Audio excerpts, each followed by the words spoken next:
Go for it.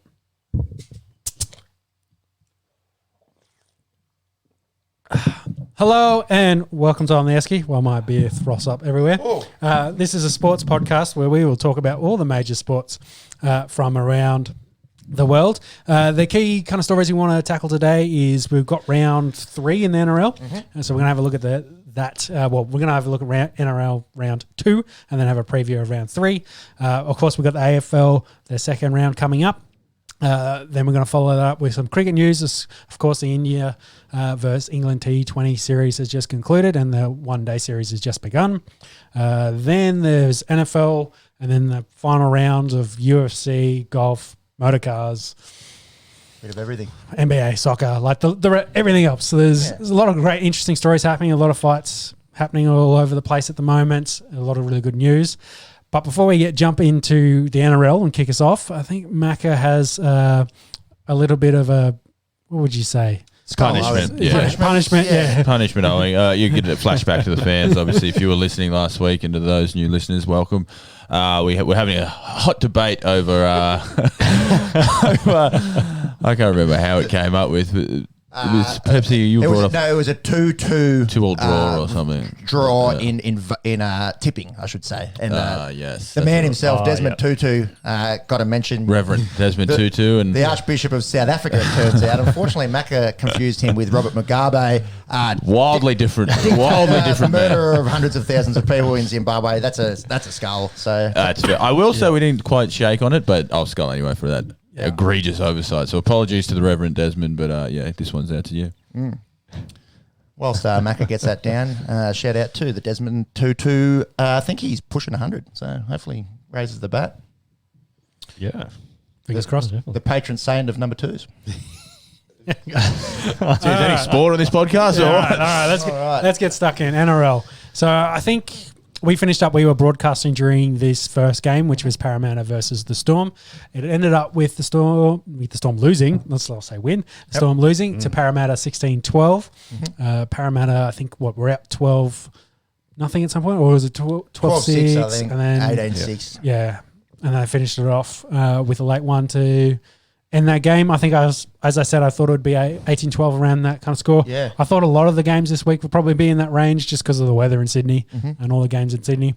But, I picked the Storm, of course. I think we all picked the Storm and said, hey, they'll come back, they'll win donuts. But it was 6-0. I remember Monks had the chance. He could have jumped on Para 6-0 and he gave it up. But Parramatta, proving that they probably are one to mess with that top 4. We were saying they're sort of the team that's, 5th, 6th, 7th, around that area. Yeah, but we pegged them as 6th. And maybe they'll challenge those top 5 guys. Yeah, absolutely. There it is. So it was a very wet game as well, though. So we thought that might have suited Melbourne, but turned out the other way. It was the game of the round. Can we agree on that? I think definitely. It was probably billed as that from the start as well. Probably the best matchup. I mean, probably aside from the Roosters Rabbits, that was probably the Roosters played the Tigers. Rabbits. Who did the Rabbits play? They played Manly. Yeah. I think this was game of the round. Bottled it. Yeah. I think they're playing this week. Yeah, that's what I am. Sorry, I'm one step ahead. Too excited. Sorry, I'm getting 2-2 Mugabe, Manly. I'll just shut up for 5 minutes. Another skull. I'll tell you who was really impressive in this game. The number 9 for the blue and yellow, Reid Marnie. He made 59 tackles. I think 3 of them were try-saving efforts just about. Him and King Gutho, they stopped Tui Kami from short range. They stopped Nelson Asafa Solomona. Like they call him the Terrier, Reid Marnie, because he just runs around and makes tackles and he's bringing down guys twice his size on the goal line. I think he's one to watch there at Parramatta. Someone that everyone knows about at Parramatta, Micah Sivo. You reckon he's the best winger in the comp? Ooh, that's a shout. Best finisher? Within 10 metres, good luck. So dominant. But he's very good. We were saying under the hype, there was a couple of kicks that I think Storm were attacking him and he was just so safe under it. And then Parramatta started using that to their advantage with the crossfield kicks. And he was... Well, that try he got was... But he scored twice and both of them were off the high ball from Dylan Brown. And that one that sealed the game, that was an unbelievable take up high in the wet, getting it down. Yeah, for me, I think he is. I think he just pips guys like the Fox. I suppose for Fergo, you could be in the conversation. He was a little bit quiet. It depends on what season. A little bit quiet last year. Yeah, for me, I think Sivo's. I think he's the best winger in the game.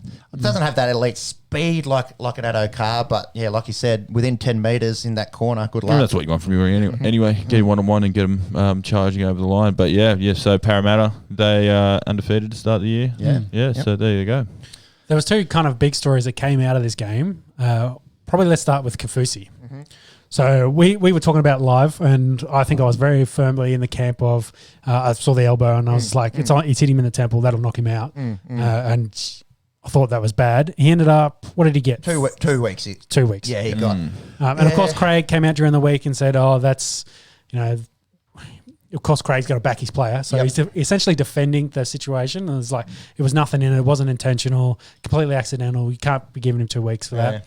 And then, of course, Kenty, the love of 360, got stuck in him. He's like, he went ham. Yeah, he's like, we shouldn't be taking advice from Craig Bellamy, considering the chicken wing, the crush tackle, and let's say the wrestle. Let's say the wrestle that's come out of Melbourne. The crocodile throw. I hadn't even heard of that one. But, no, I think he got a bit creative there. He had a bit of head of steam behind him. So a little bit of poetic license there from Paul Kent. But what do you think overall of the suspension?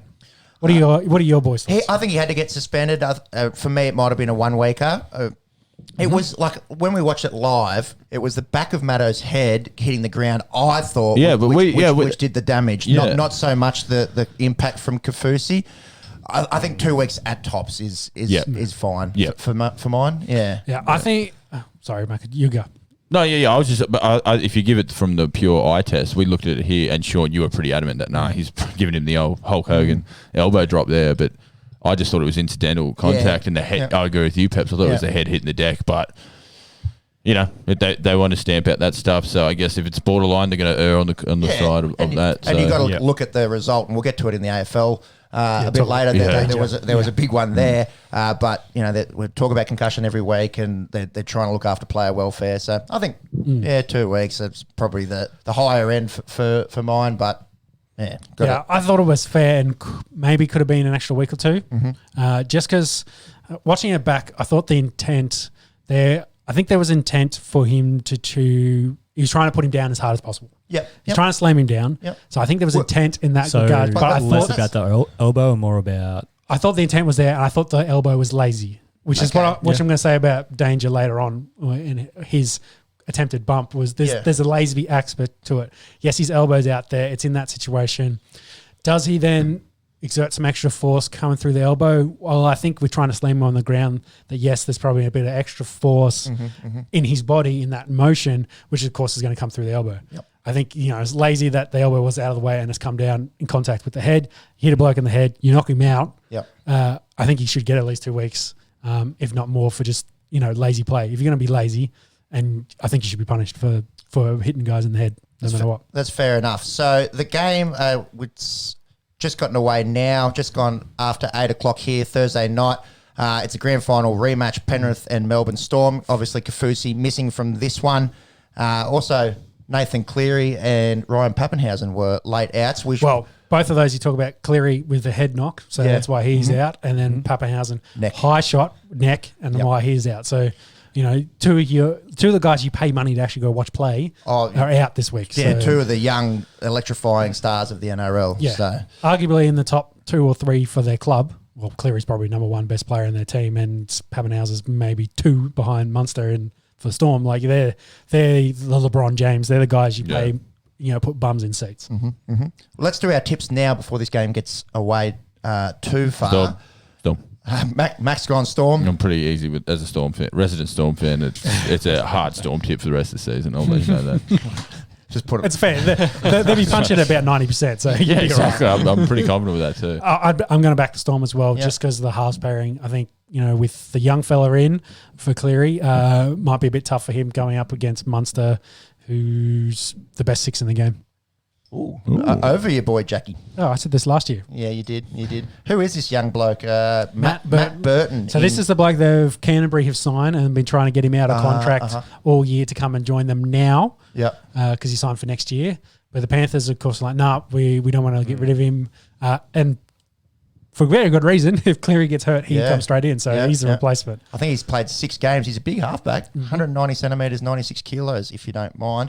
I'm going to go Penrith here. I'm going to go Penrith. They haven't conceded a point yet through 2 games. That's a great point to make. Yeah. So defensively, they've played bush football. So true. They play the Dogs and spank them this last week. Yeah, Go. And they beat the Cowboys before that. I'm going to go Penrith.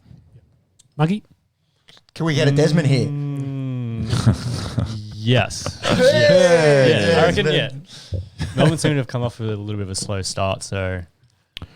I find it, because we were talking a couple of weeks ago, sort of when we were doing a bit of a season preview, we were talking about the Smith missing, and they're going to have to start gelling, and Harry Grant missing the first month, and it's going to take a bit. Well, for it's them to get Munster's started. team, and he's got to take ownership. Yeah, how do they fit in there? And then you look at their draw; they've copped, Parramatta last week. They had South the week before, Penrith. So we've said there's 3 of the top 5 teams in the first 3 weeks. So it was already going to be a hard first month to the Storm. So they've, bit of a baptism of fire, but he has the cheese tries to buy. He's over.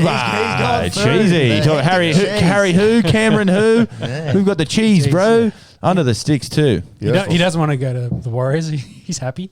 Well, but this is what I mean. So the Storm, that we knew the first couple of weeks it was going to be a bit of a new team, bit of a new look. So how are they going to handle that? And look, a close loss to Parramatta in the Swamp last week, and they've made a good start here. So go Storm. Zap. Let's roll through the Friday night games reasonably quick. Newcastle beat the Warriors 20-16. Macca, you went New Zealand. Everyone else went Newcastle. Kurt Mann, we were speculating he did miss this game. He was replaced by Phoenix Crossland. He's copped 2 weeks. Excellent name. At the traditionary. Yeah, not a bad name there, Phoenix Crossland. My take better than Kurt Mann. My take home message from this game was I wanted to highlight 2 Knights players. Jaden Brayley, firstly. He made something like 59 tackles. I don't think he missed one. And Bradman Best. He just looks so good. He had the go ahead. The go-ahead tackle here, the go-ahead try even, where he broke a tackle and sent Highmore Hunt through. Yeah, the Newcastle was looking okay. Nothing to write home about just yet. Yeah, I like their squad. Tell you who's not looking okay. Yeah, well, I was just going to say Mitchell Pearce should play his 300th. That is this week. Week. We shall be previewing the games very shortly. Yeah, so the big brother, small brother, the battle of who is the smaller brother. Gold Coast, of course, come away with the win in this, 28-16. The Broncos scored too late to kind of make this a bit closer than it actually was. They were dominated, I think, essentially in this. I think we all tipped the Titans, didn't we? Yes. Yeah. Because you went against your old club. We all back Titans. Yeah. I think it's interesting because you remember round 1, Brisbane were round one, they were up 16-0 against Para. We thought, hang on, maybe they are going to be a bit of an upset team. And literally from that point on, they've been a bit, sorry, Sean, but they've been shit. So and it was all over by halftime in this. It was Titans were up 22-4. David Fafita against his old club scored twice. He looked very, very good. Well, and talking on that, he went through Milford twice, and then they had to move Milford to the other side. So they changed the defensive line because they're worried about him. So you think Milford might be on the out there at Brisbane? I'd say on his money because he's on $1 million, if not a little bit more a year. I don't think. Well, it depends on who they bring in. Like if they can get a decent halfback, as we talked about. Could they play Dearden and Croft together? Could one play 6 and one play 7? Possibly, but I think if you're going to have a 6, you probably want someone that's a bit bigger and can run the ball versus those 2, which are more halfback size. But yeah, they're in all sorts at the moment. And we'll get to that in the preview in just a second. I've got a nice little fun fact for you. And with the raid talk of stealing all their stars is still ongoing. Coates and Stags are firmly in the Titans ballpark. I think Brisbane offered Stags. It was 4 years at $700K, which is quick maths, 2.8 million. 2.8 mil. Yeah, I think it was 2.8 mil, which is a good deal. Good money for a centre. But they're offering him 800, I think, some of these other clubs. So it's a little bit less, but yeah. If Titans get those 2 over, that squad, that goes over the line there. It kind of shows that, Brisbane's still got talent, which is what I've been talking about. They've got the young guys, they've got the talent. They've got 1, they've got to retain it. But 2, they just need leadership. Like they need someone in the spine that can run that club around. And it was really cool. Jordan Ricky re-signed, who's meant to, they say comparing him as like a cross between David Fafita and Sonny Bill. Yep. So big raps on handy him. comp, handy combination. But he was backing it, so I want to be one of the first boys to re-sign. Like, get around it. Let's go. Let's you need that to buy. You need that buy-in. That's a big re-sign. Yeah. So we'll see how that goes. He had about 75 points from the NRL fantasy team on the bench. Ooh. And not an interchange, like an emergency on the bench. Oh, remind me of fantasy later on in the podcast. I've got a good story for everyone. Okay, all right. Yeah, and I think because they just lost as well, they have Reece, the fullback, who's another really big star coming through. Lost him to the Warriors, who's most likely going to replace RTS. The RTS, They're just getting they've got poached, talent, but they're getting poached because no Oh. one wants to play for Wooden Spoon Broncos. Anyway, enough about Brisbane. Let's keep going. Penrith playing right now. We did mention they made light work of Spanked Canterbury. as we expected. Not too much to talk about there. 28-0. Canterbury got awarded their first penalty of the year 70 minutes into this game. So they 150 minutes without a penalty. Also, the only club to start the first two games with no points scored against them. Yeah, well, Ever. So it's ever. crazy. Yeah, it's ever. crazy. Yeah. I was wondering. I was thinking, geez, that record must be old. So that's the first Of course, time it's been they've broken now with Melbourne scoring against them. Yes, So first points, but they made it through over 160 minutes. It's very impressive. And we joke it's against not much quality, but you have to play professional rugby league and not concede a point. Not give away penalties. Yeah, unbelievable. Yeah. Not even like cheap field goal or anything like that. Let's run through the Saturday games. So South beat Manly 26-12. We all went South. Damien Cook, very good in this. I think he had 56 tackles and a try. Nearly scored twice. Benji, they played him again for about 50 minutes, I think, coming off the bench. And he looked like old Benji with that flick pass that set up one of their backs for a try. Did you see someone... Actually, I think it was the second row that scored. I did see the video of this. It was classic Benji with the flick pass out the back. No second rower scored in this, though. Okay. It was Maybe it was the Walker, same. Latrell, Johnson, someone. Anyways. Maybe Johnson. Did you see one of the Manly players went to sort of give like Benji a little head tap and Marty Kapow come in and sort of, what the hell are you doing? Like, don't disrespect that man. That's a handy bouncer to have your bodyguard to have on the field. Marty Kapow. But you're telling your For own his own teammate. get your hands off him, put some respect on his name. I think it came out that Benji and Moses, who was the guy that was doing the head tap, are actually very, very close. Right. So they're good mates. So he was just joking. He was just right. I'm with you. Yeah. It's like if we played on different teams and I was giving you a head rub. Yeah. So. And I'd blow up probably. Yeah, exactly. Fuck you, Sean. Do you see the little scrap at the end of the game? I think Jaden Sewer got sent off for 1 second. Yeah. 1 second. Yeah, 1 second. Yeah. And they had to do a hit up after he'd been sent off. And Braith Anasta was called in the game. Come on, just get Foxy. off. It's 1 second. Oh, not going to get it. Couldn't outrun him. The best result from the weekend, my Dragons over North Queensland Cowboys 25-18 up there in Townsville. Yeah, Cowboys are in all sorts, I think. Aren't they? Did you see them after the game? They were dejected. It was like they lost a grand final. How far they've fallen in, what was it, 3 years since they made that grand final against and lost? Melbourne? Yeah. Well, actually, no, it'd be 4 years now. It was 2017? When was your Bucks party? That's when it was. 2017. 2017. There you go. Should remember when I get married. Shout out, Julie. Yeah, anyways. You know who was good in this game? Your mate, Ben Hunt. Mm-hmm.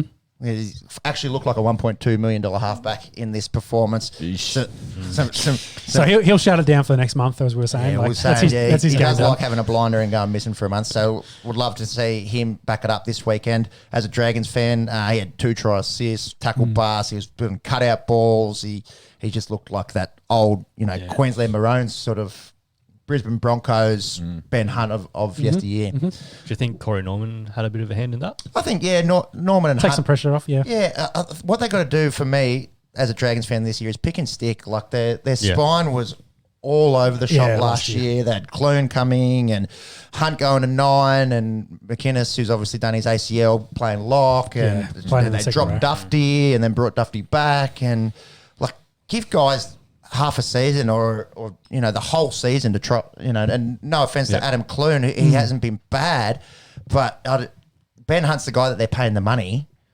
Just pick him at 7 and stick with him. That's my thoughts.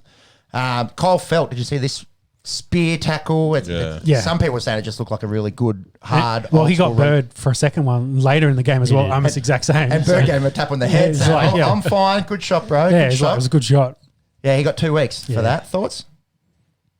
well, the rule's horizontal. He was very much not horizontal. Again, driving his shoulder. It was more shoulders into the ground Yep. than head and neck, but a little bit more angle. Yeah. And then you're on neck, and then you're in really bad territory. So they're just trying to rule that out. It was like, hey, we want it low, horizontal, get him on his back, but don't drop him on his shoulders. drop him on his shoulders on that head neck area. And I think it's again one of those ones like live. It was like, oh, big hit. When you slow it and break it down, you go, you are past the horizontal. Oh, you're 1 degree away from doing some damage to a neck. And they've already, the player safety has to be priority number one with stuff like that. Yep. So you got to stamp it out. It's not going to. There'll be another 10 of those this year, and Kyle Felt won't change his tackling technique, but it's they want to make a note of it, and they did. So 2 weeks he cops. Interpreting the rules, it is horizontal. It's clear cut there. I think that is fair. Although a lot of people past the horizontal too. I'm sure a lot of people would like to argue the point, saying the game's gone soft. But anyways, moving on. Roosters demolished the Tigers 40-6. Shout out to Josh Boxman Cameron, big Roosters fan. Wanted to shout out. I just thought of that then. The interesting point from this game, Brett Morris has 6 tries. James Tedesco has 5 tries through 2 weeks. Yep. Unbelievable. Do you know they've scored more tries, these two, than any other team has? So the other 15? no one scored 11 tries in.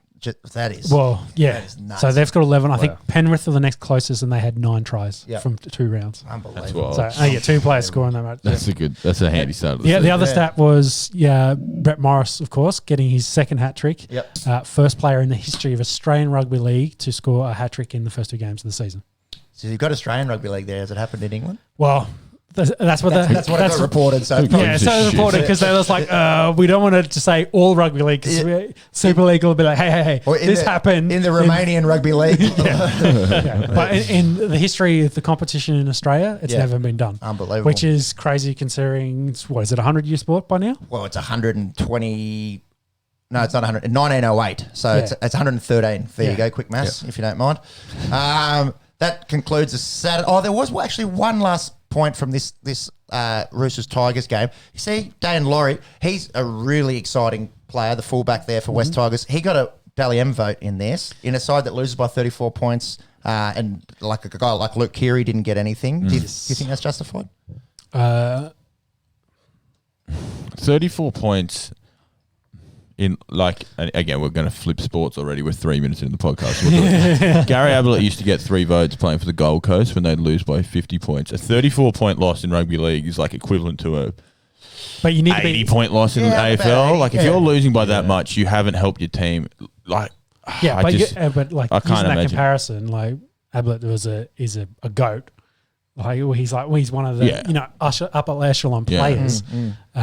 Not to say that Laurie can't be, but he's not. But he's not there yet. He's not there. He's not that guy. So, But for one game, for one, I'm just trying to think of any example where, like, a 34-point loss is a pantsing of the highest order. You can't possibly be one of the 3 best players on the ground. You didn't help you. What if he didn't play? They lose by 74 points. Like what did he add? Yeah. And in comparison, Luke running the whole side around is the orchestrator. Yeah. What about, he probably had 3 tries. This bunch of tries. 300 plus kick meters. I saw that. I disagree. That's an interesting one. Can we check who the refs were? Maybe Mr. Laurie was one of the refs. Maybe. I was watching the Storm game. I didn't just. If you're listening to this, we apologise profusely for Macca on the end of the table.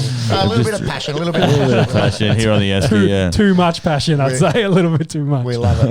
I think I just said that was a Saturday game. That was a Sunday game. The last Sunday game was Sean's beloved Canberra Raiders. Bleeds green now, apparently. They get the win 12-10 against Cronulla at Jubilee. Which is Cogra. Cogra, the Dragons' home ground. Shark Park's being redeveloped this year. I think back in last year too. This was a really wet game again, and it showed there was 31 errors in this Which game. is interesting because I think Raiders were at 95 completion percentage in the first half. So they were very. That's where they scored most of their points. Yeah. So That's they where all were their points. That 12 points came in the first half. Yes, but I think the possession very much swung. Swang. Swang. Great word. Swang. Let me see your hip swing. Swung in the second half where I think the Sharks had those periods where they had almost 80 to between 70 and 80% of the ball. So they of course couldn't score points. The Raiders, I think again this week, had another 40 tackles inside the opposition's 20 and only got 12 points. With finishing. Which goes kind of back to my point of where Whiten is at the moment, where he's too much of a ball runner. I think he needs to add back in his ball playing a little bit and pass the ball around to his outside backs, because I think everyone's picked up on it. Backs as well, he's so dominant on the run, but it's like every time he gets the ball within 10 metres, he's running and everyone's kind of worked it out. So he's getting numbers on him.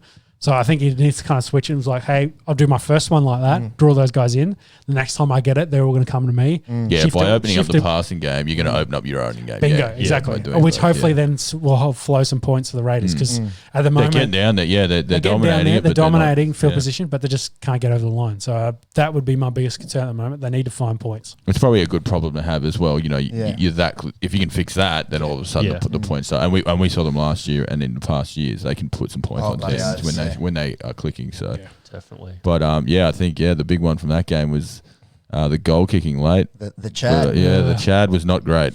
No. The Chad was not great. One of 4 in this game, and Dukes had that try with about 6-7 minutes to go. And I think 3 of those misses were all in the second half too. Yeah, and Chad missed that conversion. It was about halfway between the left upright and the left sideline, and then they got the penalty, which could have taken the game to golden point, right at the death, exact same spot, and dragged that one to the left as well. Yeah. One to forget for the Chad, but he's a pretty good player. He'll bounce back from that. You've got to kick that penalty goal. There were some people saying, they should have gone. He just missed the kick. You got to kick that penalty goal. I think there was a minute left. You're going to get. By the time he kicked it, there was seconds left. You got it. You got to kick it. It's the correct decision there. I want to gloss over this. Anyone that's got some access to a television or radio or social media, just to finish. We just want to finish that story off. We talked about it in the past. So we're talking about the Jared Hayne story. We've mentioned how it's happened. It's out there. It's in the media. Essentially, he's been found guilty. They're going to sentence him in May. He's likely to face jail time. I think max sentence is 14 years. He won't get 14 years. I don't think, he'll go to jail. But he will spend some time in jail. Yeah. Career over.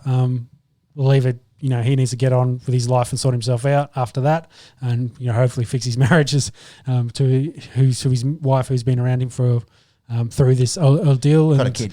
The unlucky lady that was a part of this is the victim as well. Can move on with her life too, and we'll get back to talking about sports. Yeah, that's all we'll say. I think anyone that's treat women well. Yeah, it's probably the main thing. Is if you learn anything in sports, it's treat your ladies well. Yeah, your spouse, your partner, your bloody mum, your grandma, we wouldn't be here without those women, and that's the way you got to look at it. I guess it's she's someone's daughter, and it's people. They're people. Horrible thing. We don't need to talk about it anymore. Anyone that's got news.com on Facebook, I'm sure, has seen I've seen 4 articles a day about it. Yeah, but we're going to focus on sports, and the next one, which is my second story that kind of came out of the Melbourne Eels game last week, the rise of the red dog. So you boys will know what a red dog is. The idea that, I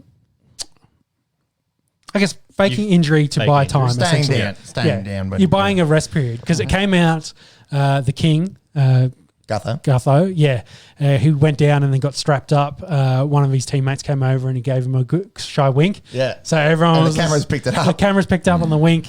And then I picked up on it as well. I was just like, because we talked about Dugan, he's always injured. Maybe he's actually the master of the red dog, because he did it in the Raiders game in the last 70. Yeah. He went down, had a bit of a cramp. So the NRL's brought in this rule where if the ref has to stop the game for an injured player, or if it's not like a head knock, like if someone's injured and the trainer's called to stop, that person has to go off for 2 minutes. So even on the sideline, you got to play without that player for 2 minutes, which is what happened to the Raiders with Simonson in round 1. So he's got to go off for those couple of minutes. what the players are kind of doing is, I'm not in, like it's a cramp or I've strained something, I need to get taped, going down, which is slowing play down, but not enough that it's, I need to go off for my 2 minutes, and it's not like a HI that I need to be taken off an interchange. So they're playing around in the rules.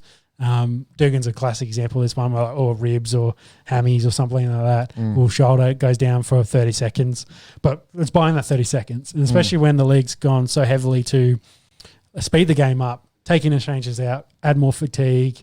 The players have, I guess, found this little loophole, and it wouldn't surprise me the coaches have also found this little loophole that, hey, if you work in this little space here, we can buy an extra 30 seconds. And then 30 seconds which is massive. You do that three right. times a set. Yeah. You only have 80 minutes if you can 3 take or 4 tackles. Yeah. It is essentially, half a set that you're getting a rest for in that time frame.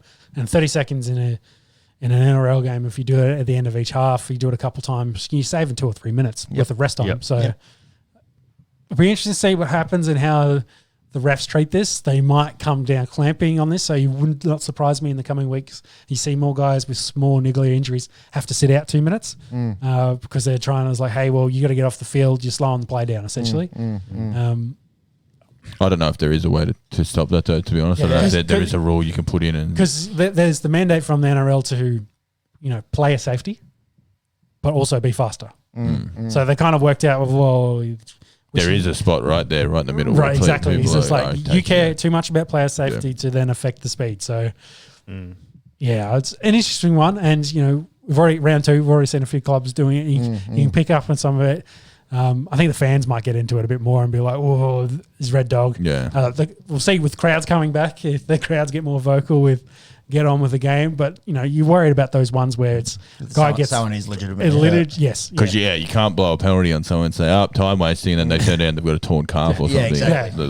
Then it's all hell after that. You don't want a ref in his face going, milking. Yeah. Why is he? I'm fucking dying, ref. We'll see. I think I agree with you, Mac. It'd be very hard to bring a rule in that actually stops that happening. But you see it in all there's enough grey area in NRL, unfortunately. So you're just adding more to it. What's this last? You get Andrew Fafita going to the Dragons, perhaps. Yeah, because he's, I don't say out of favour, but he's playing New South Wales Cup footy, essentially. He's not in the starting squad. Which is crazy. He's on 800K, I think, a year. So it's not good money. They won the comp. He was leaps and bounds the best prop forward in the game. I think that it's not attitude, effort. Let's go with effort. Yeah. He's getting paid like a premier prop. His numbers aren't where they should be. Probably want more effort out of him and his capability. So they've sent him back, get right, show the Sharkies you want it. Whereas the Dragons are kind of like, well, we need help in our pack. Our pack's probably not where we want it to be at this point. Fafita's definitely a named player. Maybe they can sneak him from the Sharks if they want to release him. Be interesting to see what happens there. You've got a decision on this 17th team. Could happen as early as June. Well, that's a chat. We talked about this a couple of weeks ago. And I think both you boys have said they've been talking about this for the last 10 years. I'll see it when it happens. Yep. But it sounds like Volanders is the one really, really keen on pushing this. Yep. They want the growth. They said, if we want them if we want that new club in the 2023 season, which is 2.5 years away, they need to make a decision now in June. So they've got 18 months to prep, put the front office together, put the coaching staff together, put together a team, have that team prep and training so that they're then ready to start for that season. And they're also thinking, well, while we're doing that, the 17th team is essentially Brisbane. They've kind of said it's going to be Brisbane. There's three kind of vying bids for that at the moment for Brisbane, all well advanced, but it'd be interesting to see which one actually gets it. Then they've already talking about, hey, let's do the 18th team at the same time. Yeah, you can't have an odd number. Yeah, exactly. And they really like the conference idea from American sports, of course. Really? Yes. So having separate conferences where you try to build rivalries, which wouldn't surprise me. How would you even do that? Sydney and everyone else? Pretty much. Because you have all the Queensland teams, you then add Melbourne, Canberra, and the New Zealand teams to it. That's one conference, and then all the other Sydney's the other one. You build on those rivalries, and then I don't know how the playoffs and all that works, but whether it's worked on a ladder, but the scheduling's based on a conference thing, who knows? Then you got odd numbers in the conference. Ew, that'll go to 20. Yeah. You know what concerns me with this? So just to finish, the 18th team, they're looking at New Zealand. So it'll be because they want to create that rivalry in New Zealand. Where are the Warriors at the moment? Are they South Island? No, Auckland, North Island. So whether they put one on South Island, which maybe does make sense. You could have a Christchurch team, but on the city, the whole population of the South Island's like 1 million people. Exactly. So the whole South Island. Yeah. So it could be another team in the north, just like it is. A Wellington team, maybe. Yeah, and try to create that inter rivalry with the New Zealand teams. So then they can hopefully, if they can base them there and travel them, then they can have more of those. You can have, say, 3 games in New Zealand where it's New Zealand teams playing each other, essentially.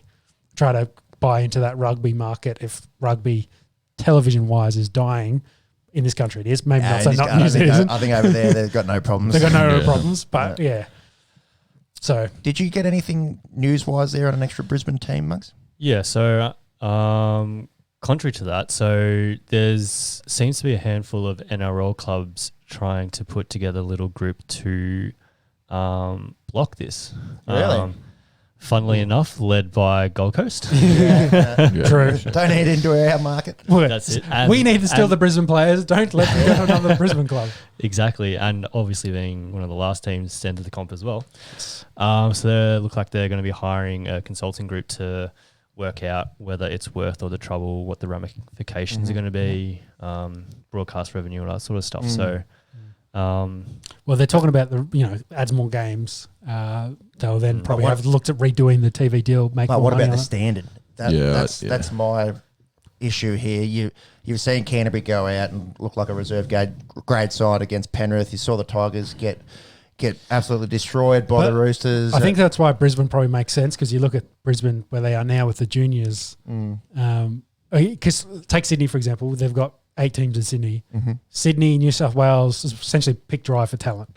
Whereas Brisbane, they've got talent for days at the moment. Yeah, and you see the quality of the Queensland Cup's probably higher than the New South Wales Exactly. Cup. So I think it makes sense less people there, so they can bring in more of those fringe Brisbane guys that are now stuck behind. Well, not anymore, but the guys that were stuck behind vets that then couldn't come into the squad are then available, because I think they'd be deep in Brisbane to put another team together. I think also with New Zealand, I'd be more worried against, because New Zealand kind of really, say the Warriors, they've really struggled and had to try to buy good guys.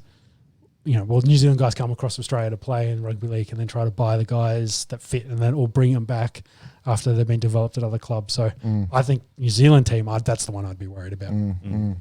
I think adding teams would probably be good in terms of the competition, because with salary cap, your top tier players would probably want to move around because they might be able to get chase that coin, chase more coin, because there's more opportunities more jobs, more demand for your services.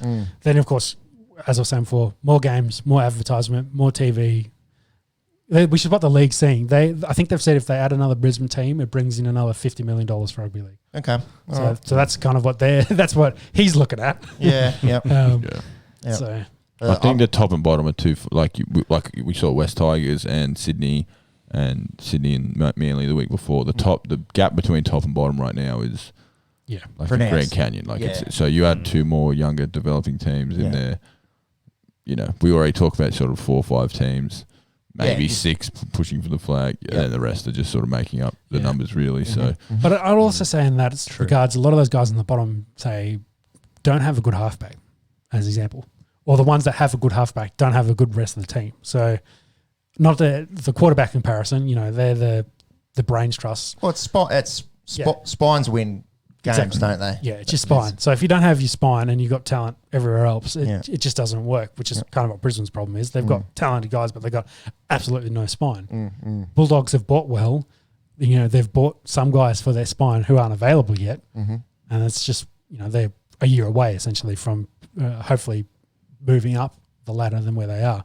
Manly, on the other comparison, have DCE, but really, their best player, Turbo's injured, and everyone else is also guys. Like, they haven't got anyone else coming through there. So Jake Turbo's very good, but yeah. Oh yes, sorry, the other Turbo. Yeah. Anyways, for me, it's Easter Bunny, Santa Claus, politicians that keep their promises. Well, like I'll believe it when I see it. Yeah, I think the final part of this story was because Monster is off contract. I think at the end of this year, or the end of next year. Next year, I think. Yeah, so he's kind of said, I'm not planning to do anything at this stage. I do want to move back to Queensland after my career, very much like Cameron Smith, but not to say that Broncos probably will chase him. You would not surprise. But they'd be the king of Brisbane, essentially, is all the talk. He said, I'd be, if a new venture club came out and wanted me to be essentially the face of the franchise, I'd be all for that. Because he knows it's like that probably means 7 figures. Yep. And it'll be good money. I can go back there and hopefully put together a club, whether they try to bring in Wayne or Craig or someone like that to be the first inaugural coach or some shit like that. Who knows? But I think all those Brisbane teams have Munster as their number one free agents signing for when they start.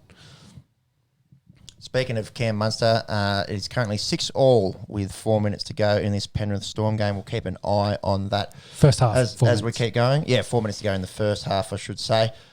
Should we have a look at this week's games? Yes. So we've all picked. Actually, no, we went the 2-2. We went a Desmond 2-2 here. So me and Monks went the Panthers, and Sean and Macca have gone the Melbourne Storm. Tomorrow night, riveting game. This one, Dragons, Sea Eagles. The Dragons start this game as favourites. So I'm going to back the Dragons in this after what I've seen from Manly. Manly have been putrid, haven't they? Yeah. But injuries there. Best players, no Jakey T. I'm going to go. Tom. Tommy T. I'm going to bet with my heart and maybe a tiny bit of my head here and go the Dragons. I'll go Dragons as well. Pepsi, was your birthday this week, so shout out to you and shout out to the Dragons. And you went Dragons with us last week, and we got that against the Cowboys. I got you, mate. Don't worry. I can read the Dragons well. Shit. Of course, the Dragons. Yeah, 4 Dragons. Watch them lose by 20 points. Curse. Or a much better game in terms of quality and anticipation. Friday night, Stadium Australia, South Sydney, Sydney Roosters, one of the oldest rivalries in rugby league. This will be a cracker. What are we thinking here, lads? I like what the Roosters have been putting down recently. Yeah. Well, hard not to like. God, they've been running up, they've beaten the clock for most games. But I think Souths This will be a real test for them. Actually, that first game against Storm, Storm scored 16 points in the first 10 minutes, and we thought, oh, God, maybe the Souths are pretenders, but they really grinded it back, and they really fought hard. So I think you have to go Roosters. Your head goes Roosters. But, it's definitely their first test. We've said they've put a lot of points up. They haven't really faced anyone we talk about in that top end of the 8 as the Storm. Bottle another chance. So Roosters for mine. I'm going to echo you and say Roosters, but watch it be a much closer game. I think this is the 2 best backlines going head-to-head in the NRL. You saw South with the likes of Latrell being really good in the last few weeks. Alex Johnston's a try-scoring machine, scored the most tries last year. Cody Walker plays good at 6. I think this will be close, but I'm going to go East. Yep. Monks? Yep. Roosters.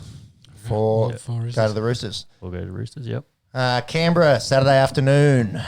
Raiders, Warriors at GIO. Jared Croker comes back from an injured shoulder. Sebastian Chris has to make way for him. He was actually quite good in the first 2 games there. Yeah, I like Chris. Yeah.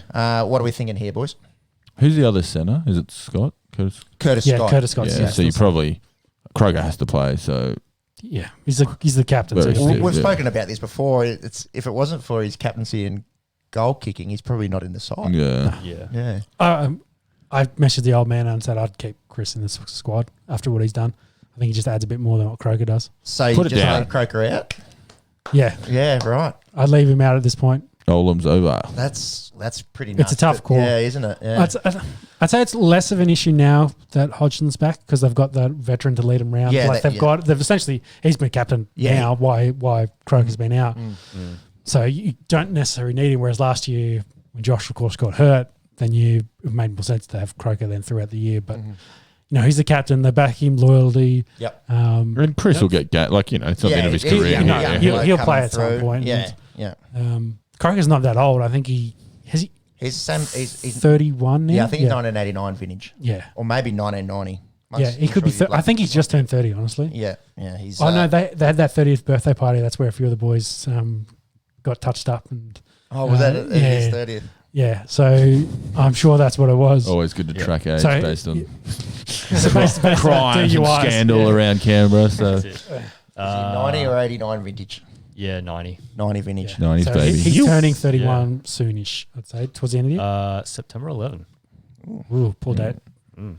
No try in the footy. Yeah, so he's younger than Anyway. three of us here and has played Back in the Raiders. 200 and something games. Yeah, I think the Raiders at home should do it against the Warriors. Yep, I'll go Raiders. Yep, back in the Raiders. And You back the Joseph, Warriors? I'm just trying to This Justin Olam's gone through. He took the fullback out. That's dust. Yeah. Got to go to the Milk here. Milk against the Warriors. They reeling a little bit, aren't they? 4 milks. 279 games. They're pushing 300 games. Younger than 3 of us. Yes. Yep. And He started real young. Yeah, I too, think straight in as an 18-year-old. Yeah. Broncos, Bulldogs. Battle for the spoon. Yeah, it could be a spoon battle. There's probably a few other clubs that'll be pushing them up at Suncorp. Broncos are on a 13-game losing streak. That's by far the worst in their proud history. Here's a little bit of fun facts for you, a little bit of peppy trivia. So the last time that Brisbane won a game was the 11th of July 2020. Shout out Damien, my brother. That's his birthday. Shout out Damien if you're listening. So just to put that into perspective, Melbourne had just started lockdown. Yep. Australia was not in recession. And NASA launched a rocket and landed it on Mars and had spare change since then. They launched it and landed. In the time Since the last time Brisbane Broncos won a game, NASA's been to Mars. Yeah. Wow. And the Broncos have just been arse. Yeah, and it doesn't get better for them after, like, if they lose to Canterbury this weekend. I'll bring up the round. I think round 4. They have Melbourne round 4, South round 5, Penrith round 6. I think their last win. Parramatta round 7. Oh my! So Brisbane's last win was against the Dogs. Yeah, I believe so. So if they're going to win a game this year, it is going to be this one. But if they don't, they're in real danger. I think in the NRL era, the Newcastle Knights have got the record for most losses in a row with 19. So they're on 13 now. They lose this game this weekend. 14. That's 18. That's pushing 19 for sure. Like, they then go out and play the 4 of the best 5 clubs in the league. They could be in dire straits. Yep. I'm going to back the Broncos in this one because I think their roster at this point is a little bit more talented than what the Doggies is.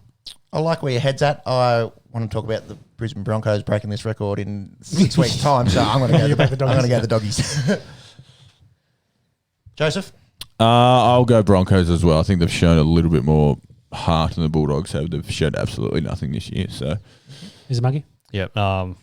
Same. I'll follow Broncos. 3-1. It would be a lot of fun to have Sean here next week, looking down the barrel of 14 losses in a row and probably 4 in a row. So I'll be wearing all green by that point. You'll be fully converted to the Raiders. Hopefully it just keeps rolling. We can talk about it in 2025. NASA's been the Alpha Centauri and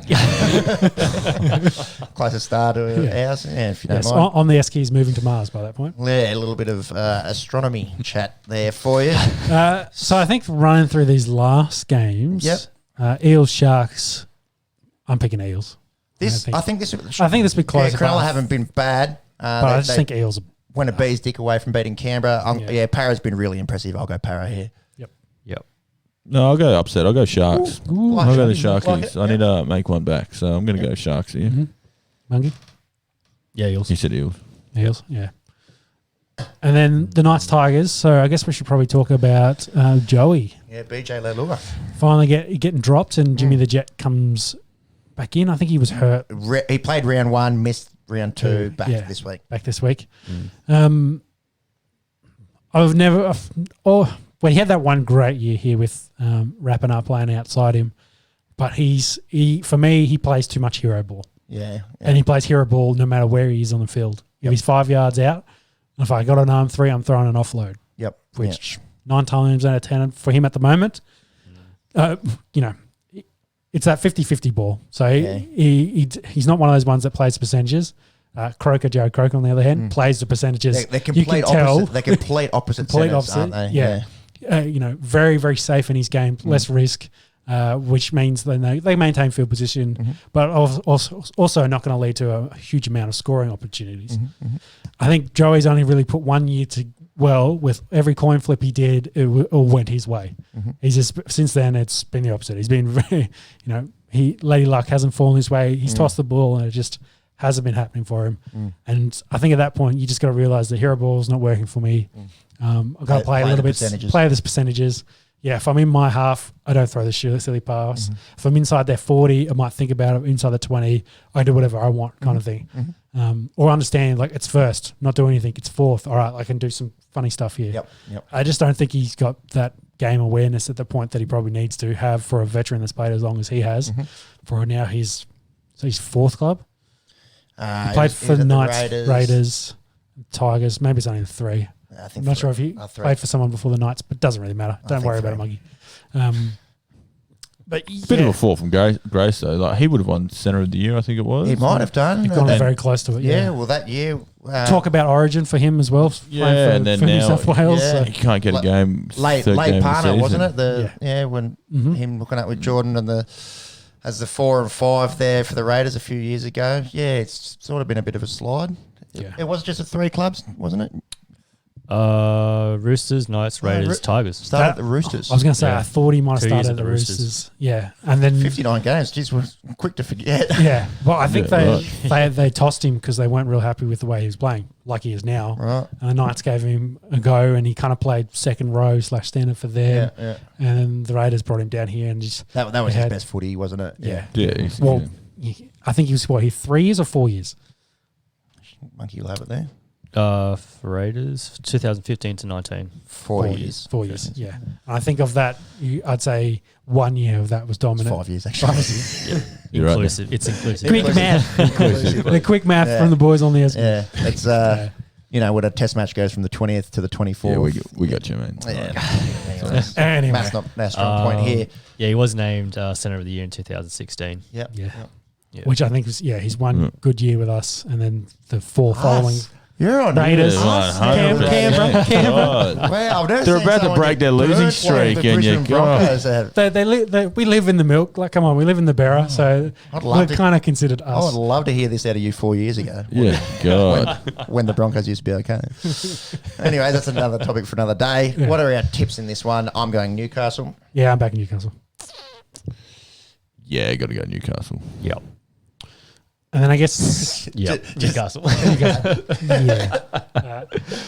So to finish up the second Queensland Derby, or Derby, depending on how you want to say it. It's a town in Queensland called Derby, isn't it? Yeah. Cowboys versus the Titans. The Derby. Titans now is the official big brother. I'm backing them. I don't think Michael Morgan, of course, is out in this game as well. He's got shoulder, so he's being rested. So I don't see where the Cowboys can win this with that team they've got. They're banged up. They're hurt. I think they could actually challenge the Spoon now I think about it. If they stay as unhealthy as they are. Yeah, well. So I'm back at Titans. It was interesting. I was reading up on about it because we were talking about Taumalolo breaking his hand or his wrist, whatever it was, the week after Peyton gave him a spray, and everyone came out and said, it's all good. It actually fired us up. Then they get lost again. And I think Peyton gave Morgan a little bit of a spray, and now he's injured. So whispers are starting that maybe these injuries aren't injuries and they don't want to play for Peyton. And good on Red Dog. We love a bit of gossip here on the Esky, but I mean, there's your 2 best players out hurt. You're not good anyway. So they're in all sorts. They are in all sorts. And we were talking about last week, Todd Payton's probably on the hot seat early on. Three games in, hot seat. He did take over halfway through last year as well. I meant for his tenure with Cowboys. For the Warriors. Yeah, silly. Yeah. Out of me. But I'm going with the Titans and being the official big boys of Queensland now. I think they can win this and lock that in. Gold Coast Titans for me. Monks. Yeah, I guess I have to follow you again. It'll take a bit for Monks to pick an upset, I reckon. Yeah. And that will conclude our rugby league coverage for this week. Yes. Looking forward to following all the games over the weekend. 6-all Penrith Storm, halftime. good little game this actually. Yeah. They're throwing the ball around a fair bit more than I thought. But I guess it's a dry track for a change. So they're after last week's games, they're chancing their hands a little bit. Storm have been close a couple of times and just been held up or a little mistake at the line. So probably had the better of it. So good on Penrith for hanging in there. And it should be an interesting second half. For sure. So can we have the AFL, please? Collingwood currently have Carlton. We've just been watching the league. Going back to last weekend, Richmond and Carlton were playing. We covered most of it live here on the I think we got Esky. the whole game in the end. Yeah. Yeah, pretty much. Richmond win by 25 points. It was, sorry to be a parrot, but it's pretty much what's happened the last 5-6 opening fixtures. I think you said they'd win by 20 and I said by 30, and then here we are. Smack bang in the middle. Third quarter's underway at the G. Pies 72, Carlton 51. We'll follow that as it goes. Nice and high scoring. That's good. Yeah, just going back to last week, Jack Silvani does have a little bit of shoulder damage from that dislocation. He'll be out this week and for the foreseeable future. Nothing too major though is the noise. So I think you were saying, Dr. Peps, last week, if it's not too bad of a dislocation, doesn't tear any muscles or anything. I think it was just more of a clean. Yeah, it's pop it back in, tape them up. It's more ligaments. Whatever. Sorry. So one of them. They can be the dangerous thing with shoulders, and they can just sort of pop out and in cleanly, and you kind of sweat, or that you need surgery and your labrum's fucked. And anyways, Dusty, how good? He's playing a different sport. Yeah, he is playing a different sport. Yeah. Like if he's playing on his own. We were talking about it last week. If he's not on the team, Richmond just an average side, but he is literally. He just makes it look so effortless, and he is just doing things better than anyone else is doing. So, he's like an 18-year-old bloke playing with under 12 team. It honestly looks like that, and he's not the biggest guy out there. He's not even the quickest. He doesn't take the biggest marks, but he just gets it. You can't tackle him. He kicks it far. Yeah, no one can tackle him 1-on-1. If he's 1-on-1 in the 50, it's a goal. Like you just go back to the middle, and you don't have to worry about it. So he finished that game with 31 and 2 goals. Jack Rewalk, pretty good. He had 4. I was for the Blue Baggers. I was pretty impressed with Sard. Looked very good. Lots of run and carry. Run off halfback. He looks to be a reasonable buy there for Carlton. Friday night, Macca, I'm sure you were pretty happy about this. Shout out to Chloe and Meg, 2 of my misso's friends, who decided to have a dinner party on round 1 Friday night against Collingwood. So I imagine you weren't off your phone too much during. Well, they did. They looked after me. They put the TV on, but no sound. But I was well behaved, and after I'm sure you would have been doing your own sound effects. Well, after the first 3 minutes, the dogs were up 3 goals to none, and I was doing laps. So luckily they settled down, so I didn't make an absolute dickhead of myself. So, but yeah, it looked really, really good. Pies were sort of just hanging in there for the majority of the game. The Bulldogs sort of do what they do. They dominate possession. A lot of ball winners on the day. So they actually had the top 9 ball getters in that game, which is nuts. And they had Bailey Smith, McRae, Hunter, Dunkley all go over 30 touches. Well, you'll remember this time last week I was doing my fantasy draft. And it was all Bulldogs. It was all Bulldogs. How'd you go? Did you win your game? I won my game and had the highest score in my league. So this joking tactic might actually have some legs. So they just all got a lot of the ball. So shout out Johnny Kane. Absolutely got his got it handed to him. So the Untouchables are 1-0 on the season. But I think Aaron Norton was the lowest scoring player, got about 70. So I had a day out. But and then I was done for the weekend. Didn't have to check any scores. It's actually quite a convenient way to do Supercoach. Yeah, that's right. All your eggs in one basket. But obviously it was built up as the Trelaw game after all the chat over the off-season about him being involved in the trade and being asked from Collingwood. And I think got booed as expected. Oh, you're playing Collingwood. You're going to get booed. But towards the end of the game, I think got a touch on the outer wing with about a minute left, and everyone in the crowd was cheering. And after the game, he was embracing Collingwood players, and they were embracing him. And I think he and we were talking about it. He was just relieved. You could see he was relieved. Didn't have a great game. Didn't have a poor game. Just got it out of the way. Got it out of the way, and you'll see him improve and fit into that Bulldogs midfield nicely, which looks like they're all going to be able to get a piece of the cake. So if the Dogs can sort that forward line out, I think they will. Yeah, they will go undefeated. So, but it's nice unbiased opinion. But they had Jamara Ugle-Hagan playing the reserves. Yeah, he went all right, didn't he? Like 3 goals in the first quarter. Yep. So I was doing laps in the middle of the afternoon, and then he finished up with 5 goals. So I think the sooner they get him in there, the better, because I think we know he's going to be playing there. So I think they want. a month of footy or so in VFL level, dominate down there, and then try and fit him in there with Bruce, with Norton, and those small forwards. Dogs are shaping up. Do you think if he comes into the side, Norton might go back into the back six? Well, there's some pundits out there that he was brought in as a backman, Norton, and because it's actually quite a funny story how he ended up forward, because he was, I think he came third in the BNF playing centre half back in his first year, and then that pre-season they were running full field drills and they couldn't properly get it in the forward line because Norton kept taking intercept marks and it was fucking up the drill. And Beveridge snapped and he said, "Get him out of there, put him in the forward line so we can actually do the drill properly." And he then started clunking some marks forward. So they went, "Oh shit, we've got something here." And I'd probably agree in that he's probably a 7 out of 10 forward, but he'd be a 9 out of 10 backman. So what benefits your team?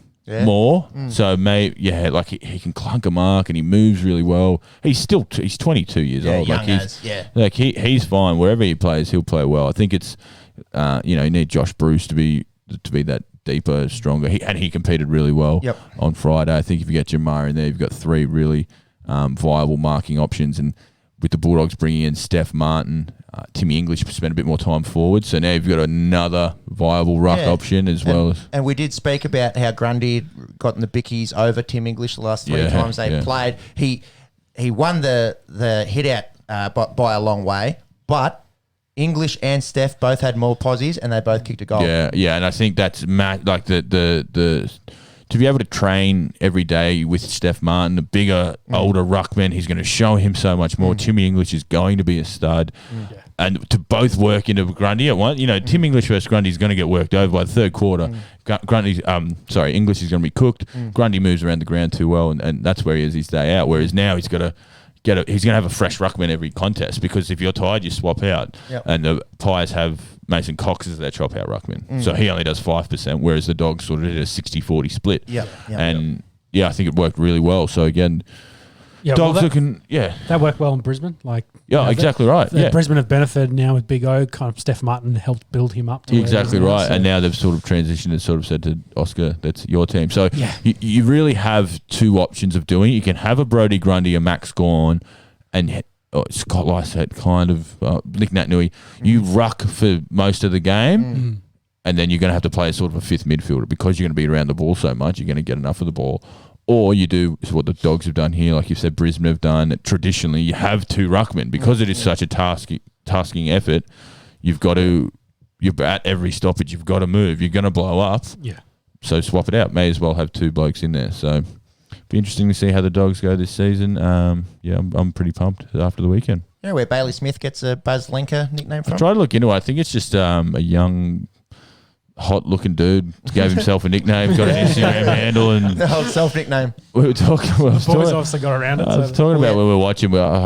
He would have a very good tally to his name, I reckon. Bailey Smith. He is what a kind of tally human. are you talking about there, Joseph? I'll leave that to the listeners. They can make up what they will, but he's a good-looking rooster, and he's a very good football player at that. Apparently, he's never had a beer in his life. I remember when he got drafted. Donald Trump. I've never had a beer in my life. I wouldn't be comparing Bazza to Donald Trump. But, one's a legend, and anyway, it's not a politics. We won't get there, but no politics. Just hasn't had a beer. Like knew he was going to be a good footy player through his teenage years. And does he drink something else, or just probably? But I just never had a beer. Probably lots of Red Bulls. Mate, well, if not having a beer gets you 36 touches and 2 goals, maybe. That's why. That's why I missed out. Yeah. That's the old thing. That's the only reason. As Blues kick another one here, 15 points now. The margin. Coming back. Good game of footy here. Keep us rolling through there, Pepu. Melbourne beat Freo, 22 points. Maxi Gawn was pretty good in this. Clayton Oliver had a bunch of ball. Yeah. Very sloppy game from the outset. It was one of those. You could tell it was a round 1 game. Freo, young midfield. I mean, Melbourne want to take that next step. You just have to handle the teams that aren't as good as you, and they did that.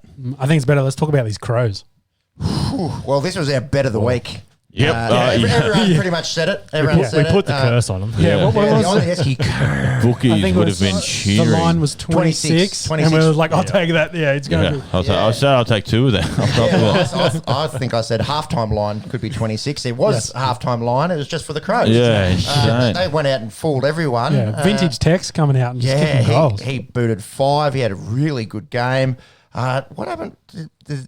Adelaide better than we thought. Cats not as good as we thought. Jeremy Cameron didn't play. There was no a Jeremy out. Cameron, and we talked about the new additions for the Cats maybe needing a bit of time to settle in and gel. Isaac Smith was okay. He was good on a wing. Sean Higgins bouncing around. Maybe the Crowies are just a bit better. Matthew Nix was a highly rated assistant coach. Yep. He's now got the team.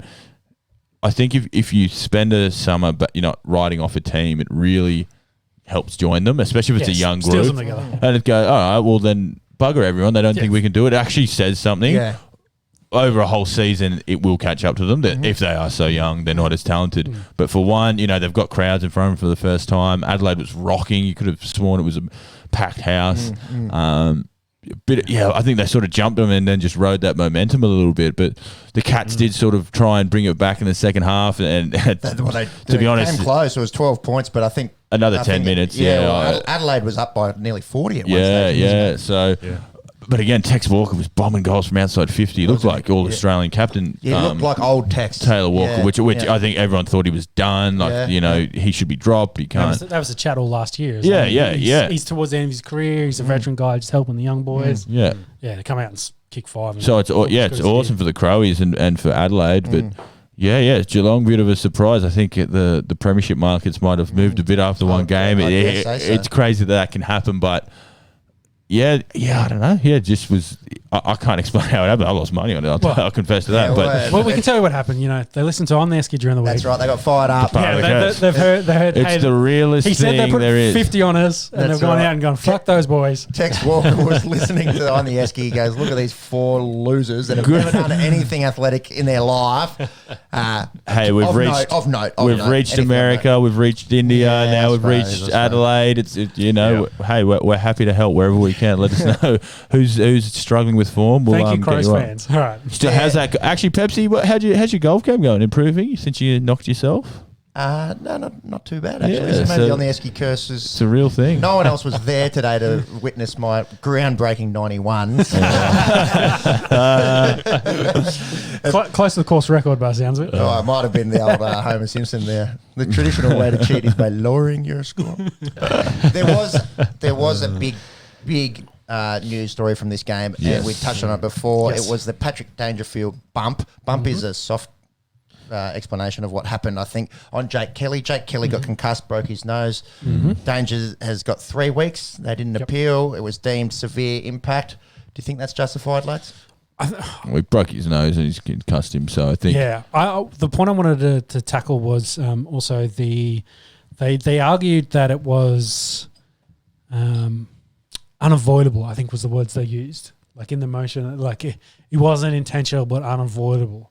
Right. So that's how they tried to brought it down from the 4 weeks to the 3 that he got. Yeah, that's how there's like a rubric, and I think the league might have something similar. It's pretty much like a matrix, like a rubric. There's like high, low. Impact, was it high or low? Intentional, high. This was severe impact. So it's higher than high. Yeah. And if it gets tossed to the tribunal straight away, which this was, you're not getting out of there with less than 2 weeks. You're getting weeks for it. And, if you punch someone in the face, they need to sit down and deliberate about that. They've changed that, whereas now they don't need to sit every week for little things, ticky-tacky things. It's going to the tribunal. They're sitting down, and you can actually watch it live, I'm pretty sure. Really? It shows you where Australia's at the moment. Wanting to watch a bunch of rich white men around a room talk about. Well, if Danger's coming up, you'll be watching it. Well, and Danger's lawyer asking Siri to define severe. That was an interesting. That's Lionel Hudson. I wasn't wearing a tie at all. That's 2 Simpsons quotes in 2 minutes, please. Don't sue us. Actually, that's for a South Park one. He used the Chewbacca defense in the process. So. But he's bumped, and they want the bump gone. They want any contact to the head. It was a head clash. So that's what it was, wasn't it? Yeah. And Nat Fyfe got stung a couple of years ago, and for the exact same thing. He's gone to bump, hasn't actually hit him at all except for the head clash. But because he was bumping, if he was going to tackle and it was a head clash, you're fine. They want it gone. They were sort of tiptoeing around it a couple of years ago, but whereas now they say we want it gone. So I want to cover this because I kind of mentioned before, I thought it was lazy from Danger as well when I talk about Kafusi. Because when I look at this, when you're trying to hit a guy a bump, the key kind of indicator is where's the arm? Is it cocked? And you can see it's cocked in close. He's got his shoulder there. He's trying to hit him hard. I'd say if you're gonna do that, commit to it. Danger really needed his head across the body, and he's coming across him, and he's trying to decleat him essentially. Yep.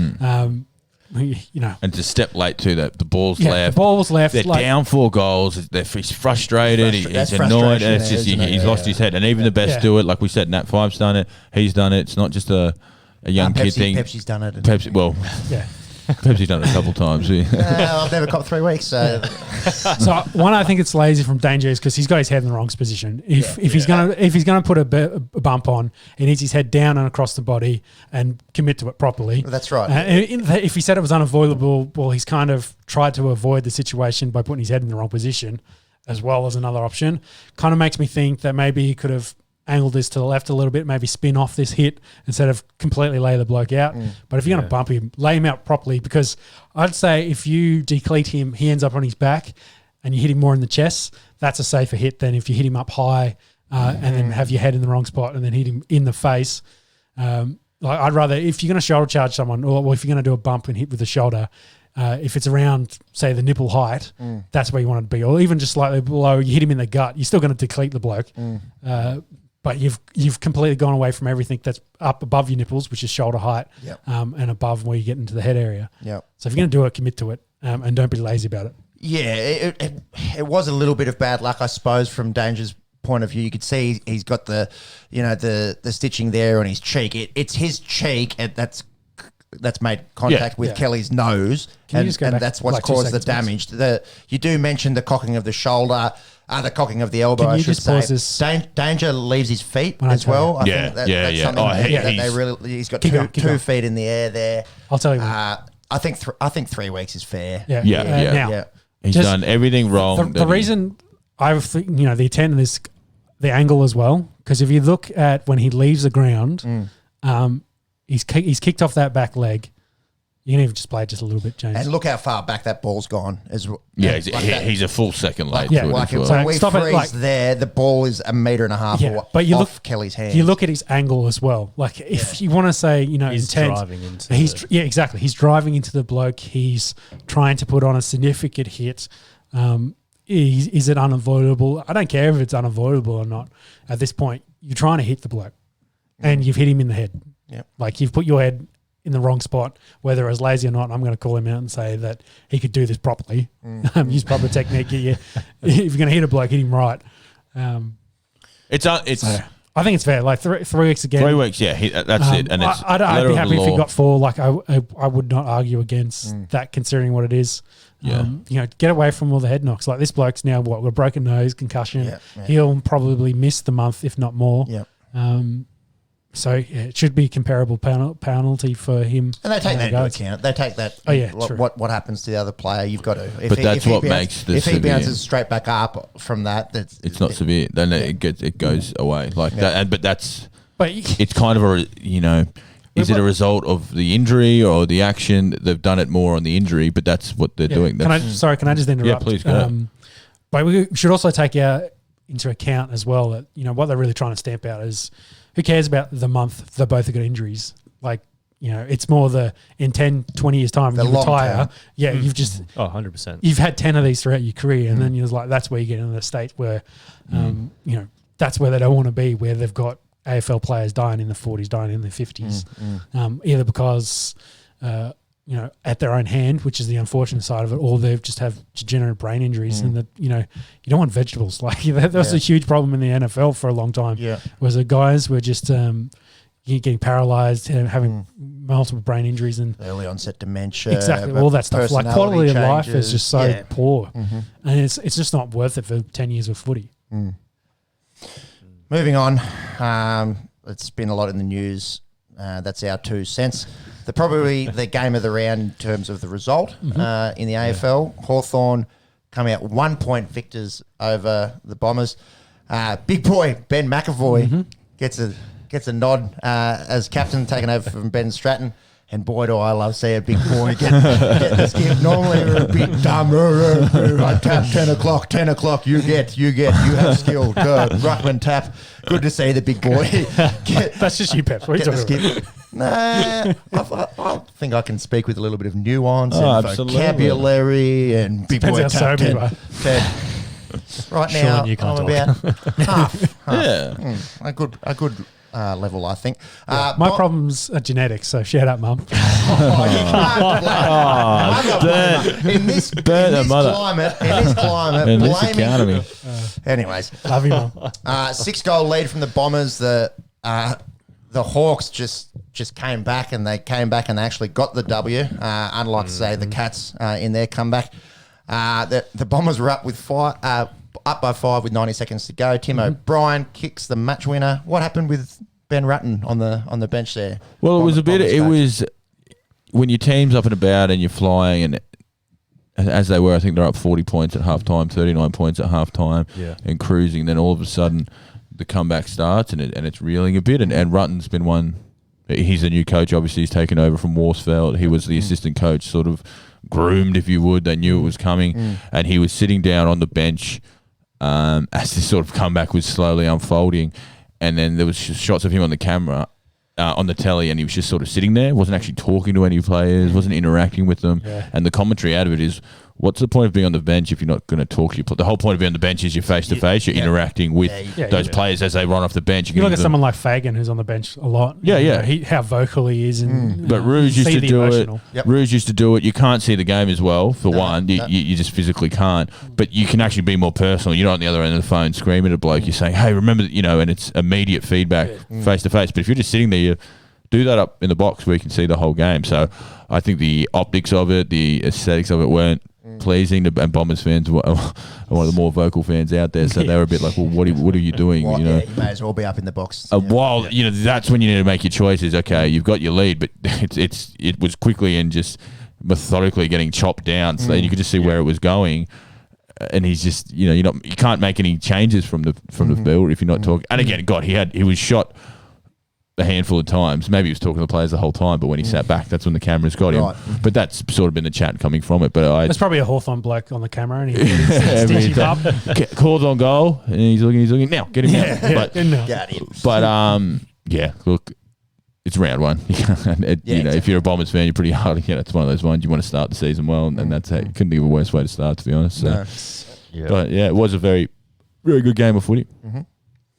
One that probably was a good game of footy in terms of the upset value. The second major upset of the week. The Swans coming out 31-point victors over the Brisbane Lions. We all tipped the Lions. Had a massive second half. 52 all at half time. Yeah, it was. It was all tied up at the half, and I think it was 11 goals to 6 Swans after half time. Mac, you kind of... You went with Brisbane, but you said it'll be a lot closer than what people would have thought. I want my money back on...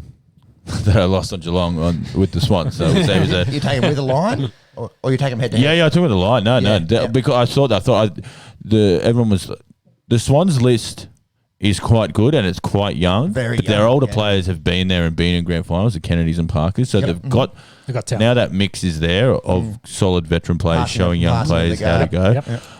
And they lost. I hate the Swans traditionally, but they lost. I think it was 6 games by less than a kick last year. So they sure did. So you flip that to 3 more wins for them, and all of a sudden they're not 4th last. They actually finished closer to the 8. So they're there and thereabouts. They had some injury. They were unlucky with injury last year. They've drafted well. As our next point is, first team to start 3 drafteis in round 1. God, worked well for them. 3 of their better players. For Logan McDonald and Errol Goulden. Hellboy Errol. The second Errol ever. I'm going to put it out there. He's the best Errol ever to play league footy there. I'm calling it. Sorry, Errol. That other Errol played 120 games or something. Yeah, probably stiff. Big shout, Macca. Probably stiff. Nah, we'll come back in 5 years and see I'm backing it in. We're backing Errol Goulden here. He had 3 sausage rolls, 19 disposals, 10 marks. That's the thing that stood out for me the most out of a 19-year-old. Yeah, they're going to be able to crumb. Yeah, they're going to be quick in the open field. But being able to clunk 10 Get up, marks. yeah. In Be physical. big boy footy. He That's was moving probably around the most ground quite impressive well. A thing lot for of me. them were uncontested, but getting to the right space is just. You've got to get there, don't you? You got to kick. They're obviously kicking it to him for 10 marks. That means that they're looking for him and they're giving to him. So they've got that confidence in a bloke in his first game. And we talked up Logan McDonald last week. He's a centre half forward of the future for them, and they've drafted really well. I mean, Campbell as well got his hands on the footy, Braden Campbell. So tick, tick, tick. If you can put 3 19-year-olds in your team and they be 3 of your better players, that's a very good footy team. Like you have to be in a good spot right there. Jeez, Mason Cox is a flog. You really don't like him, do I you? just can't cop it. And I love the American theatrics in American sport, but he's clearly doing it here. It's just not translating at all. Like the clapping in a bloke's face and I'm a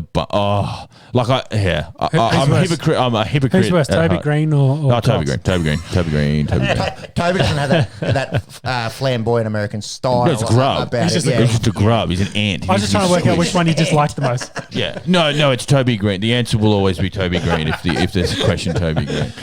Oh, boy. On Errol Hutchinson, the first Errol, the original Errol. The OG, he only had 1 goal in his first game. See, he's already three times the man he was. He's probably big hulking fullback. Probably. Big Errol Hutchison. Finish up with the round. Sunday's games, Port, they cruised to victory, 117 over North 65. The story out of this was the recruits for Port. We mentioned earlier who we didn't mention, Orazio Fantasia. Orazio Fantasia. He had 4 goals for some poor punter. Had our boy Errol. If you believe our unofficial sponsors at Sportsbet, which I do, because we wouldn't mind a little bit of sponsorship. Hanny Goodman, if you're listening. Put you in there. Errol Goulden, as we mentioned, he kicked 3 for Sydney. Someone had Errol to kick 3 or more and Orazio to kick 5 or more. It was $10 paying 58 grand or something. 4 goals Orazio kicked 4 goals for. 1 out in the full. Two behinds in the last 5 minutes. Yeah, and he had one about 30 out on an angle and he dished it off. He was unselfish. He let someone else score. But does the think team, of the punters. man. God, you'd be scared, wouldn't you? Like you wouldn't. He'd probably, same bastard probably put money on Patrick Dangerfield to win the Brownlow, and that's gone in the first 11 minutes of the second quarter. Like that, God. Yeah. But that was about the only interesting thing about that game, to be honest, following Orazio run around. Port looked good. Like it's North. It's North, okay. Yeah. But I think they're a legitimate top 4 team. Big time. There's a lot of places taking them as possible premiers for this one. Yeah. And we talk about you get Adelaide you get to play in Adelaide every second week. That's right. And Massive we saw it advantage. rocking on the weekend. So. And Travis Bloke, good bloke. Travis great bloke. Gee whiz. It's a good bloke to have in fantasy or punt on for overs or good bloke. Absolute better footy renaissance in. He has. He's what, 32, isn't he? 31, 32, and he really sort of late 20s, sort of people looking at trade block. Spent a summer in the States, I think, training, and has come back. And like you say, renaissance, beautiful word there from the big ruckman, but absolutely. Not just 10 o'clock tap, 10, you'll get 10. St Kilda, GWS. This one was a Desmond. I think this was a Desmond 2-2. Yeah. There was 2. I went Saints here. I think I went Giants. I think I went regret Saints. it. Yeah, I think we went Saints. Saints had obviously all those injuries going into the game. Obviously, it was in Sydney, so it was obviously a wet one. We're talking about that in the league, and it actually was This game went back and forth, I think. It was a very good game of footy. Yeah. In the wet, the skills actually held up, and some clean plays, and that sort of it was. No one ever really got out to a commanding lead, and then it just sort of it got late, and I don't know if you saw the holding the ball late. I think perhaps you and I were messaging about the... Yeah, so essentially it was Callan Ward had the ball. He had pride, there's no doubt about that. He had all day to get rid of it. He goes to kick the ball and he gets bumped off his feet. Not tackled, bumped. And drops the ball. It might have nicked his foot on the way down. Yeah. And how did you interpret that? I think because it's not a tackle, it's play on. Because because then he had possession of the ball, he picked it up. So he didn't actually... It's not incorrect disposal because he never disposed of it because he's still in... I thought incorrect decision. Yeah.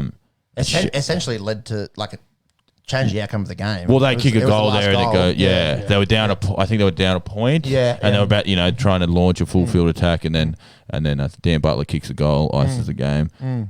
But yeah, I think she had a mare, that umpire. She had there was a couple. There was that big tackle from Jack Steele, absolutely put someone in the deck, and that for mine was a great tackle. Yeah. I don't know what she actually. I think she called dangerous tackle, and everyone just sort of looked and went, "Oh, it was dangerous because he put his shoulder through his chest." Yeah, like that was him landing on his back. We talk about guys landing on their head. You've got to protect that. Yeah. He landed on his back. Yeah. So and then that one at the end, I think she just had a stinker, as umpires do. Yeah, that's right. But that was an absolute mare of that one. But it was actually good.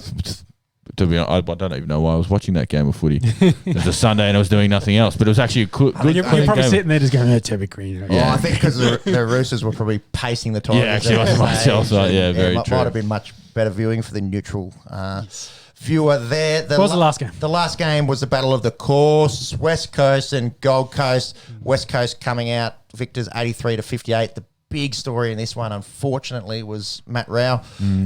He missed nearly all of last year. About round 5, I think, or maybe round 4 or 5. That he'd done his shoulder last year, and everyone's hearts were in their mouths on the weekend as he went off hobbling with what was suspected to be an ACL. It's come out that it's a PCL, doesn't need surgery. The PCL is a thicker ligament, so it's much rarer to fully tear it. It's healing. The prognosis tends to be better than an ACL, so it is good news in that sense that his season's not scrapped. He's not having an ACL reco.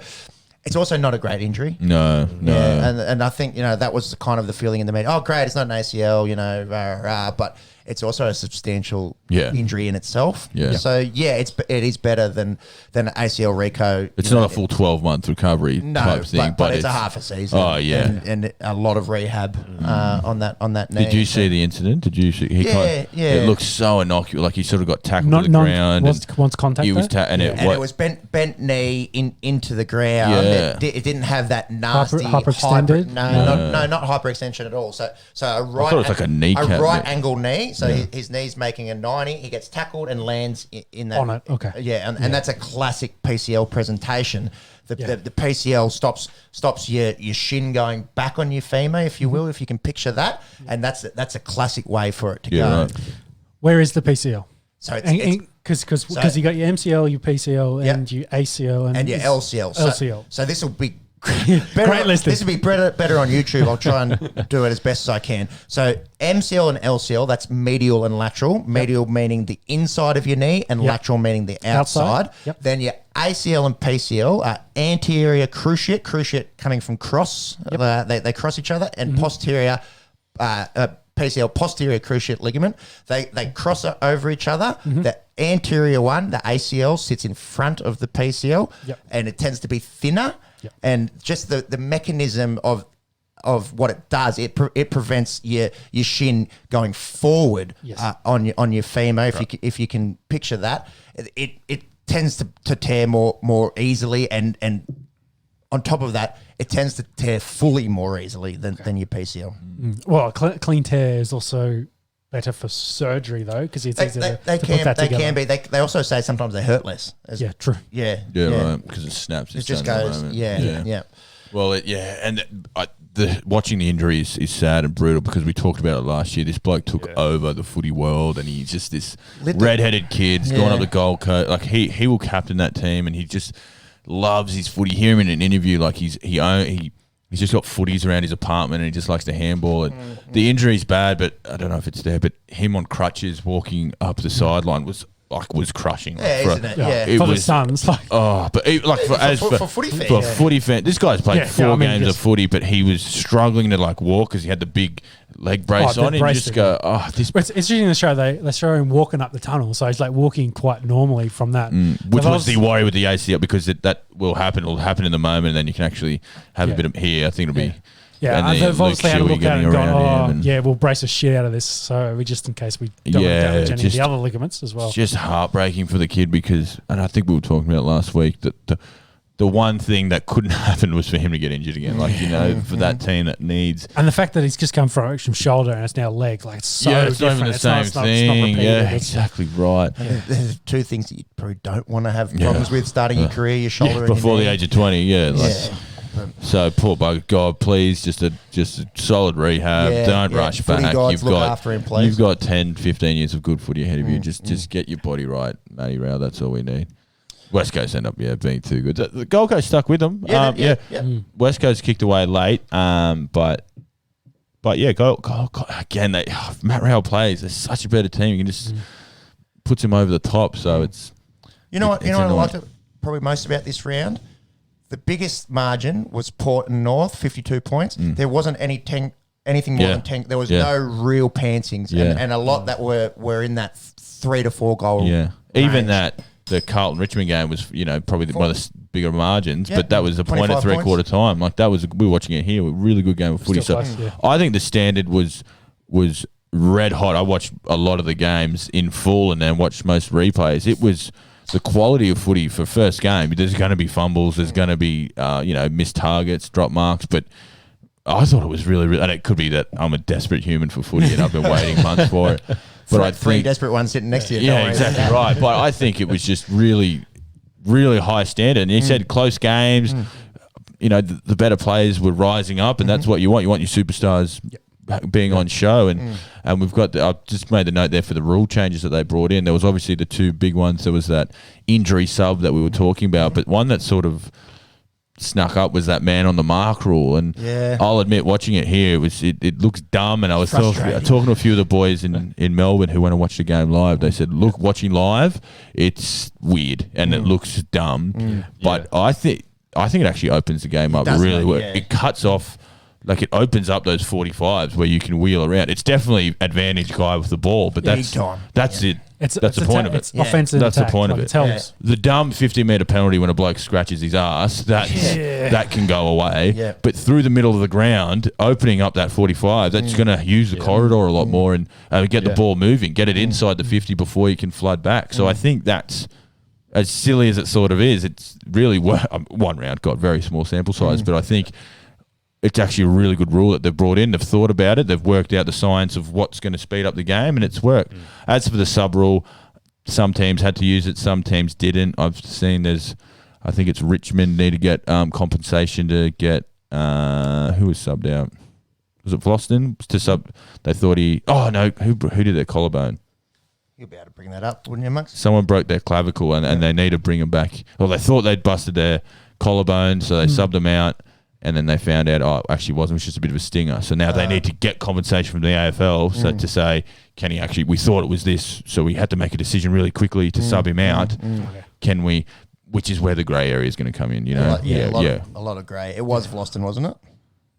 Yeah, it looks like it. Yeah. So it must have been him, they'll be able to get him back and... So no one abusing that rule as yet. No. And again, I don't think there was a lot of kind of nasty injuries. Yeah, we spoke about Silvani, which is what the rule's there for. Like that's what they're using. Yeah. The thing, and to go back to the Bulldogs and Luke Beveridge, he came out and said how rushed it was, and he gave it a bit of a spray. But coaches don't want players they don't want their best players on the bench anyway. So he said instead of having a sub.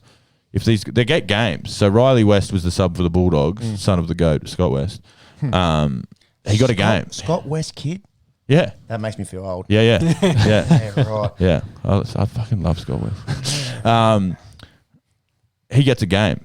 Yeah. So on the stats sheet, he didn't get a kick, he didn't get a touch, but he got to play a game. So I think that's silly. Did he get on the field? No. Yeah.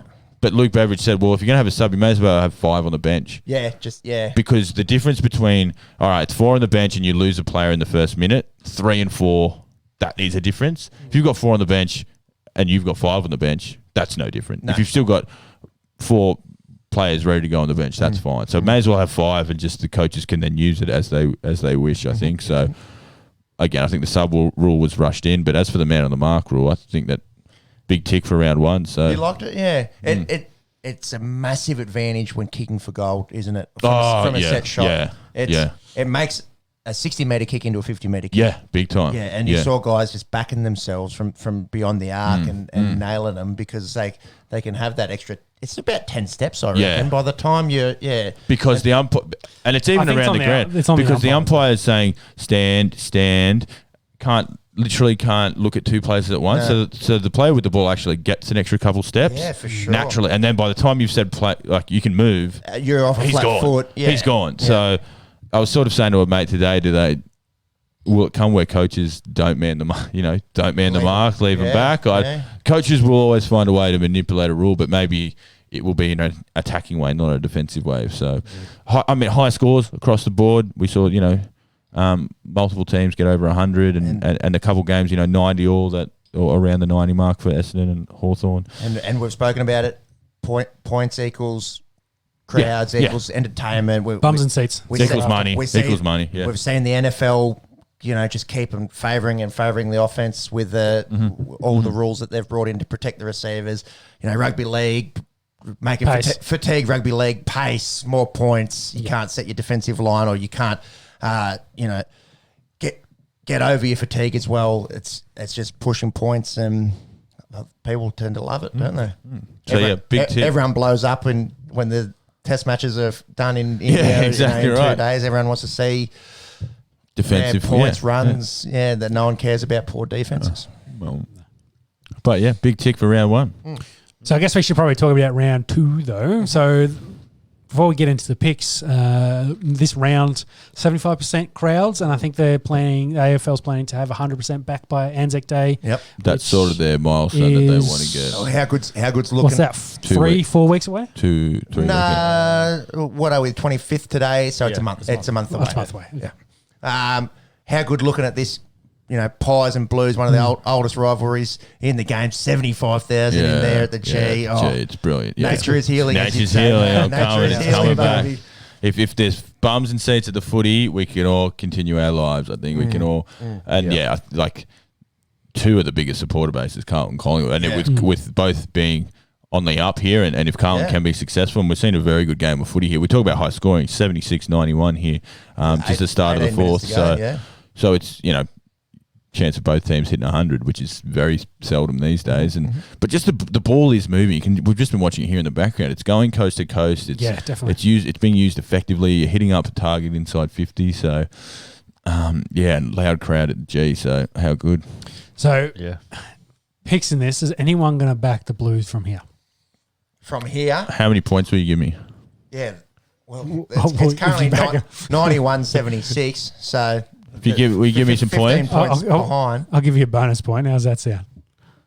Well, are we saying it's 0-0 from now, or to win the game? To win the game. Well, Collingwood, they're like 3 goals. I'm saying, is anyone going to back the Blues? That's all. If you give me an extra for an 15 extra points, no. And we've fucked this up really by leaving it. We're a bit late in this one. Anyway. So all right, let's go for the. Without seeing the score like this, I was going to tip Carlton. I really thought that they were favourites for a reason. I thought they stuck with Richmond okay last week. I thought Collingwood, there's been a lot of noise around their club. I was going to tip the Blues, so I'll stick by that. And my tip is the Blues, even though they are 15 points down. That's what a good supporter does, Sean. They tip their teams even when they're losing by 15 points. Yeah, that's right. And next year I'll be going for Port Adelaide. I obviously tipped Collingwood. Actually, during the week, I tipped Carlton. I put my work footy tips in, and I tipped Carlton. I thought, they're on the way up. And then I stopped and thought about it and went, Collingwood is still a very good footy team. They get still side bottom back today, a bit of class. They had someone else good in inclusion. Callum Brown included. So, Pendlebury. Oh God, he's just ageless, isn't he? Yeah, that's such a good kick. There's your boy Mason. And he gets it back. Kick the goal. Should kick it from me. No one in front. 1 bounce, 2 bounce. God, boy, it does. Hit the fat bit. He could have run another 20 metres and still kicked that. He ran 100 before then. That's I was just about to say, I reckon whoever scores the next goal wins this game. Whoever scores next. Yeah. You reckon Carlton score the next goal? They'll win the game. Yep. Sorry, I'll take that money. I'll take your money very happily there, sure. I did. Let's keep rolling. We'll go through the footy. Let's go over the rest of the game. So the cracking game, and it's the two teams that were meant to win last week and that fucked my punters club bet. Geelong need big games. Geelong and Brisbane both looking to bounce back down there at GMHBA Stadium in Geelong. No Jez Cameron still, and as mentioned, Danger's going to miss 3. One of these teams are going to be 0-2, which was not predicted. Wild, And the big news, the TJ Berry, of course, on the bench is the only change for the Lions. Big news, Big inclusion. First cousin here of up tummy. Of Sean on the Esky host. It's good the teams are announced now. You didn't have any inside scoop on that. No vested interest or anything. That's good. Didn't get any early mail on that at all. AFL app on that one. To be 0-2. We talk about how close the AFL sort of season is. To be down to 2 wins is a big effort. I've got the Lions here purely because still no Cameron. They're still going to have to work out those issues, and then you take Patrick Dangerfield out of that team. He would have only missed a handful of games for the Cats, if that. Yeah, I don't think he's ever been suspended. And then, there you go. But injuries or anything, like he's your premier midfielder of the competition, and then you take him out. They've still got a very good team on paper, but so those Lions, and after getting a bit of a spanking, I'm sure Fagan's had a crack into him this week. But, to the lowly Swans, or some of us think the Swans are a bit better than they were, but they were sneaky good. The Swans. Yeah, so a big game. I've got the Lions to bounce back, and then Geelong. To Geelong lose at home. I'm going to go Cats. Just that home crowd factor, but I'm not confident here at all. They really threw a spanner in the works the way they played on the weekend at Adelaide. Yep. Have you got the odds there, Jim? Is that what you got? Yeah, it must be about dead heat. I thought they were. I think Lions will be favourite. No, I reckon Geelong will be favourite. Yeah, so I did have Geelong. So Geelong's $1.60 and the line is 7.5. Jeez. So and what's what Lions paying? $2? $2.23. Yeah. I'll take that line. That's yummy. Yeah. Yeah. Well, $2.20 for the Lions. Did you pick? Cats. I went for the Cats man. But biggest Cats fan we've ever had. Bombers. Bombers. Yeah, right, the old man. Shout out to David Webster if you've worked out how to listen to podcasts. And he's still got one of those mobile phones with buttons. So Snake. Does it flip or is it a brick? It does not flip. Does not flip. Snake too. No, I think it is colour screen. So moving on. So then we talk about Sydney versus the Crows. So this is the inverse. This is the two teams that shouldn't have won last week that beat those, Brisbane and Geelong teams. Two very young teams. Yeah. I get it. For these two teams, one of these teams is going to be 2-0, and one of those other teams is going to be 0-2. It's wild to think about it. So big inclusion for the Swans. Yeah, that little known forward, he goes pretty well. That number 23, Lance Franklin. Is it Buddy? They call him. Buddy, Budley. He's just got a casual. He's not an Errol. No, Errol. Errol, he might have to make way for Errol. It's his Errol's forward line now, but obviously big Lance Franklin back in. Bringing his casual 900 goals to him. 944, if you don't mind. That is 7th all time. He, you'd think he catches Jack Titus this year. He's 6th. With 970. He's got to play the whole year. Let's put it that way. What's 26. that? Quick maths, 26. 27 would beat it. He kicks that in if he plays 20 half a games. Year. 20, yeah. Yeah. He averages 3.1 a game, I think, through his Which career. doesn't sound like a lot, but that's so a lot of goals. What do you mean? Consistency, though. But you know what I mean. I average 3 a season. Yeah, I don't average 3 kicks. So there's 5 people in that 1,000 club. I just wanted to mention. So there's only one Tony Lockett plugger. Gordon Coventry, but back in the day, Jason Dunstall, Doug Wade, Geelong, and also Geelong, Gary Ablett Senior. Handy players, all of them. I've heard of those fellas. Yeah, and Buddy said he wants to play 350 and join the 1,000 club. So I think it's 1,000. I think he's just going to stay healthy. I mean, he's battled 10 games in 2 years. Because what separates Buddy is his athletic. He's this freak. Mm-hmm. He's this freak. He's so big and yet he's so fast, and he jumps and he catches and he kicks further than everyone. And then all of a sudden, when the body breaks down, you lose all that athleticism. You lose all the athleticism, then you just, he breaks down. He's obviously got his battles with mental health. He's just had the bub. Have we got that? Yeah, he's just had the little baby boy. I think they already had a girl, him and Jacinta, and now they've got a little baby boy. The timing is impeccable. Isn't it? So hopefully his mind's right, the body's right, because. In my lifetime and my viewing footy, I can't think of a better player to watch. I won't say he's my favourite player. I won't say he's the best player, but a better, like you would watch Swans games because they had Buddy. Yeah. Like the stuff, his highlight reel. 13 in a game. Yeah, his highlight reel is up there with the best. Like you YouTube Buddy Franklin highlights. You would show that to someone who's never seen the game and said this is the best of it. Or as we were saying a few weeks ago, Bruce calling Buddy down that left running flank. down. I'm going from 6 to midnight just thinking about it. Just thinking about it. So, yeah, wishing him all the best with his comeback game. Yeah, plagued. I think it was, he had knee surgery last year, but heel and groin Backs and and back. And of course, your noggin's not going to be the best when you're going through For that. rehab, Yeah, exactly right. So who are we backing? Who are we picking? Swannies for me. Swans yeah. for me. Yeah. That, with Buddy back and those young forwards coming through, it's early days. It's early days, but there's no reason why they can't be pushing for the 8. Yeah. Right around that. Yeah, around that. I mean, but they've still got guys like Isaac Heaney, Callum Mills. Heaney kicked 3 last week. We didn't even get him mentioned. He's a gun. Like he's a jet. Kennedy's Luke still Parker, there, so. like Kennedy. They've still got some very Their good back line players. with Lloyd and Mills. Yeah.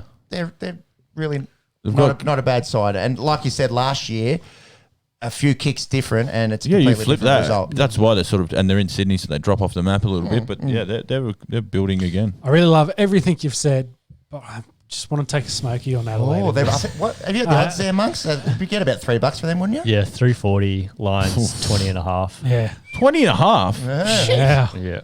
20 and a half? That's pricked my ears. I'm just What's the weather like in Maybe Sydney? 20? No one's For- going. for Tex to have- They should be okay now.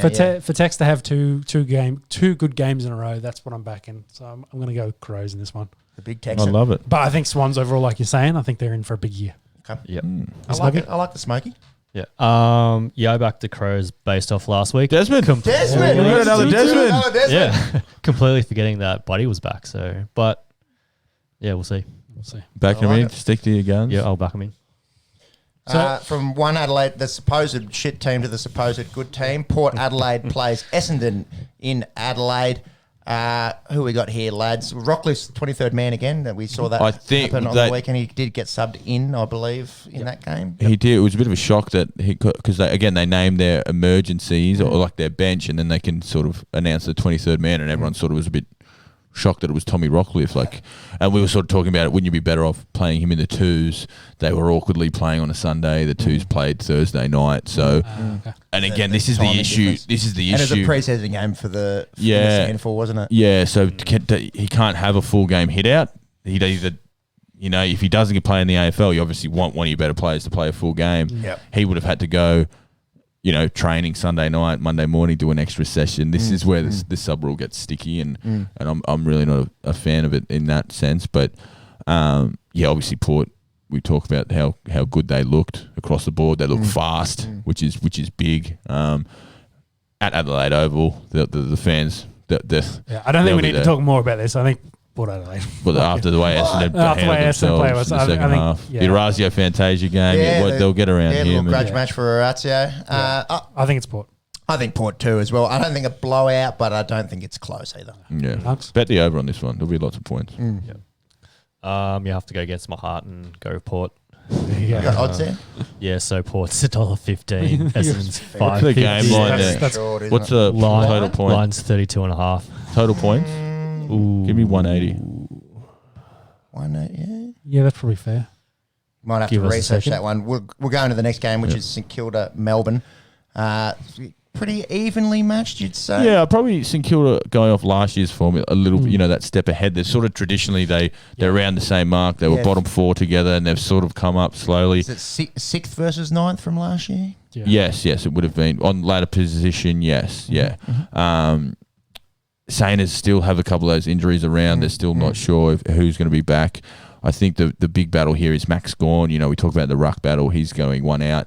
Yep. Saints still won't be having Rowan Marshall. They still won't have Paddy Ryder. So It was a debutant last week, wasn't it? That played in the ruck for St Kilda. I'll have a look at that. Monks, did you get that line? The overs, unders, overs? Yeah, total points is 178 and a half. You I'll like take 180? over. You I like that one. I'll 180 take that Port over. and Thank Essendon? you. I reckon Yeah. that's free money.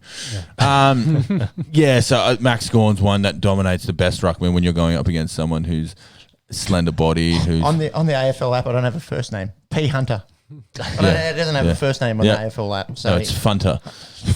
You pronounce it. Funter. I like that. I could tell you nothing about Funter, but I know he got dominated by that Matt Flynn who was playing his first game. Nice story that, wasn't it? Yeah, very good story. And I got him in fantasy. He went up 40 grand. Yeah, he was cheap. Yeah, good bargain by that. But yeah, it'll be very close. Saints still with those injuries, but they showed against a classy GWS lineup in Sydney. They handled it very well. They've sort of gone around the Richmond model by the looks of things. They've got the small forwards with that tackling pressure and a solid back line that has time to set up and they defend with 18 players. It's they've got Brett Ratton there, who's the coach, and it's his second life, former Carlton man, obviously. And this is going to be a tough one for you and your dyslexia. So there's Ben Rutten, and Ben Rutten. Yeah, Ben Rutten. It's A and a U. That's difference between the coach of St Kilda and the coach of Essendon. Yeah, there's only one letter difference. Yeah. Yes, that's why we don't care about coaches. So who's picking this game? I'm back in St Kilda. I'm going Melbourne. I think Melbourne. Yeah, this is a hard one to pick. I'm going to go St Kilda, but no confidence. Miss Muggy? I backed in Melbourne. Oh, Desmond. Desmond's everywhere. Getting around. I love our note in the next one is not going to watch this, lol. Gold Coast, North Melbourne. Well, I think, Macca, there's probably about 68 people in Australia that'll watch this game, and they're probably all wives and family members. And is this the battle for the spoon? No, I think Gold Coast would be good. It's just two of the least supported clubs. You say the two. GWS. GWS. Obviously, the newer club. North is still. Yeah. They will never shake the Tasmania chat. They think that's the club that should Hobart move to. Roos, they could be. They play. That's just where they're at. I love footy. I will watch anything. I promise you I'm not going to watch any of this. I'll tell you about the replay. I'm not going to watch a second of this. You know what might make you watch it? A little same-game multi from our unofficial sponsors at Sport. But I'm not wasting money on that. I'm telling you. I'd rather spend money on the Queensland Firebirds. Shout out Firebirds. Sunday games. Roll them in, Pepsi. What's the first one? We got a tip. Let's move. Oh, God, we have to. Draw. I'll go Gold Coast. 0-0. You can't even select that on. So please. Can't you? No, I don't think you I'll can. tell you what. I'll put a bet on the draw. That's going to make me watch it. I'll back the draw. Right, okay. I am going to go Gold Coast. Max? Yeah, Gold Coast. Holy Gold Coast. Now, at what point? If I trip the draw, Gold Coast. if I trip the draw, I get 10 points. Yeah. Okay, yeah. Sure. If it's a draw. Make an amendment and we all I'll get you a fucking crown. Yeah. You three skull. We'll all skull if get a draw. If it's a draw, we'll all skull. I'll say draw. Okay, that's fine. Hawthorn, Richmond, MCG. Back at the G. I've actually, one of those Hawthorn sort of come out by the skin of their teeth. That second half, they were moving the ball really well. I think it was nearly more a look on Essendon than Hawthorn. They were allowed to do whatever they wanted more than, wrestling it away from Essendon. Richmond, obviously, we talk about they're all class against the Carlton Richmond games, almost like an anomaly. You can't actually get a good read on how the teams actually on how Richmond are going because you just know it's going to be a 4-goal victory to Richmond. Yeah.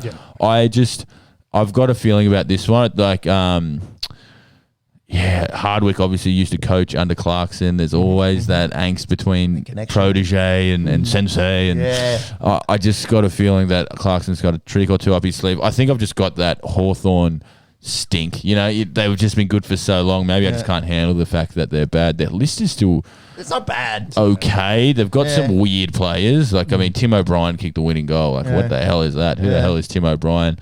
The more I'm actually talking myself out of it being a close game, the more I'm talking about. Yeah, I was just like, you've said all this. Doesn't matter. Richmond are going to win. Yeah. Richmond win.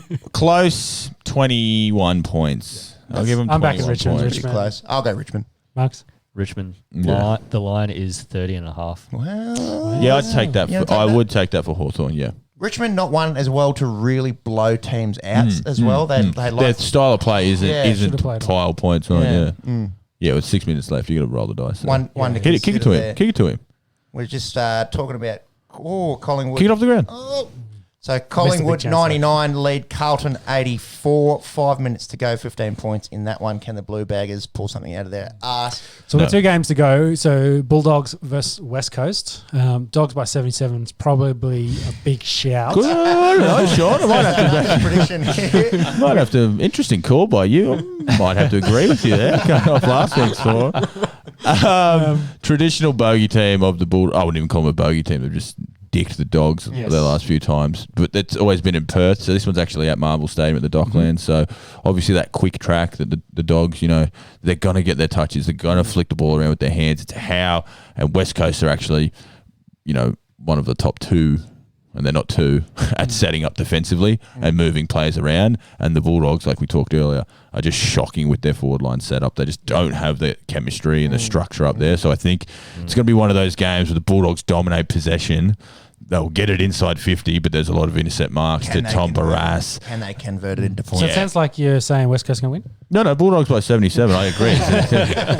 So I've got Dogs here. I'm actually going to back the Dogs as well. I'm going to go the Dogs here as well. I think their midfield is looking very schmicker. Yeah. Mr. Marks? Yep, Dogs. Ooh, Four Dogs. Go Dogs. Hot Dogs. And then to finish off, we've got Fremantle, the Dockers versus GWS. At 6 o'clock on Sunday night, you give me Fremantle, GWS. They're really testing the footy fans this week. They're really sticking some Your interesting last games. injection of sport on the weekend.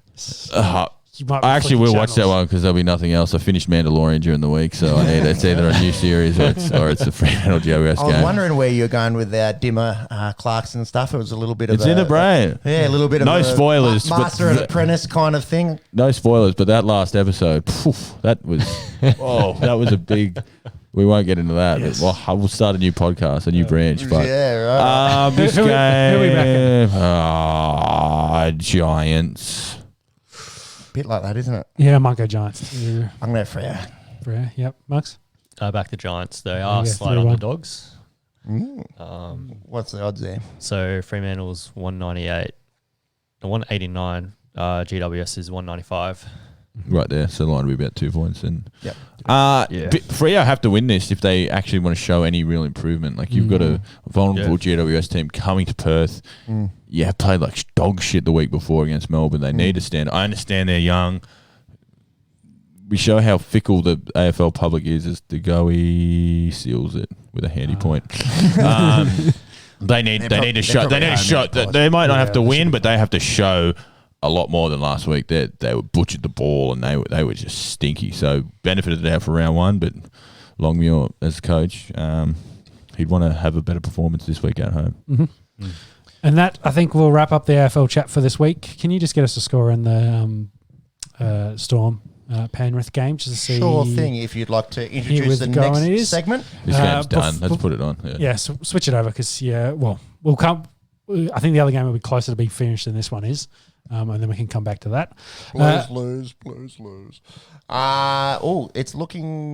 It's over. Is it? It is over. Penrith win 12-10. Hit the from live. It's over, bro. What's that? They're showing highlights. Yeah, it's highlights. Panthers 3-0. There you go. Storm 1-2. 1-2, really? Fuck. And that'll conclude our AFL coverage. Let's move on into some cricket. Yes, into the cricket. And I think the main story we should probably cover is the England versus India T20 series. They've played the 5 games. Their first one day was two days ago. No, 2 days ago. Yep. And is the second one today then? I think it might be tomorrow. Tomorrow. Yeah. You can switch it back to the AFL, Max. So they've played the 5-game series. It finished 3-2. India. So last time to India, of course. Yeah. India wins the T20 series. And time of last podcast, England were up 2-1. India actually won the final 2 games. Fourth T20, India win by 8 runs. It was a close one. And we talk about India's depth, right? They have a guy called Surya Kumar Yadav come in. He's batting 3. Yep. Kohli didn't make runs in this 4th game. It was pretty much his only one in this series that he didn't. And Yadav comes in and makes 57 of 31 in his second T20. So did Sharma go out in that game? No, I feel like Sharma played in this I thought he missed one of the matches because I thought he only played 4. That's a good question. Looks like he only played 3. Yeah, that's what I thought. I thought he missed 2. Maybe he missed one of the early ones. Can you chase that one, please, up, Monks? The point I wanted to make was the depth of India. They can bring in anyone, and Yadav's played a bunch of IPL with Mumbai and Kolkata and just comes in his second T20, calls a cucumber, steers them to 185 run score. It's pretty good. Jofra was probably the highlight for the Poms. He had 4 for 33.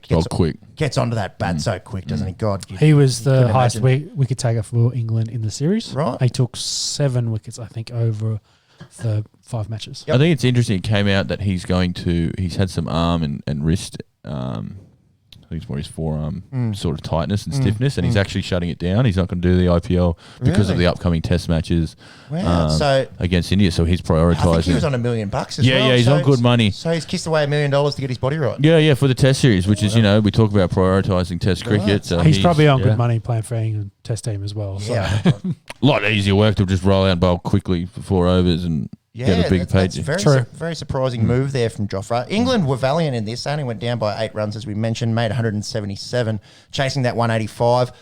Ben Stokes, 46, Jason Roy, 40, but our boy Hard Dick. Hard Dick. He's a very good T20 player. One day player. White ball guy. 2 for 16 off his 4 overs. India get the bickies in this one. 2-all. So it's a 5th game that's actually means something, much like Australia and New Zealand a few weeks ago. Really nice to see a 5-game series go down to the wire. India sort of did this pretty comfortably. They won by 36 runs. They made 2 for 224 in this one. Kohli opened the batting. I haven't seen him do that. I haven't seen him do it. I found it interesting that they do. It makes sense. You'd want Kohli to face as many balls as possible. Exactly. So I think if he bats 3, if there's a wicket in the first ball, he's out there for the second ball. So I think what's the difference? I guess I wonder if it's something that they're thinking about trialing for the World Cup coming up. But I mean, they've got, like you said, the players they can pick. Rohit Sharma, Shikhar Dhawan, KL Rahul made runs. In the ODI. Yadav comes in the first game. Comes in. You can bat him anywhere, but we talk about Kohli's white ball cricket. I actually really like the move for India. I think you'd want Kohli to face, if you could face 120 balls, you'd let him face 120 balls. Exactly. And God, he proved what he hit 80 not. 80 not off 52 in this one. Rohit had 64. Hardik 39 off 17. They look dangerous in the short format. England still put up 188 for 8 in this, so not a bad effort.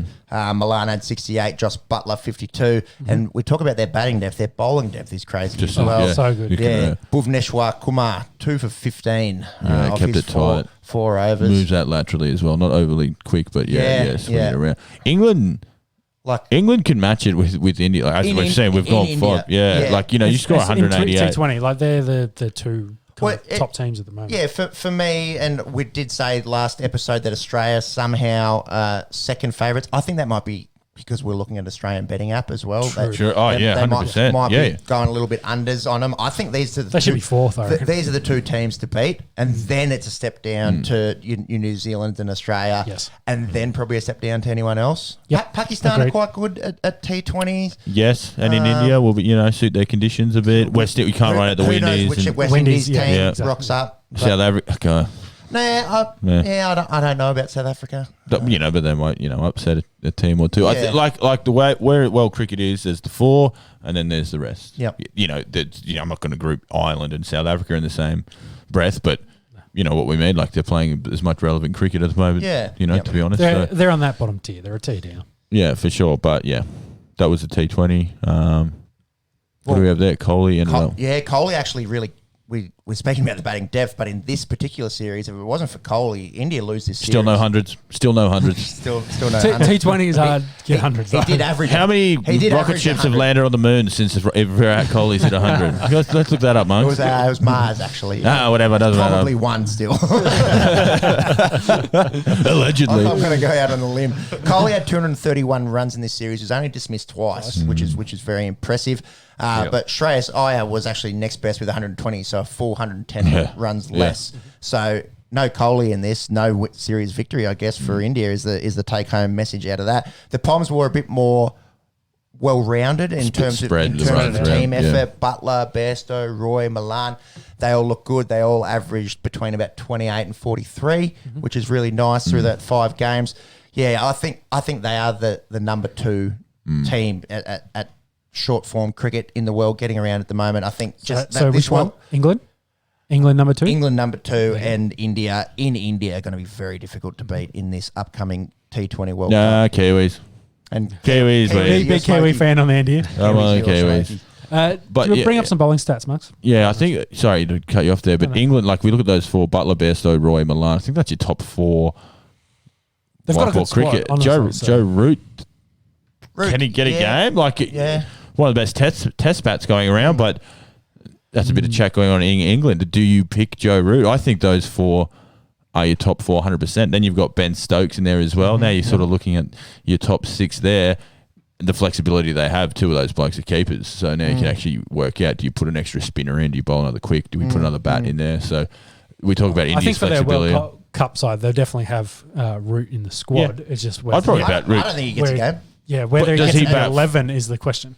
I don't think he's not in your best 6 bats in T20 cricket. I don't think he gets a game. He doesn't really play T20 cricket. He got Owen Morgan even is the captain, so we didn't even mention him. So he's probably your 5. He's not going anywhere, and then you got Stokes bowlers. I think that's your 6. And then you got your five bowlers. It's pretty crazy. They could, I suppose, with Stokes' bowling ability, you could go an extra bat if you wanted to. And that we talk about India's flexibility right now. England actually have that in the shorter form. You could also put Root in there and have some of his rank turners if you really want as well in India. But hey, took 5 for 8. So help you too much. No. So England bowling, as I said before, Archer was the best one with 7 by far. And you look at Rashad that. was the next one. Rashid, sorry, it was 4. But yeah, the other guys. Well, Mark Wood, okay, but didn't get much out of Chris Jordan. Stokes wasn't overly good with the ball. Sam Curran not overly good there. No. So Curran's a weird one. He sort of comes in and out. He picks and chooses when he can play a good game. His best is very, very good, but it's sort of too far in between. Overlooking at India's though, they again bit of a better.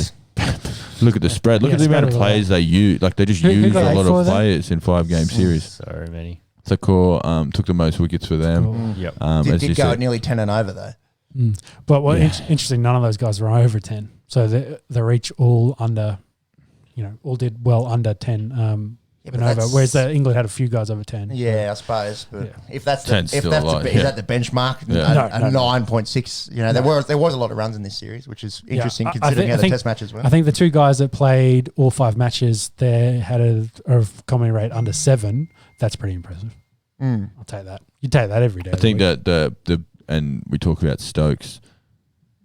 When you have an all-rounder like Hardick, our boy Hardick, like Ben Stokes, who can bowl 140, has good variation with the ball, and then can go out and hit 40 off 20 runs, or can actually build an innings around him, that is invaluable. Then you throw in their fielding as well. That's you need one of those players to be a successful T20 for sure. It's interesting. T20 player. So Sunda didn't play very much. No, he played all 5. He played all 5, but he didn't bat very much. Yeah. And so he didn't get much of a ball. Yeah, he only got sort of a couple overs a game as well. No, Sunday bowled 15 overs there in 5. Yeah. So 3 a game. 3. Anyways, IPL teams, has anyone had a look? We've still got a few weeks before we decide. I've nutted it down to 2 at the moment. So the Kolkata Knight Riders, I think they're just leading, and I think I'm nearly ready to commit to them. And why do you like the Knight Riders? Paddy Cummins is in the team, and then I just like the sort of the makeup of their team. They got a couple. I sort of was doing the read up, and they weren't one of the traditionally good teams. No, I don't think they've won one. I think and Brendan McCullum used to play for him, and I looked at some YouTube highlights, so I thought them. But the Rajasthan Royals kit is sexy, just that pink and blue. I actually really like. I think Smithy played for him. Yeah, he did. He's not there this year. No, they had I think they had a really good team, and they lost a bunch of players. So down to them, mainly colours at the moment, and I want to look a bit more into the squad. So I know Bangalore has... They got a lot of Aussies. They have the largest Australian contingent. Yep. So the Royals probably have the largest English contingent.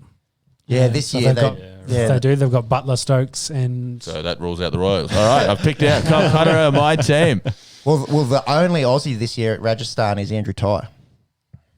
So it's a lot of Poms there. So Delhi's got Steve Smith as the he's in the team. I think he's captain in it. I'm pretty sure he's captain. Yeah, I think he's captain. Is it the Mumbai Indians? They've got Sharma as captain. I think they've won the league the last 2 years. They have, I think. Yeah. So they're the most. Is that what's Kings 11 or is that Mumbai? There's like Kings 11. That's Punjab Kings. Punjab Kings, they're pretty handy as well. Yeah. Yeah, the Sunrisers have got David Warner. Yeah, as the he's captain. Hyderabad. He's skip there. Yep. Yeah. I like the Aussie contingent at RCB. So, But you said you couldn't pick them because they had Australians in them. Wait, what do you mean? do whatever you like. He said that. They First got- in best dress. They got Maxi. They got our cute little boy. That came out a bit wrong. Josh They got Philippe, Josh yeah. Philippe is very Finish good. it. I was waiting for you to finish that sentence. He's very good and he's very cute. Speaking of cute, Adam Zampa, Kane Richardson, Daniel Sams, Dan Christian, the Fuck, they got Australian. half the team. There's a big bash. And also a couple of guys called Virat Kohli and AB de Villiers. You might have heard of them. yeah, they're pretty. Will they get games over Josh Philippe? Well, a team with Kohli, Maxwell, de Villiers is hard to go past, isn't it? I'm going Night Riders. I'm here. I'm prepared. I'm the first one to pick Kolkata Knight Riders. You're locking it I'm in? on him. I'm on them. I'm going to deliberate still because we've got a few weeks. And yeah. Oh, way I we're think going to have that- so much merch by the time you boys pick a team. I'm going to be Full here kit in the full kit. Oh, I cannot wait. I just say I don't think anyone should pick the Mumbai Indians. Let's go with outside teams versus the heavy favourites. We can't because they won the comp. Yeah, well, they've won the last. That's two right. They're comps purple. and Night Riders are purple. and Yeah, good. Purple and gold, baby. Roll with the Lakers kit. You might have a little sticker over that next week saying Kolkata. Yeah, full K. Go. We've got a couple of weeks, all right? Give me a break. The Kolkata Lakers. So thanks to that we had a few comments. thanks for the details in the comments. That really on helps kind of work out who teams who we can follow, and we're going to be passionate about our teams come this IPL. Can't wait. Definitely. There is a little bit else going on outside of Wrap India up the other and cricket England. news. Yeah, we'll go through it quickly. Bangladesh and New Zealand. Always going to be no a massive games to hard talk about. task for them. They've played 2 ODIs already. First one, Bangladesh only made 130. New Zealand cruised to 8-wicket victory. Trent Bolt even went through. Trent Bolt took poles. Yeah, he did well, 4 for 27 in that one. Second ODI, a little bit better contest. Bangladesh went out and made 271. Their captain had a captain's not, Tamim Iqbal, 78. But the Kiwis still got the Cruised, really. Bickies here, win by 5 wickets on the back of a Tom Latham 110. And the Windies are playing a test match over there at not Stifler's Mum's Stadium. They're at the other one there in Antigua. That's day 4 of the first test. Sri Lanka skittled for 169 in the first. Jason Holder 5 for 27. The Windies go out and make 271. And we've got Hakeem the Dream, a larger one in the NBA. The people's champ, Rakeem loves ice cream, Cornwall. I don't know if that one's going to stick, but the big fella had 61, batting 9. My boy Bobcat asked me who's the heaviest person to ever score a test ton is. It's not really a stat we can look up, but I do imagine if Rakeem ever gets one, he'll probably have that. He got close. Wrapped up, I reckon. Warney might have gone close if he got one. Oh, but- 140 kgs. 140. You've absolutely dudded Warney there. yes, Jeez. but I'd say he'd be clearly in front of the rest of them. Mate, his mum was getting him on those diuretics well before he was getting to 140. Don't worry about that. Seriously. Sri Lanka came out and made 476 in their second innings, so really turned the game Go back, upside our down. boy. Nisanka 103, our boy Dick Weller 96, Fernando 91. And the Windies have already lost one. They're 1 for 34, chasing 375. That's a good score from Sri Lanka. Yeah, Sri Lanka So could, take a command and kind of lead. could be on for a test victory. I was having a look in the First time in a long, well, in the long time. last 2.5 years, they've won 1 test against Zimbabwe. Wow, that would. So West Indies are so fickle. They could be anything. Like they roll them for less than 170 and then let up 470 in the third innings. That's wild. So Sri Lanka chasing down an elusive test victory there. Domestic cricket, there was a record-breaking game here. Tasmania go out against New South Wales, 333. Tim Payne. What are we talking, Shield or Marsh Cup? Shield. Yep. 87. He's actually gotten out 3 times for 87. Devil's number. Wow. And Devil's number. When he gets out for 87, he doesn't have, I don't think he's got any scores in the 90s. He's got tons or he gets out on 87. Oh, really? So it is actually a little bogey It is number. a big bogey. Yeah, right. There for Tim Payne. Not bad against Stark, Copeland, Abbott, Nathan Lyon. Did Cummins playing this? No Cummins, no Hazlewood. There you go. Yeah. Well, I imagine they've headed it over to India. I'd say so by this point, yeah. Yeah. New South Wales, they were skittled for 32. Well. The bird is the word. Jackson Bird, 7 for 18. That is the lowest total ever by New South Wales in Shield cricket. I think it was fourth overall. Yeah, fourth lowest total ever. So they were 3 for 0 after 2.5. Yeah, three for none. Yep. So Jackson Bird absolutely tore shreds. Did you see any of the highlights of Bird bowling? Yeah. Oh my god, yeah. They were just. It was swinging the perfect amount, and he sort of said it at the end of it. He's like, I wasn't hooping it. It was just enough. That bit where I was getting edges, and then they would play for swing, and he'd bowl us straight. Played for spin, and they just would miss straight ones and look like idiots. But it's because it's moving so much on a green top there. But you can't say it was an absolute green top because Tassie went out there and scored 300 runs, and you know Payne seemed to handle it well, and it was just crazy to see. I think everyone thought he's going to get a 10 for here, and I think all the other bowlers. Peter Siddle tied down an end. He was just bowling consistent and got picked up a wicket himself. But that's an absolute rolling, isn't it? Yeah, and to think the smallest state in Shield cricket, but I think Tasmania's population about 500,000 people, rolling the biggest state. The Aussie A team really pretty much. Really? So. Well, I was going to ask who was in the batting lineup to open that. For New South Wales? For New South Wales, because I'm assuming Warner and Smith are headed to India. They're not there. Enriquez they weren't there. Enriquez, Hughes. Yep. Peter Neville top scored with 10. Yep. I know that, but outside of that, no household names. People we know. It's a good batting lineup. It's a New South Wales Shield batting lineup, but Nick Larkin, Dan Solway, Curtis Patterson in there. Patterson's very up and down. But you can't, God, if everyone's getting rolled for 32, you can't get a bloke for getting a duck, really. Yes, true. It was a Hughes, Solway, Patterson that had the Quackers. Yeah, and Peter Neville, 10 not out, top scored. Could have made 100. He'll be in the shed saying, God, you boys, you could have stunk with me. God. So, big history there. Not good one for the Blues. South Australia dismissed for 27 in 1955, so they were 5 runs past getting that 70-year wet record. That record that you don't really want to have. There is Shield underway at the moment. WA and Victoria and Queensland and SA. I think Queensland and SA didn't get on in Brisbane because of the rain / the ground. I think was just soaked. And WA, I think they got a bit of days play. I think they're about 580. We'll have the wrap up of that next week. Yep. That's cricket. That is cricket for the week, and I think we'll also just mention the final score in the Blues versus Pies game, with the Pies winning 106-85. Blues lose by 21, so 25 points last week, 21.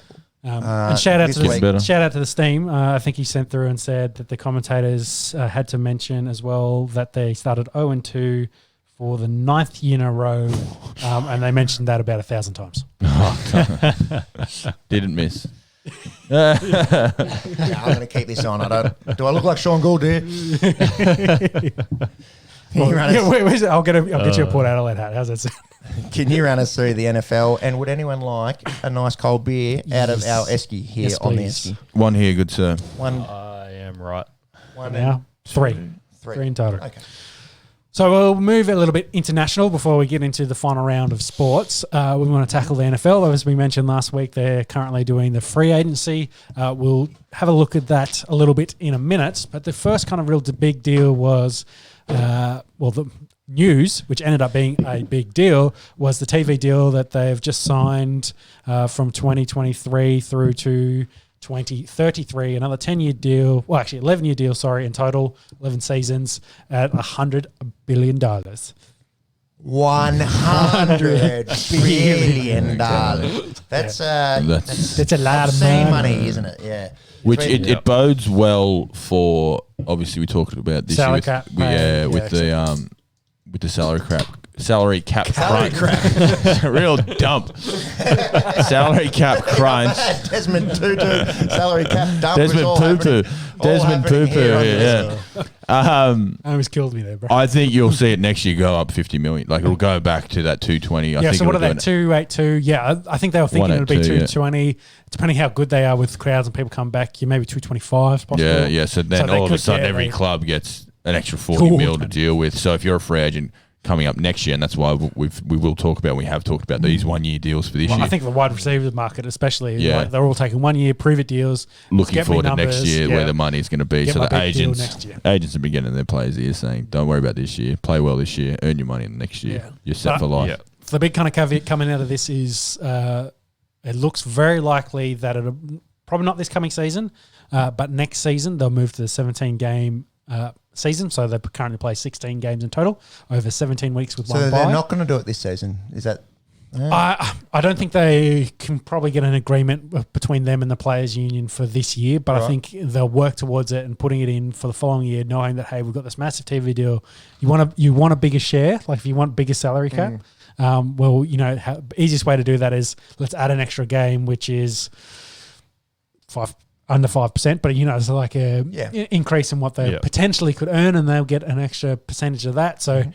You could see, like we said, that more salary. Than 5% actually. Yeah, you could see that that quick math 220 number.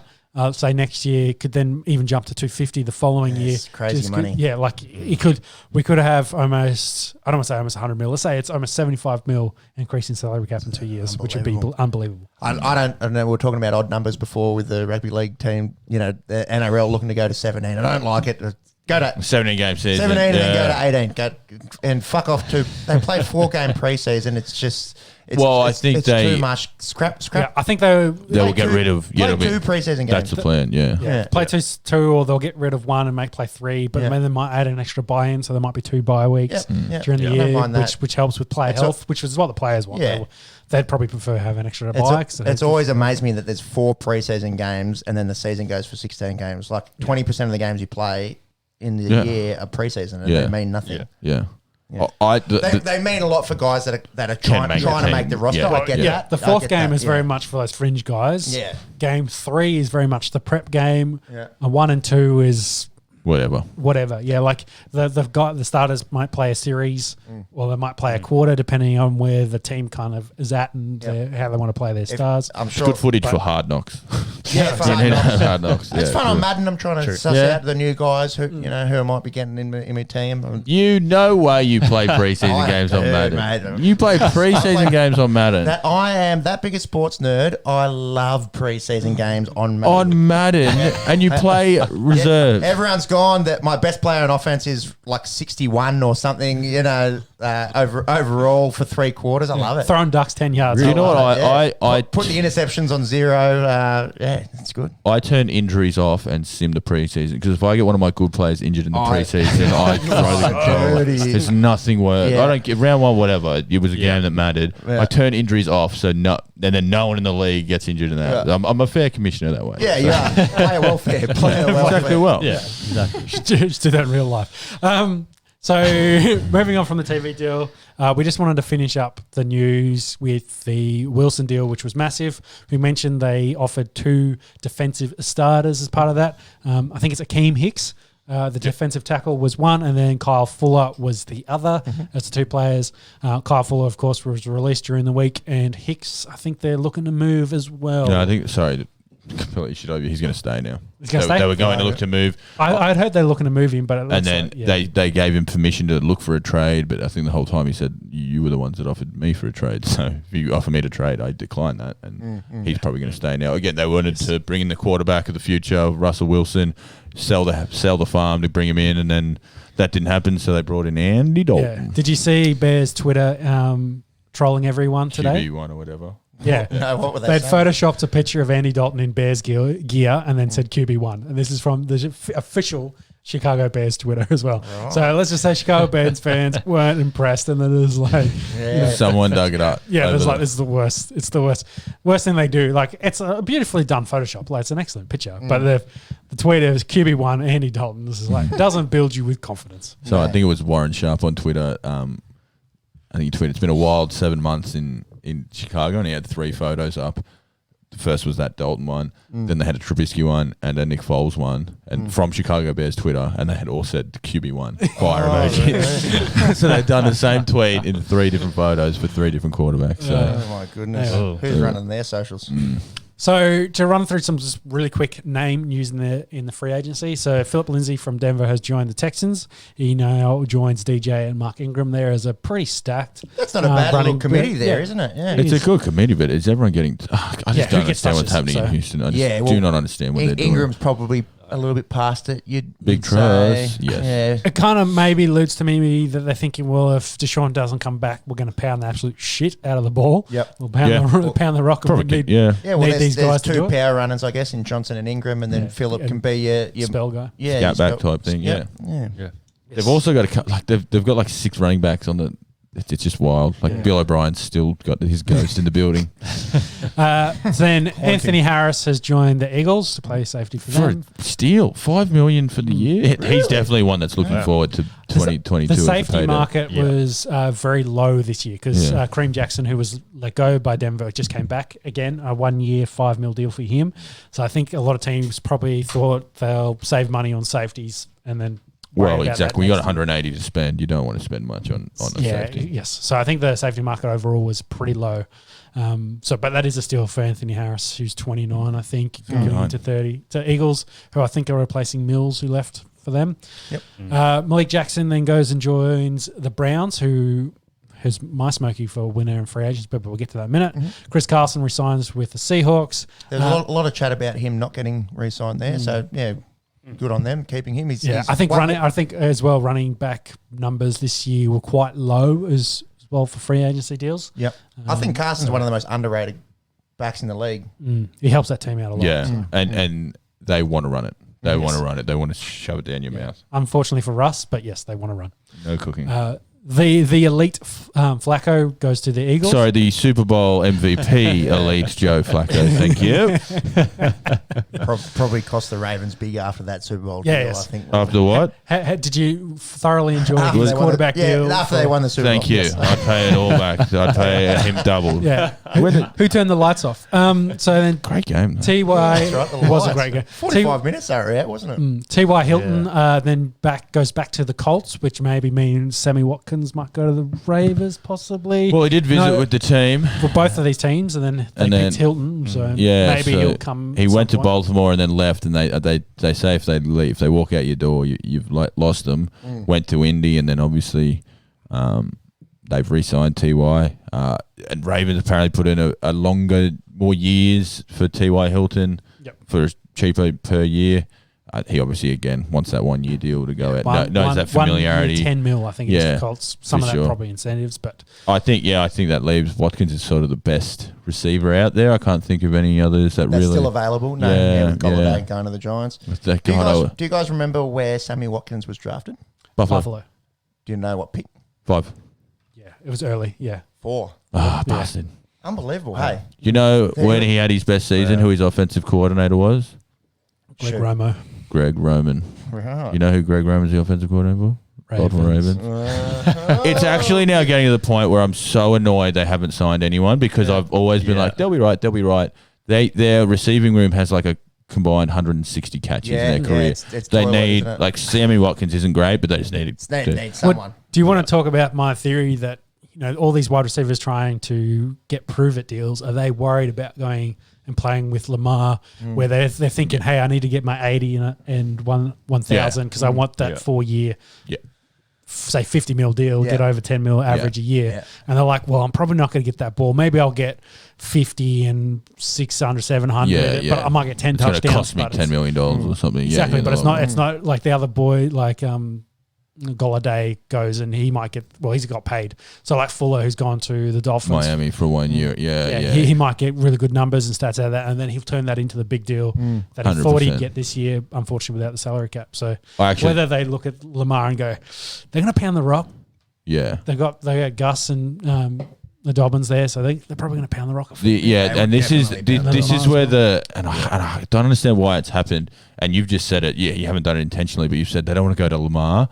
It's not Lamar. Lamar is great. I like Lamar. He's insanely good. It's both. It's the offensive scheme. Like they've got blocking tight ends. They've got a strong offensive line. They're going to run the ball. They need, and that's what's let them down in the playoffs. They have been able to throw the ball. And it's not that Lamar can't throw. Yeah, exactly. He just talent. hasn't. So I think it's not that preferred option. And I really like Greg Roman. I think he cops so much shit from. And Ravens Twitter is absolutely on fire at the moment. It's absolutely on fire. They need to sign someone because it's going wild, and he just needs to change because, like, Lamar has lost. I think it's. Let me do a quick math. He's lost 1, 2, 3, 8. He's lost 11 games. 3 of them are playoff games, but he's lost 11 games total in 3 years. That's sick. Like, you shouldn't, like, it's quite a spoiled fan base, which is a good thing, because if you spoil it, that means you have a successful team. Like, they won a playoff game last year. Yep. That's mad. That's really good. They're progressing. The issue is they were building to sign someone. They haven't. That's going to hurt Lamar's development. He's go back to his yardage in a season. His yardage in a season is low, but look at his per attempt. I think his per attempt is 7. But that MVP year, sure, 3,000 isn't what it used to be. 36 touchdowns. 36 and 6. His quarterback rating was 113. Yeah. He ran for 1,200 yards. Like, people... Yeah. His quarterback rating this year was 100. So 18 months ago. Yeah, he's exactly. He's thrown for the 6th most TDs. Like, if you're worried about, like, and you know, it's just the scheme, isn't it? Yeah. He doesn't throw it. His volume isn't as much, but he's up there with everyone. Yeah, like it's completing at 64%. There's nothing wrong with that. Yeah, and people, like, you know, his rates in the postseason. We can sit here and talk about his, you know, the wide receiver scheme and the route tree. Like, we don't know. We don't fucking know what they're doing or how they're being coached. All I know is, if I asked you to name the top 5 Ravens receivers of all time, you'd struggle to get 5. Of all time? Yeah. All time. Like, who is the best they drafted? I've done this to myself. Steve Smith. Didn't draft him. All that they've They had Torrey Smith there for a long time. That's who I think is the best they've drafted. Yeah. Still. Who is... Yeah. Anquan Bolden won us the Super Bowl. True. He's probably the best. Derek Mason. He came out of Arizona, though, didn't he? Yeah. Anquan? Yeah. So I still, and maybe call me naive, that pick 27 for Allen Robinson just makes so much sense.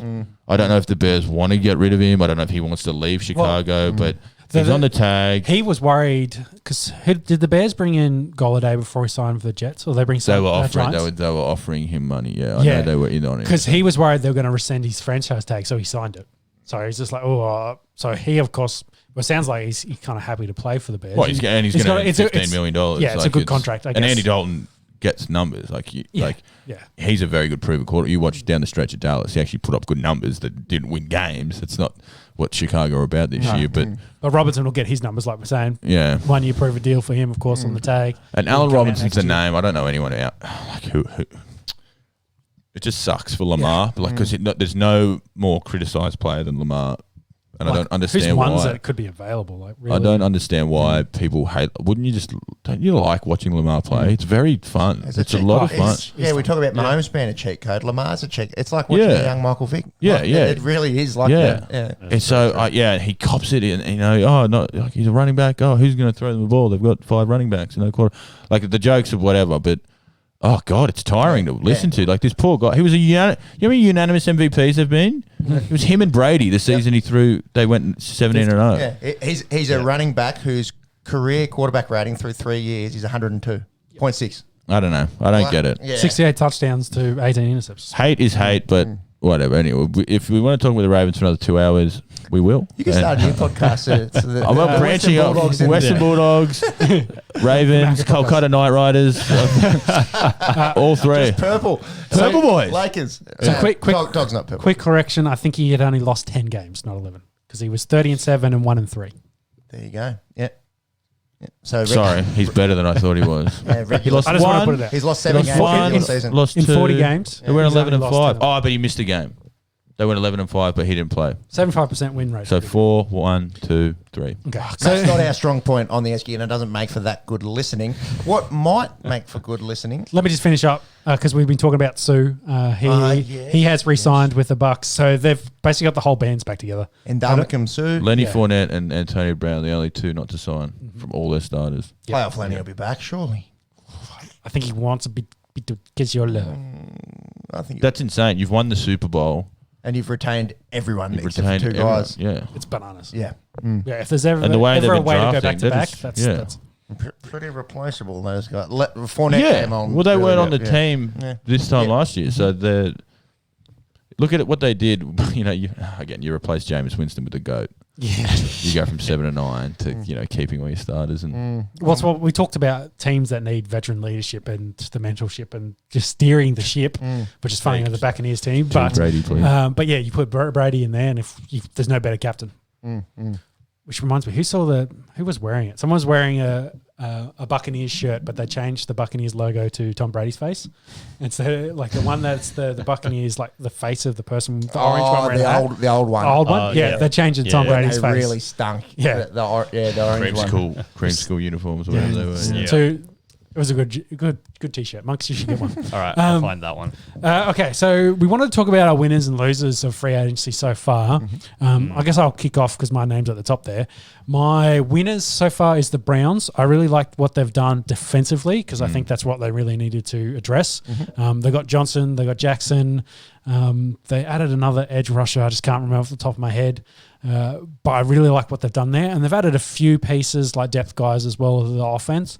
And I think where they were last year with these pieces they've added, I just like how their defense is shaping up to compete against someone like Lamar twice a year. Like if they can win those games, then of course, if you win in your division, you're most likely going to be in the playoffs.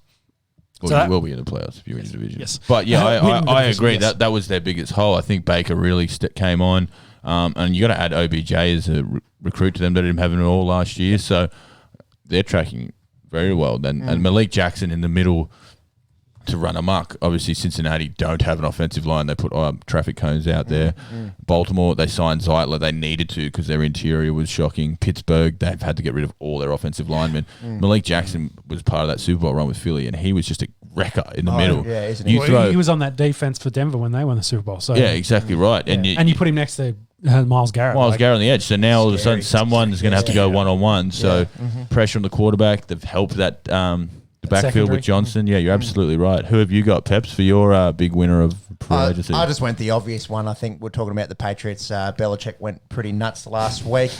Took the company card and just went spend on a shopping spree. Yeah, and he hasn't stopped. Like he's added a few more since last week. I think they've had 16 players in total or something. Like it's crazy. And we had the stat with that immediate return on investment. You spend money, you generally get rewarded the next year. Belichick at the helm. And like we're saying, they didn't bring in any, franchise guys, top 10, top 40 guys in the league. But they're like the B or C grade quality guys. starters. They're Starters, yeah. So you hope that maybe a couple of them can take that step. Find a gem. Bingo. Yeah, I went the Pats, and staying in the AFC East, I went the Jets as the do you want to do losers. winners first, and then we'll get to losers? Oh, yeah, okay. Sorry, Because I haven't talked about my losers. Sorry. I should be paying attention. I was just trying to read up and back up my clock. Hang on, the Patriots haven't brought anyone.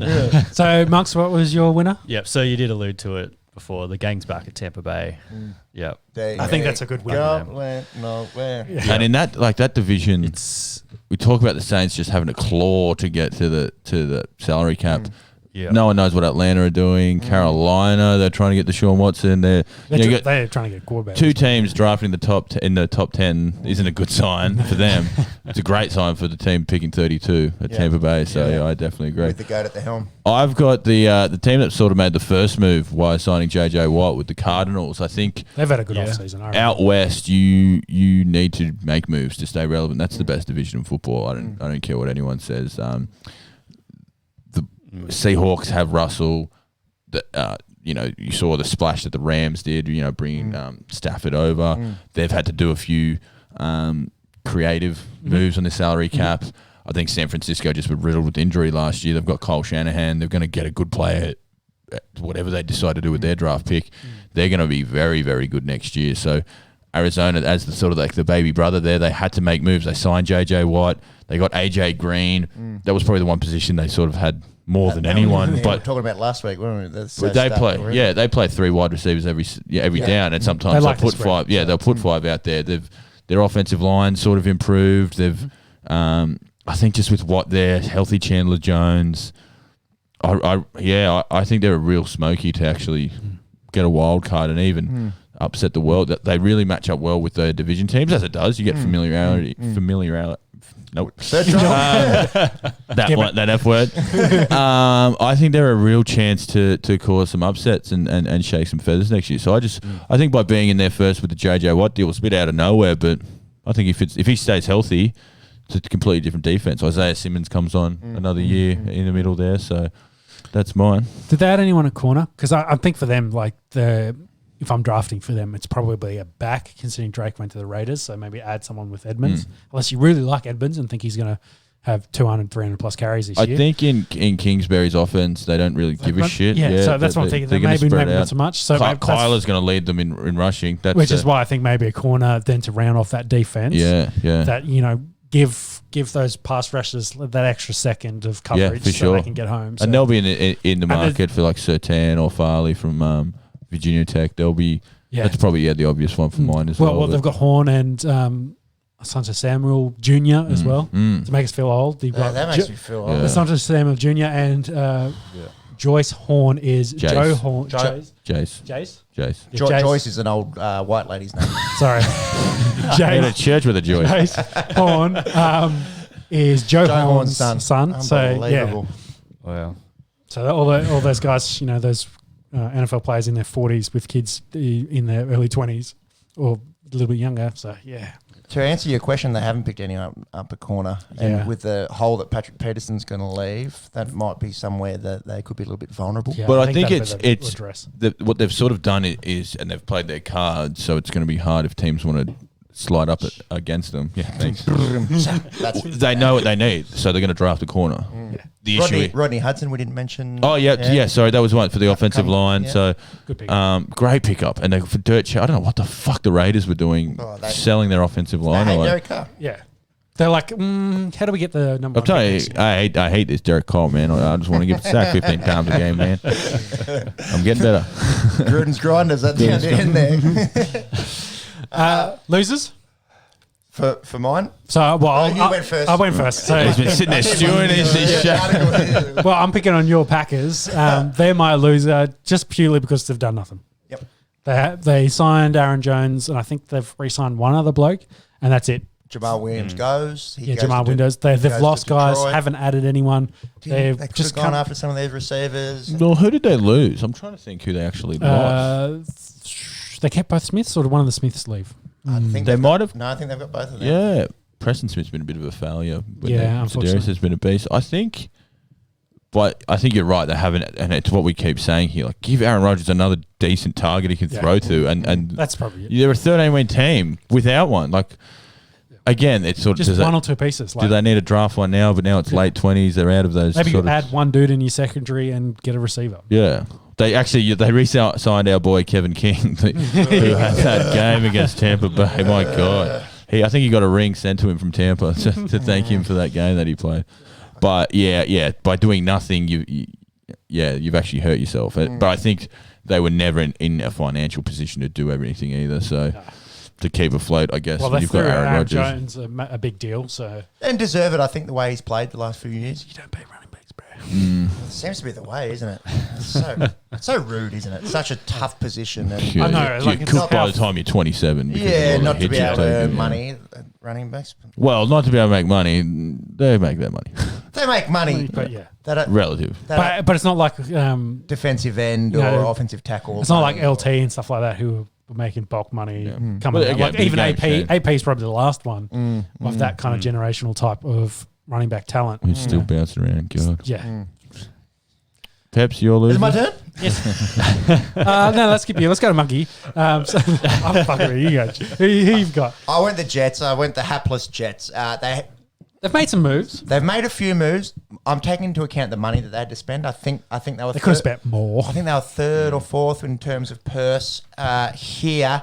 They bring in Carl Lawson and Sheldon Rankins. Lawson was the other one. They strengthen their D line. Sure, Corey Davis isn't a bad receiver. He comes in. That's it. Like, with that money, and you saw what Belichick did, bringing in guys from left, right, and centre. I think they've got some depth guys, but they're the big names, unfortunately. Yeah, and for me, it's not enough to improve a shit team already. Keelan Cole from the Jags. Yeah, like what's he ever done? He had one good year, but you got to remember he's had good punt returner, potatoes throwing in ball, but it doesn't help. He's going to Sam Donald, so I think they're just a mess of an organisation. And if they don't know what they're doing, do they keep Darnold? Do they draft? Do you have to draft a quarterback at 2? Because they go Fields. I think they have to go Fields. I think Wilson. I'm going to go Wilson. You reckon? Yeah, I think Wilson's jumped everyone's draft board. Yeah. Just that senior season he had. It's very sort of Joe Burrow-esque. He sort of came from nowhere, but really flashed. Moves a bit more. Fields is actually falling down boards from everyone. It's so funny that after they've finished playing, that's when the real evaluation starts. This month, I think by the end of this month, all the pro days will be done. I think there'll be 1 or 2 in early April, but all the pro days and that are happening at the moment.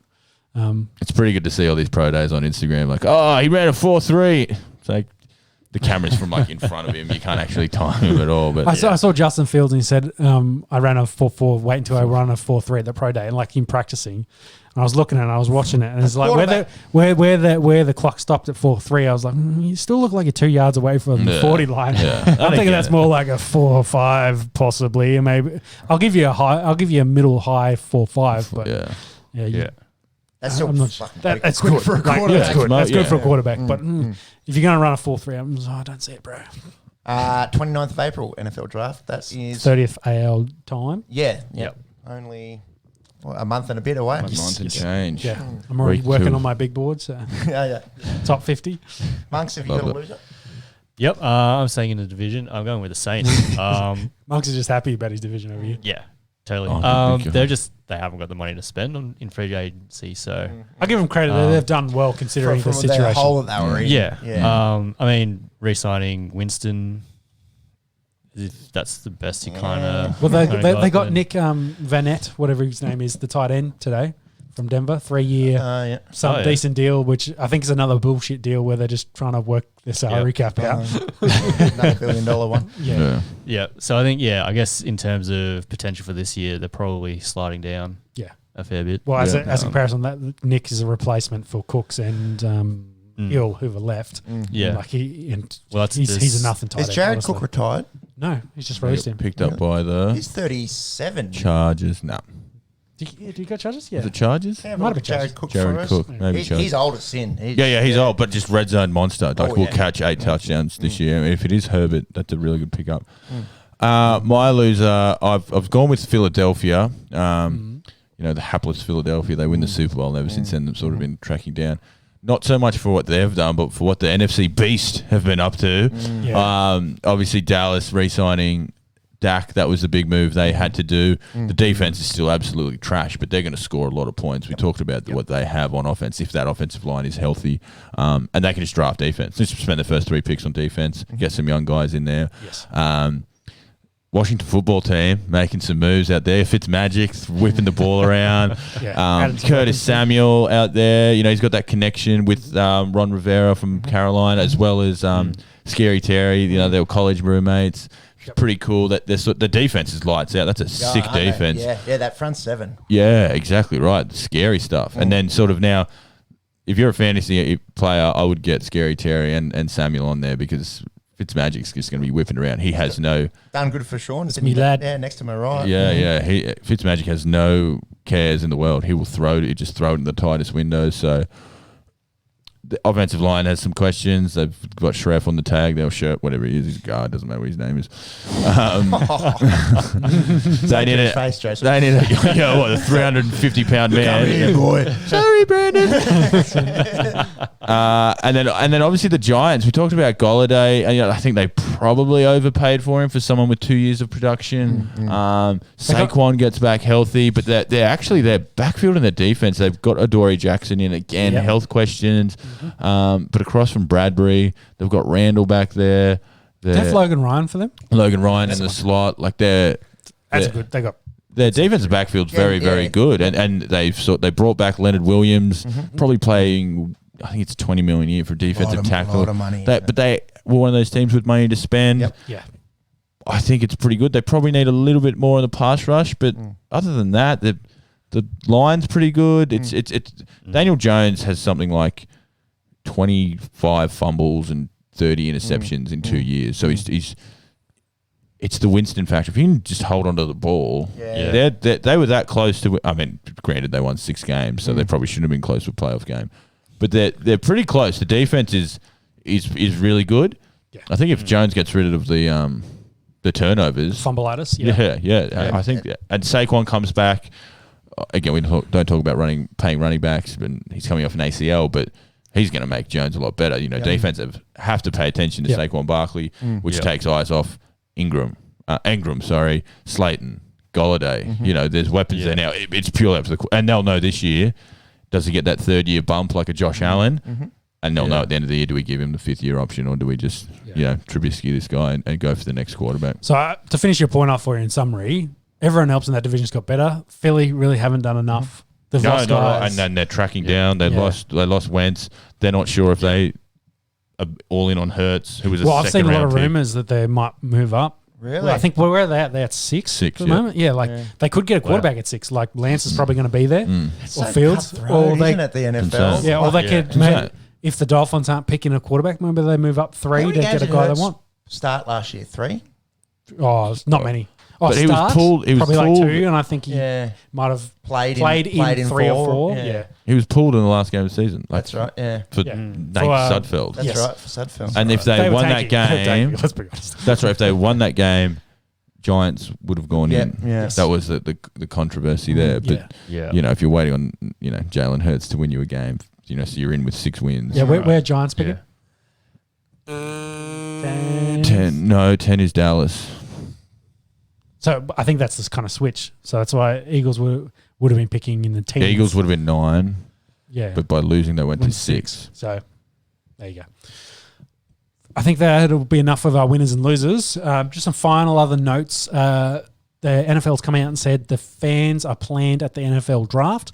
I'm not sure if they said numbers or capacity, but they're going to have fans. Is it in Vegas? No, it's in Cleveland. Really? Yes. So Cleveland has the draft, and there's some actually really nice pictures coming out about what they plan for the set. They're probably going to have players there, limited media and stuff around that to support that, but they're going to have a limited number of fans as well, and they're going to do. It won't be the same as a typical draft. They're going to do some things around that, but they've said they'll have fans, which is pretty cool. Philadelphia R6 next year. There you go. Yep. I think they go receiver. I think they back in Hurts for 1 year. Give him a year as starter, see what they've got. All they can do is end up picking top 10 again. Yeah, sorry to go back to that. But but my counterpoint to that is new head coach, pick his dude versus... True, he didn't draft Jalen Hurts. And they love picking their dude. That is true. My final point that I saw, let's talk about the Washington football team. There's one point, is it Snyder? Is that how you say his name? The owner. He's actually buying out all the minor owners in the club, so he will be 100% owner of that. Wow. I think going all in.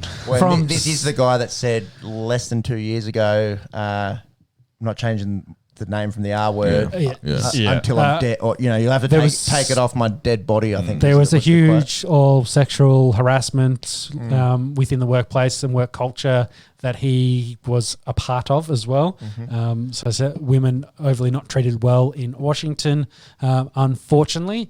He's a real dick. Apparently the stories coming out of like the draft rooms where he's called up and said you have to, like they've got the player pick that they want, and he said, pick this guy. You have to pick this guy. Yeah. So what do you do? He's a fucking it's the owner. Yeah. Do you want to keep your job or? So to put it in perspective, I think at the moment he's got like a 60-40% ownership. So he's got to buy out about 40% of Washington, which, if you can imagine, is a lot of fucking money. But he will be the complete owner, 100% owner. Unfortunately for Washington fans, unless the NFL forces him out, you're going to be stuck with him. And following up from that, they're considering keeping the Washington football team name. That's surely they can come up with better than that. I thought it was meant to like be Red Wolves. an interim thing. Yeah, that they were saying Red Wings was getting thrown around. You know who was Wolverines, rumoured, and it's pure rumours and speculation, who was rumoured to buy Washington, especially when he was at the heart of all these scandals, was Jeff Bezos. Really? Like he wanted to get a bit of the NFL. And he's got enough money. Yeah. He's got all the money. He's got all the money. He sure does. 3, 4, 5, 6, 7. The football team and the 8th most valuable NFL team. Quick math, what's 40% of 3.5 billion? Fuckload of money. There you go. One fuckload. Right there. Yeah. So whether that's England or Hay will get a one owner, and then it's very easy to sell the club as a whole, but they could sell the 60% stake in if they really want to. But I think they could come up with a better name. They're in the capital, so they could do something around the capital as a name too, like they use the C. 1.2 billion. Or they could go DC. Not bad. DC football. No, it's not something right. like that. keep working on that. That's 1.3 billion. Well, 3.5 divided by 2 would be 1.75. So you'd go a little bit less than that. Call it 1.5 billion. It's a fuckload of money. 10% 350 million. So it's 350 million. So I'm just laughing because 1.4. Yeah, 1.4. There we go. Maths lesson on the Esky for everyone that's listening to this point. Do not listen to any of our takes on maths, please. Or football team names. I don't know. They could have something around storming the Capitol building. Oh, Peppy, that's rough. I don't think Antifa, get the Washington Antifa. Too soon. The Washington Antifas. Oh my goodness, gracious! Oh my god. What's that? That secret society. They think Proud Boys or whatever they are. No, not the Proud Boys. They think everything. Yeah, QAnon. The QAnon. The Washington QAnons. We've gone down a rabbit hole here. We might finish NFL chat on. Yeah. Jared Cook is 33 years old. 33. He's older than you. He's younger than you, Pebs. What's the charges, Mo? Yeah, charges. That's a good pickup for. I thought he was a lot older than that. I think that'll wrap up our NFL chat for this week, and I think we'll move into our final round and run through all the other sports that have been happening. Final round. Ding, ding. Final round, yes. So I think the first one, you're going to take your typical wee break during motorsport. Tactical wee break. I will tag out with you. Quick refill, very quick in the pits over here at Peps's Racing Knowledge. So I want to talk a little bit about motorsport. I want to start with the Supercars who were in Adelaide at Sandown because they had the 3 races, the sprint races, each one 36 laps. Shane van Gisbergen coming into this race, having won both races at Bathurst a week before or 2 weeks before. He comes off his bike, breaks his collarbone. So they have to go in and put a plate in his collarbone. He can't lift it above horizontal, essentially. Yeah. So put him in a race car, one of the most brutal tracks in Australia. He starts 17th because he can't really do qualifying overly too well. And they fully expected Garth Tander, who was their backup race car driver, to come in and drive for him. But he went out there, started 17th, won that race. Excellent race. A bit of water in that, helping out with the interesting race that it was. But like the third last lap, at the end of the third lap, I think he comes through. He's in 4th. He skips through some nice overtaking. Yes. Yeah. Well, he skips through 2nd and 3rd in one corner. Yeah. So he gets both of them into 2nd. Then he rounds up the leader, who was Waters at the time. So he takes over Waters with a lap to go, wins that race. And it's like first time in supercar history, in a sprint race, a 36-lap race, a bloke had started 17th and won. Add in the fact that he had a broken collarbone. He couldn't even undo the seatbelt to get out of the car afterward. Like, it's just that difficult. He followed that up with race 2 the following day. So they had 2 races on the Sunday, first race on Saturday. He goes out in the wet, like pissing down rain, wins that race as well. Race 3, it's not as rainy as heavy, but still wet, goes out and wins that race as well. So the start of the year, he's won all 5 races. During the week, they do another scan. So he's won these 3 races over the weekend. Yeah. So done over 100 laps in a supercar on a brutal track. Got a broken collarbone, and they found he also had 3 broken ribs too. Just a crazy effort from, I think Shane's a Kiwi, from the Kiwi, to go out there and race the way he did, and full props to him fighting through that injury and getting the win. He's very much in front in the supercar leaderboard, of course, winning all the races. There's some good competition there at the top with Mostert, Waters, and Whincup as kind of the top 4. Very impressive. I guess the final thing to finish up with is F1. First race is this weekend in Bahrain. 29th, so it'll be Monday for us. Well, actually, no, it'll be probably Tuesday for us. Yep. So they're all getting into Bahrain. The key kind of point of this is the 3 Wookiees. Yeah. The rookies. Don't think that fit in the That wasn't bad, actually. No, I can do better. Yeah. But I'm fine through an injury with a tooth, but I'll do a better chewy next week. Stay tuned on the Esky. So the rookies, of course, Mick Schumacher being one. Yep. Any relations? Yes, he's He's son. the son. So make Really? you feel old. Yeah, Michael Schumacher's son. Oh, Mick that's Schumacher. a cool story. Yeah. I hope he's awesome. That'd be great. Yeah. He's done pretty well in F2 and coming up through. Did you say Mick? So he's Mick. so Michael Jr. Yeah, essentially. Yeah, cool. Yes. Yeah, awesome. Using his dad's monkey of MSG as well, because they use that's his call sign essentially in the race. That's really cool. Yeah, so hoping for a big race from him. And who's he with? Sorry, I should have been listening. I can't remember the team off the top of my head. It's one of the bottom ones. It's He's a Russian. No. So the team. He's a Formula One driver. Who is he with? Haas. Yeah. Wouldn't he be German? He's German, yes. He's German. I was thinking about the other driver he's with. Yeah. Oh, right. Sorry, yeah. There's Haas. what did you say, French? Or No, they're American outfit. Oh, they're American. No, who was the other driver? What did you say? Russian. There's a Russian, and then there's the Japanese guy as well. Yeah. Yeah, the Japanese guy is racing with Alpine. No, not Alpine, sorry. Holy. Yeah. Yeah. Anyway, I just want to... AlphaTauri. It was one of the A ones. Oh, yeah. I just want to say there's... Motorsports are doing a good job picking canned on the Esky. Well, there's not much to cover in the F1. I just wanted to say there was the three rookies coming in. I drove from Adelaide to Canberra in one day. It was 15 hours behind the wheel. It's my story. Quick facts from Macca on the side. I'd love for people to get at us in the comments. Motorsports, yay or nay on the Esky. I know the blokes either side of me really like I think their F1 as one is a really good one. An interview for you to watch. Tom Brady and Lewis Hamilton sat down and did an interview together. Probably go competing on GOAT status, both with 8 championships apiece. Yep. I don't know, 7 versus 8. And Brady, of course, going for 8. Actually, are they both going for 8? I have to look into that. Anyway, I just want to say F1 starting this week. Three rookies coming into it, and we will cover that race in more detail once it's happened. And let us know in the comments if you'd like to listen to that dribble again next weekend. Thank you. UFC. There's some big news, big fight coming up on the weekend. Let's get stuck into it. So I think we probably start with Khabib because then that kicks off the other news. So Khabib is officially retired. He retired and Dana White's been pressuring him, trying to get him back for a fight. He maintained, I'm never coming back. Like, I'm done. I'm finished. And Dana finally relented and was like, okay, you're done. Let's make it official. He made an announcement on the weekend as part of the Vegas 20 UFC Fight Night 22 card.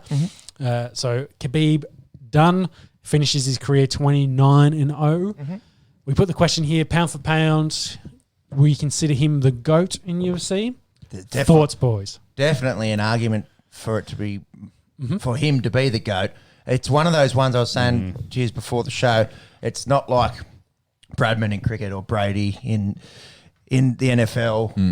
It's one of those ones that's up in the air, and different weight classes as well. It's such a new sport. It makes for the best conversation because it's purely what your opinion is, because there's no definitive answer. No, there is no right or wrong answer here. 29-0 speaks for itself, really. The bloke never lost. So I think we've named 3 guys. I think are probably the only ones you can put into that kind of conversation. So we've got John Jones, who, of course, won the light heavyweight belt and has defended it 10 times. It'd be close. Be close to that. I'll pull that up. Find out that who's now going up and chasing the heavyweight belt.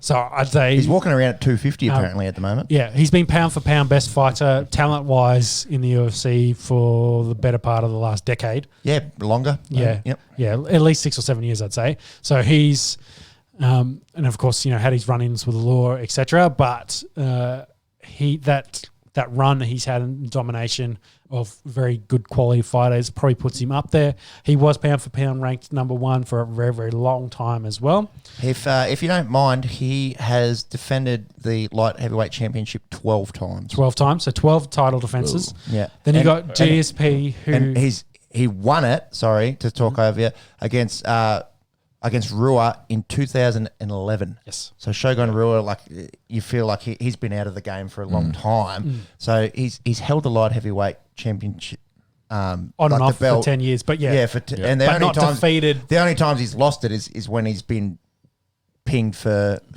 performance enhancers or bad behaviour, and that's where the big question mark, I suppose, is with John Jones. Yeah. Yes. Yeah.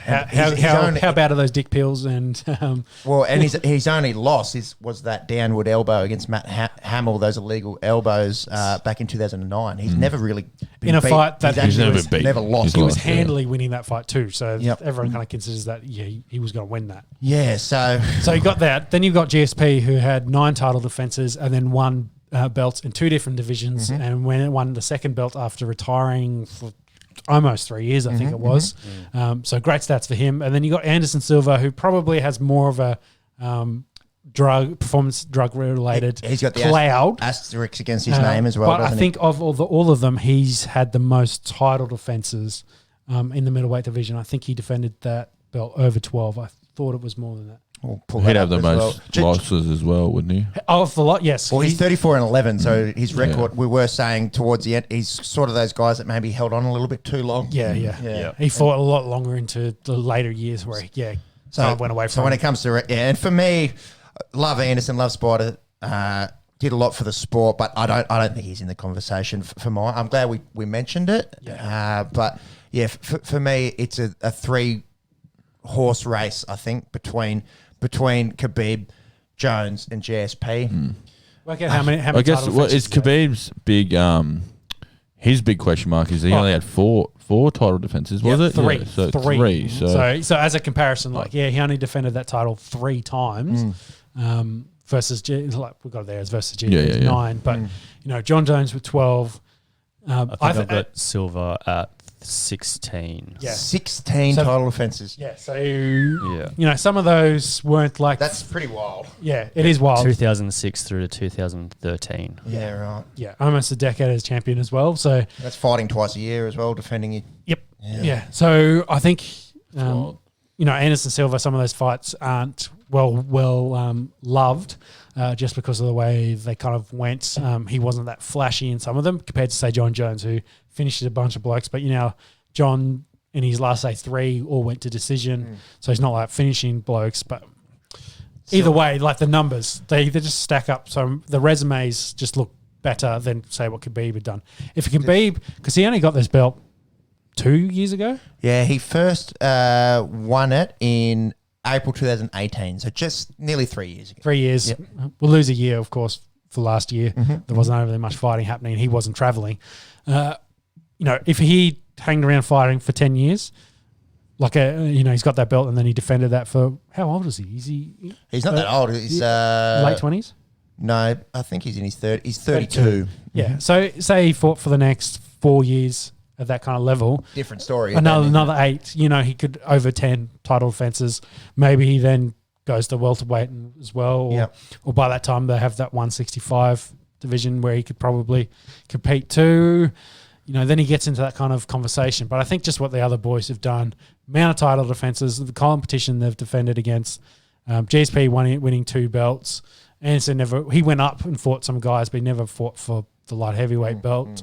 But if Jones goes and does it, wins the heavyweight belt, I don't think you can ever question Jones as the GOAT by that point. And that's it. At this point, I'd say GSP 1, Jones 2. GSP. Yeah, I'd say GSP 1 now, Jones 2, where he could possibly go to 1. Yeah. Yeah, I think Jones is on the fast track to go to 1. The Jones story hasn't finished yet. I'd even put Anderson above Khabib. I'd go Anderson 3 and then Khabib 4. Wow. So a guy that never lost isn't. But I put a big asterisk on Anderson Silva as well. And there has to be an asterisk on Jones as well. Sorry, I'll got to correct myself. It was 10 successful defense of the titles. He had 16 wins in a row. Okay. That's a long streak. And that is a big difference as well, because we're talking about Jones had what 12 and 9 for GSP. Yeah, I think the saga's not over for Bones Jones. That's where he's going to be able to really put his name on it. But the asterisk is a big thing. There's 4 guys that we've mentioned, and there's asterisks next to Bones and next to Spider Silva. I think Silva definitely had the strong stick pills, which probably maybe helped him a little bit, but of course towards the back end of his career. Jones, I think, the whole peptide thing and I don't know how to say it. Scintillating this conversation. Anyway, like the not the microdosing, but the pulsing of the up and down, like he'd test positive and then not test positive. It's such a minute number. Like the comparison was, it's a grain of salt in a swimming pool. Like it's barely anything in comparison to the overall his body. It's not helping him. The science there is all kind of iffy, and the USADA and WADA kind of trying to learn how do they actually test for that. There's a whole conversation about that, science that I don't understand. I know something that's pulsating up and down at a minute number as well, but we won't go into that. It's probably only 3 inches, but we'll move on. So Khabib retires, so that means they now need a new lightweight champion. Sorry, he fights in the lightweight division. So Justin Gaethje, probably a bit unfair to miss out. He can't get a fight booked at the moment. He thought he was going to fight Chandler, and was actually in the gym preparing for it. But they've switched that over to Oliveira, who Dustin was like, "Hey, I'd fight Oliveira for the belt."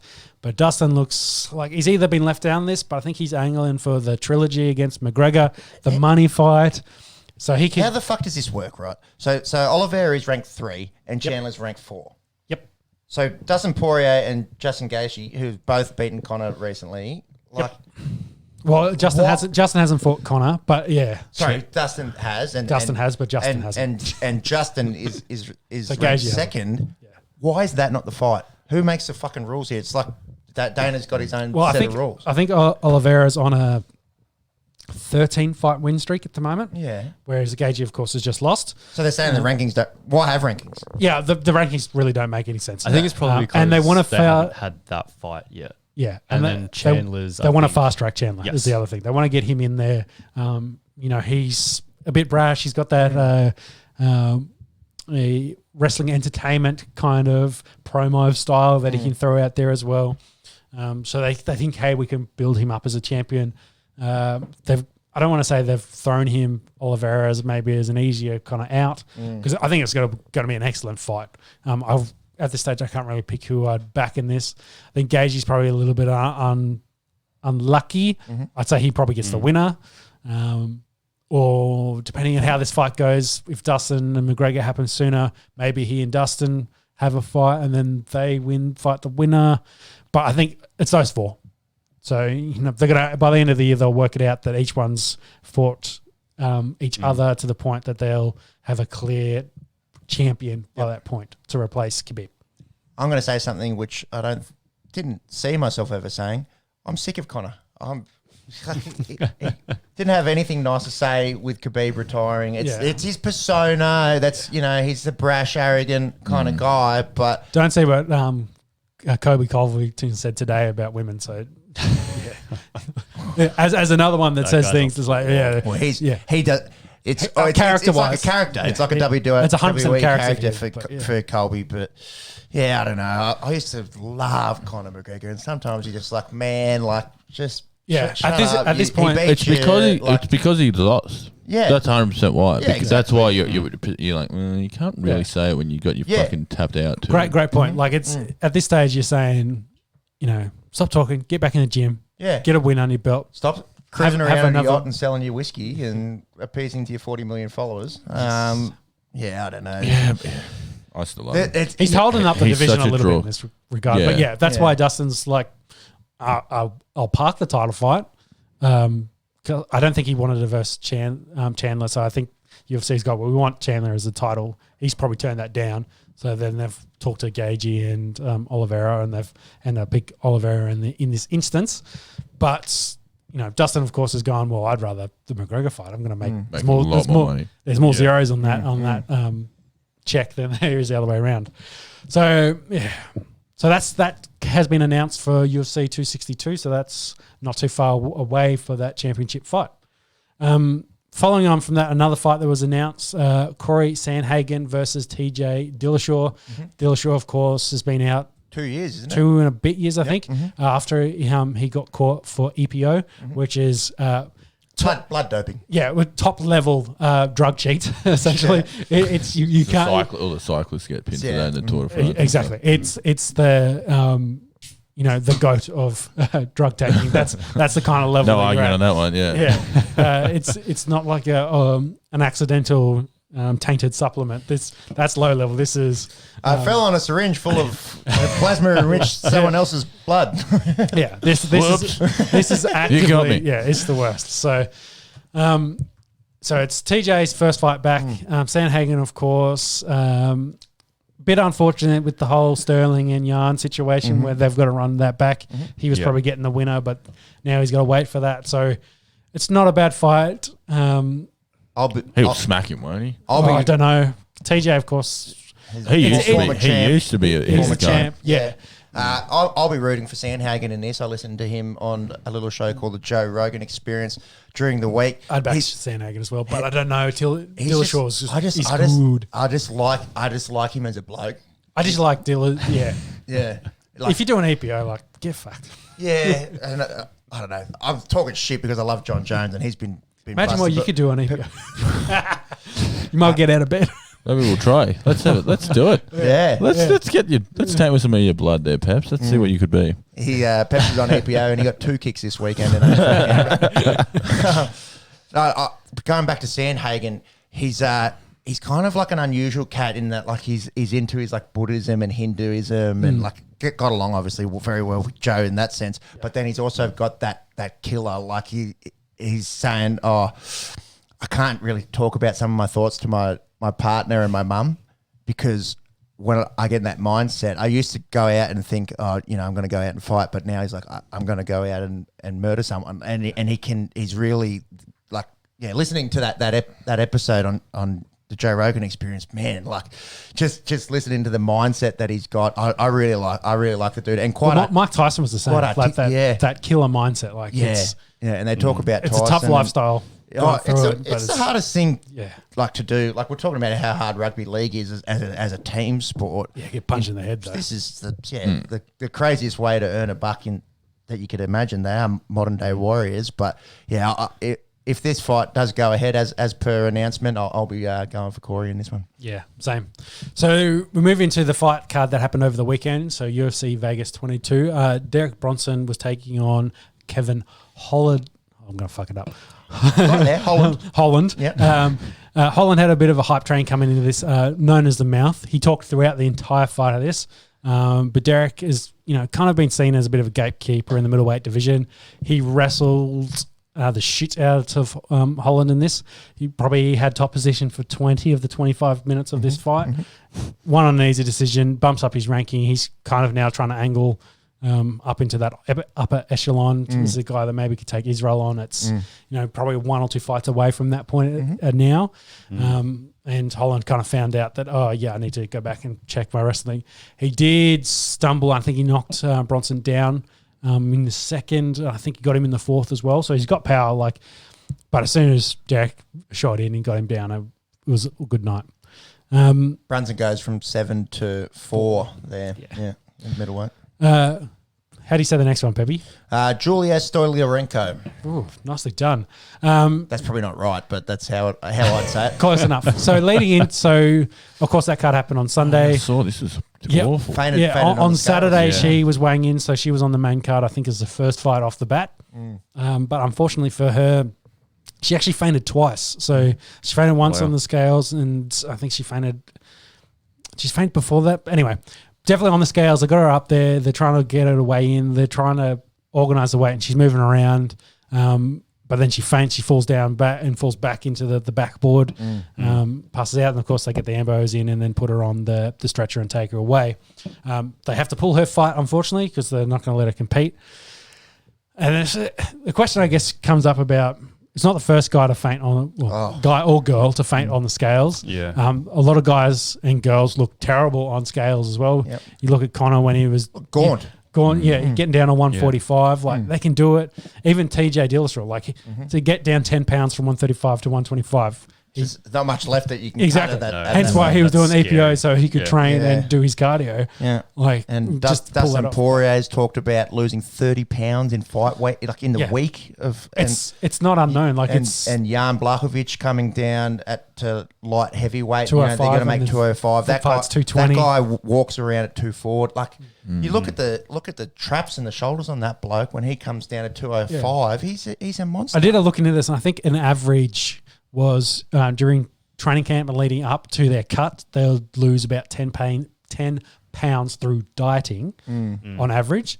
And then coming into the fight week, they'll lose anywhere from 10 to 20 pounds of water weight. Just dehydrating. Just dehydrating the fuck out of yourself. It's ridiculous. And then in that 24 hours after that, you just water, sugar, carb, like. So that's it's a bit dumb, isn't it? it's that 20 to 30 pounds for a quick conversions, slightly under 10 kilos and slightly under 15. It's in that kind of bracket, which is significant amount of mass. Like if you imagine us boys, we lost 10 kilos, we'd be like, woo, yeah, shit, yeah. And do that in a couple of weeks. Like I don't think me and the bloke sitting next to me on the I left. don't think I can afford to lose 10 kilos. We'd be floating away, I reckon. Yeah. Yeah, it's a weird thing, and it's part of all combat sports, and it's no good for you. You've heard stories of people damaging their kidneys, like just from cutting the weight. How do you combat it? I think more weight divisions is I a definitely shout. think UFC is probably at that point. They've always talked. We mentioned it before, like 155 to 170. Put the 165 in, change 170 to 175. Perfect. Every 185, 10 pounds. 195, just every makes 10. sense. And then light heavyweights 205, but heavyweights 265. You got 60 pounds there. Yeah. So whether you have that, You could have something a catch weight halfway through there. Yeah, as well, heavyweight becomes 230, and then you have the super heavyweight as your limit of 260. Yep. Sorry, 260. 260. Sexy. Love those big boys. I'll tell you, we'll talk about Francis Ngannou in a while, but that rig's looking a little bit too sexy, I'll tell you that much. Yeah. So, a few of the other promotions kind of do it on percentage as well. Like you can't. Once you weigh in, you can't weigh more than 10% at your fight. So, like if you 10%'s huge. So a secondary weigh-in before the fight. Yes, so they do another weigh-in just before you go out for your fight. Some do it on body fat percentage, or they do skin stuff. As like this a whole different measures. But then again, that there's some guys that carry a bit of weight and they're still murderers. Like that's a disadvantage for them. Yeah. I think the best way to combat it is more weight divisions, and then more fights, more champs, maybe. But even saying saying that, like a boxing's got heaps of weight That's the divisions. issue. Boxing has the way too. No, you don't want to go the other way. But even saying that, it saturates the fuck. It's every couple of pounds, but they still have Which is massive weight cuts, so it hasn't really addressed exactly. them. So. Because the same champs are all in that 10 pound. There's 6 weight divisions in 10 pounds, and that's why they go out with the 15 belts, and they need the whole posse. Look at Floyd Mayweather. But even still, like that, isn't it? With all the they're still cutting 10 to 15 pounds to get into that 10 pound range. Because you want to be bigger than what you're fighting. It's just a classic thing in the fight game that weight cutting helps, and yes, exercise does help, but some of the guys that haven't been cutting as much weight as well and walking or cutting just like less than 10, like Izzy as well, like it's worked out for them. So it's not an exact science. Everyone just kind of thinks more size is better, but you fight in a lower weight division, but long term health maybe. Well, you want to talk about that? For a week you dehydrate. You dehydrate the shit out of yourself. You worry about your organs. Just to go in the ring and get your head kicked off and get internal bleeding anyway. You know what I mean? Like it's not like you're cutting down weight to play a game of footy. You're cutting down weight to try and, like you say, murder the bloke you're against. So you're getting hurt either way. It's but it's also the talk about if you don't rehydrate properly, then there's not enough fluid in and around your brain because you've just cut all the liquid out of your body. That you're more susceptible to knockouts and then of course concussions, etc. Like maybe that's. Something they need to kind of address. But you find a dangerous sport, and I guess making it slightly more dangerous with weight cuts to that point. But it's not a great look. So I think we can agree they're modern day gladiators, and absolutely, love watching them go at it in the octagon. Yes. So before who's this Spencer Lee bloke? Sean? Before we go into our UFC 260 preview, I just wanted to mention Spencer Lee, who I think is welterweight. So he just won his third consecutive national championship. Because we were talking last week about ACLs. In wrestling. In wrestling. So national championship in wrestling. And we were talking about blokes last week who... Wrestling. Who'd fought through injuries and possibly fought through, played without ACLs. So to give a comparison, Spencer Lee tore his second ACL. So he was going into the competition with one already torn. He tore the second one 8 days out. So he went into the competition without either of his ACLs in his knees, both completely torn. As part of that, he basically said, I come in the tournament, I couldn't wrestle. I was going out there just seeing what I could do. I didn't think I could wrestle well. Ends up winning the tournament, of course, just to show how good he was. And his quote was, "Whatever, man. I didn't want to tell anybody, because excuses are for wusses." Mental. I don't know how that happens. Exactly. We did mention it last week. There are these crazy, wacky stories where people go out and compete at the highest level without ligaments. He's a bloke winning his third consecutive national tournament without either ACL and either knee working. Shout out to Russ Henshaw.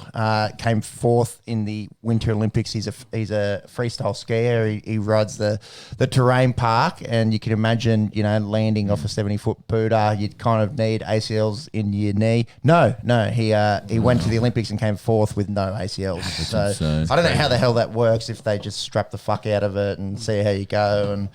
And But comparing a wrestling sport where you probably want that lower limb explosion through your legs, without ACL, I'd freak. What about landing a jump where you've been in the air for 25 metres? Yeah. Anyways, the human body is pretty phenomenal. Yes. Crazy. So I think we'll go into this UFC 260 preview, which is on Sunday for us, I believe. Yeah, so Saturday it's coming night up their time. in a couple of days.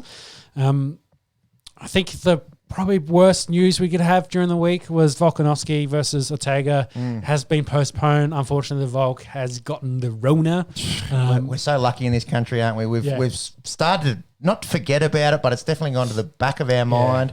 This is probably the biggest Rona story of the week. Yeah, he flies over there. He tested negative here. When he landed, he tested negative, and then part of his quarantine, he's got it. So he's picked it up somewhere. So and then he's got a quarantine coming home. Yeah, so he 4 months. 4 weeks. You are 4 weeks in hotel rooms. There's only so much Netflix or on the Esky that you can listen to. 3 episodes of on the Esky.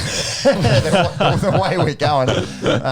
Khabib's cousin is fighting in the undercard of this, Abu Bakr. So that was to finish that off. That was a co-main event. They'll have to reschedule that in probably a couple of months. Feel for Volk. Hopefully Volk is it's asymptomatic. He can get through that very quickly. Be healthy, not affect him as much as it is Paul Costa. Hopefully have no too many wines in quarantine as well, and then come back in, set this up in maybe 265 or a little bit earlier. They can pull this off. Yep. So you were just saying Khabib's cousin is actually fighting on this? Yeah, one to watch. I think trained with Khabib and his late old man. Dagestani guys coming through. Yeah, it was essentially like the Nurmagomedov. I think that's we'll go with that. It was their family home, and the old boy turned it into a gym, and all their cousins would wrestle each other and wrestle bears and so Abu Bakr, he's one to watch out for in the undercard. I think he's a $1.30 favourite. The main card.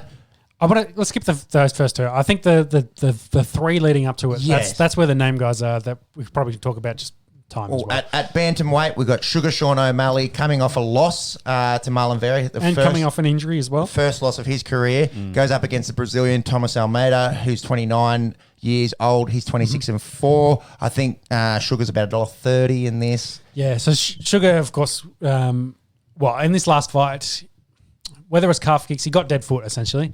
So within very late in the round, he's hit low, he's fallen over, he's on the back, and then he gets finished. Guy jumps in his guard and he gets finished by a TKO.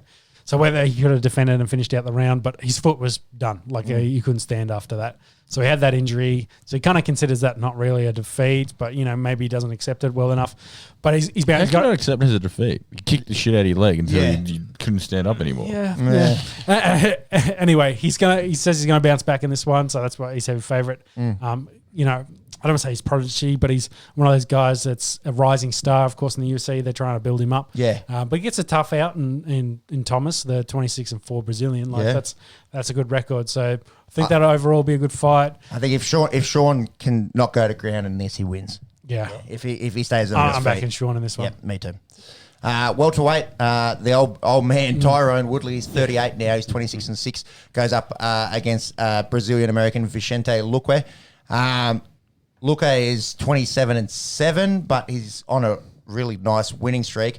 And Woodley, if you don't mind, his last 3 losses: Covington, Burns, Usman, that's the creme de la creme. That's the top 3 in that division. In the welterweight division, I think Tyrone's about $3 in this. So that might be a sneaky. Yeah, might be having a little. Because his last fights were garbage. Honestly, he either mentally just hit a wall and then just couldn't keep going because his ability fell off the cliff.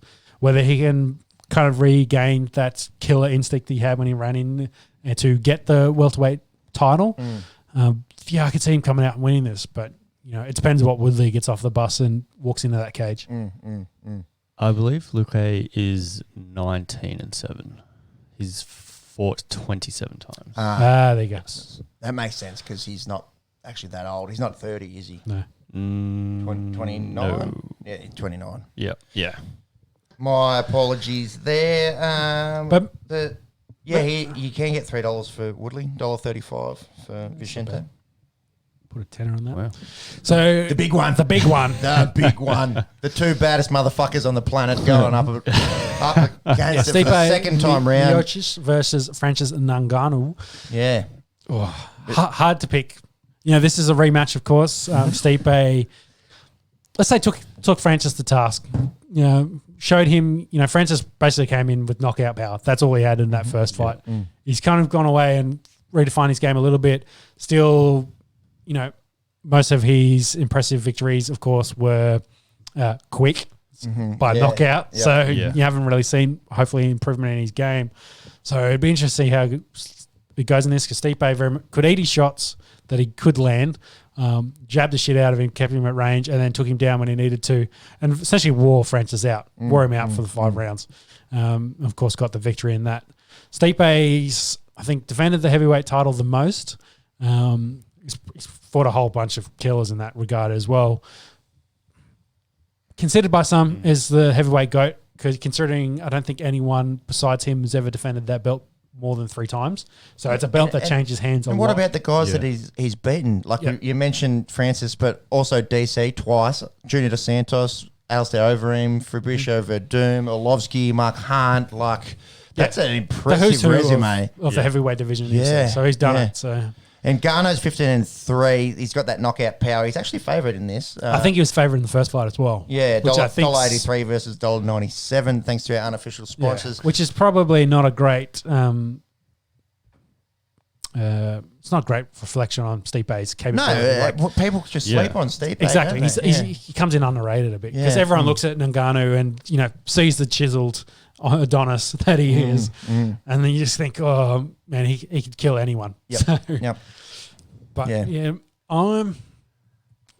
if this gets out of the second round, I think Stipe wins. So you're saying Francis has to win early. Has to knock him out. Yeah, I think Francis has to win early. I don't think he can, as a complete package fighter. I still don't think Francis is there. Okay. But Francis is not young either, so. He'd be, what is he? 34. 34. Yeah. So, if he's going to make his run, it'd be now. I'm not sure. Does John Jones have a fight? Miocic is 38. Yeah. 38, man. So, Jones doesn't have anything lined up, but in the heavyweight division, I think. Will he go straight for a title, do you think? Or do you reckon they'll make him fight someone first? I don't know who he'd fight besides these two. Honestly, the other guys in the heavyweight have kind of all been back and forth, not really making a run. Maybe they go, you're not going straight for a belt, but we'll give you the loser of this. Yeah. And then after that, if you win. Because Volkov is up near the top, but he's been back and forth with wins. Rosenstrike back and forth wins, just lost to Ngannou. DC, of course, retired. Dos Santos just cut. Over him, I think they just cut him as well. So, they're kind of getting younger in that top of their division. So there's not really anyone there. It's got to be one of these two. Yep. I can't wait. It's you love watching heavyweight fighting. Yeah, you know it's going to end. Yeah, it's literally watching two of the scariest motherfuckers. Yeah, on planet Earth. I think for Jones, a Stipe versus Jones fight is better. It's a first heavyweight fight because I think that's more of a classic technical fight versus Ngannou, where I think Jones will technically be better than him, but I just worry about that you first volley into heavyweight, you're probably maybe not used to that power as one well. hit, yeah. You just like you get hit by something, you're just like, holy shit, what have I stepped into? But I'm back in Stipe in this. That's my tip. Oh, I'm gonna go. Well, I've said my tip. Yeah, I think it's Stipe. I'm gonna go Francis. If he gets out of the first 2 rounds, I think it's Stipe. Yeah. Ngannou's got to end it early, but I'm thinking likely it'll be Stipe winning this. I'll go Francis. Monks. I have to go Stipe. Good. Yeah. Record speaks for himself, I think. Yeah. I'll go Francis for a Desmond. Desmond 2-2. Moving on, we are aware of the time. Yes. The Honda Classic took place last weekend, Palm Beach Gardens in Florida. There's a lot of big names missing from this. I don't think anyone in the top 15 played in this one. Couple big weeks in golf, so it's the rest of the body. It's sandwiched between the Players' Championship and the World Golf Championships, which is this weekend. Young South African Aaron Wise, back-to-back 64s. He goes 12 under through 36 holes. That's a 2-day record there at the Palm Beach course. He shits the bed. He goes 5 over and 3 over. We've spoken about shitting the bed. I'd love to shit the bed with 5 over on any golf course anywhere. just went to bed. But no, he didn't. I don't think he finished in the top 10 after that amazing start. And Matt Jones, the Aussie, he gets his first PGA win for 7 years. He's 40 years old. He shattered in the end. He won by 5 strokes. He was emotional in the presser. He got a bit teary. I like the bloke. He walks up to the ball. He barely takes a practice swing. Hits. Oh, wow. Just quick golf. You'd love to play with him or behind him. He doesn't muck around. And good to see an Aussie winning a tournament over there in the States. And not quite a major, but a very big golf fun golf tournament this weekend. Match play, World Golf Championships this week at Austin Country Club. $10.5 million purse. Looking forward to it. Excellent. So moving on from golf to NBA, and I think the big story as the kickoff was unfortunate is injuries. Yeah, we were talking about LeBron. A few this week. Yeah, the goat's hurt. He's done his ankle. He's gone over it. Big trouble. We were talking about the end of the All-Star break. It's when the older players, they've had their reset and they really take off to get those seedings right. And it was the second game back, and he just happened just to play. You think basketball, you think rolled ankles and stuff like that. Initially, it was, oh my God, he's done. He's broken his leg. It's done for the rest of the season. Then turned into he may play the rest of the game. To he's done some ligament damage there and high ankle sprain. I think. High ankle sprain. Yeah, he's famous for having said he spends $1 million a year on his body. Yeah, you don't get to where he is if you haven't. So Exactly. Physio and massage, ice. More than a fucking bin it down at Greenway Oval, hopping in full of ice. But he's 38 years. Sorry, 18 years, 36 years old, 18 years in the league. Like he's battered, he's bruised. They say he's going to get back for the end of the season. They say AD is going to get back for the end of the season. But without those two, they're not. Could slide. They're not even an 8 seed, to be honest. They're just a weird sort of not even. Considering which is how the team's built. Like you lose 2 of the best 5 players in the world. Of course, you're going to be shit. So they probably didn't do enough earlier. We were sort of talking about with AD away, they just need to tread water. Now treading water is not really an option. They need to pull some upsets off and hope to scare a team. I don't think they'll miss final playoffs or anything. That they're pretty well clear. But they could be a 7th seed or something. Yeah, which makes for a very fun playoffs. Doesn't it? If the Lakers finish sneak in and then 7th seed and we got Clippers, Lakers for first round. So you never want the best player of all time not to be playing, but when he will be back, it'll make for some good playoffs. But he wasn't there. Baby Goat also hurt himself, fractured his arm. Runaway Rookie of the Year, LaMelo. Well, Great question. Do you think he still wins the Rookie of the Year?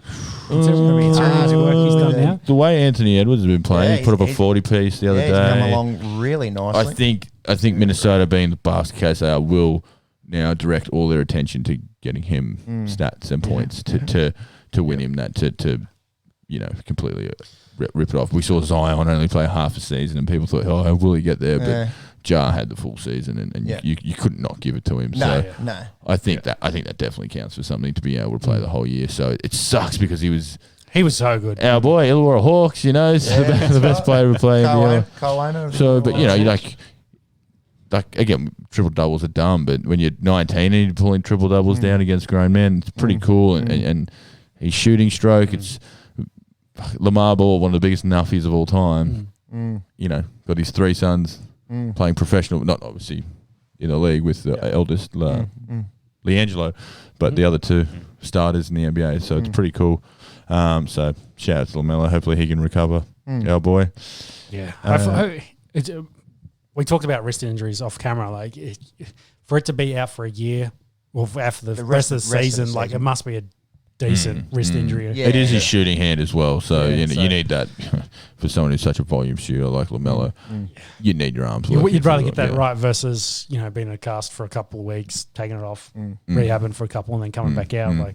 And there's only 4 weeks left anyway, so you can push him back and really hard to finish 11th in the conference, or shut it down because he's the future of your franchise. So shut him down for the year.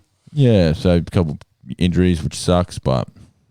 Yeah, other than that, we got the trade deadline kicking up tomorrow. The name, so speaking of LaMelo, Lonzo has been floated up to be a bit of a trade piece. I know the Knicks and the Bulls are pretty keen on getting him over. He's Magic Johnson said he's got the best basketball IQ in the league. He said that in an interview.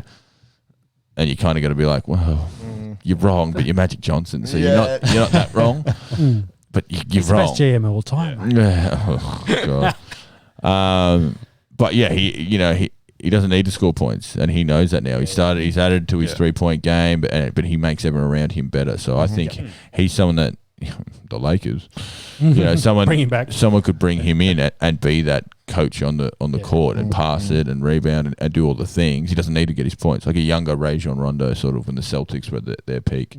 Other players, sort of Andre Drummond, who's been in limbo for months now. I actually feel really bad for him. Victor Oladipo, who sort of got shafted to Houston. A couple teams interested in him. You'd want to be getting the fuck out of there at the moment. Fucking knows. They are spiraling out of control. They won their first game in 20 in a row. And losses in a row? 21 losses in a row? I think 20 in a row and then 21 they've won. They had to win. But the big name and the one who's probably most likely to go is Kyle Lowry. So you think Toronto Raptors, you think Kyle Lowry, you think he and DeMar DeRozan, but he got his title there. He got his ring for Toronto. He brought a championship to Canada. Absolutely fan favourite, but it's now they're not doing anything. He's their only valuable trade piece. You got to get him while it's got value. Yeah, walk off. Yeah.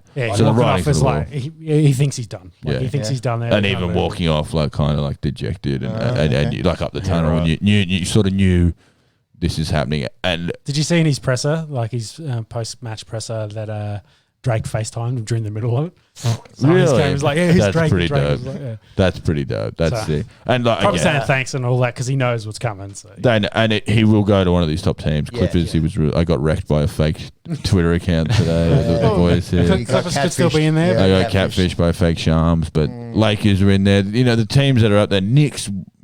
Again, the Knicks are desperate to play playoffs this year because they need to be relevant. Nets have sort of played all their cards with Blake Griffin, but so now the Bucks need to add something. Lakers obviously need another piece. Clippers. But the big one, we're talking about Houston. Aaron Gordon apparently has requested a trade out of Orlando.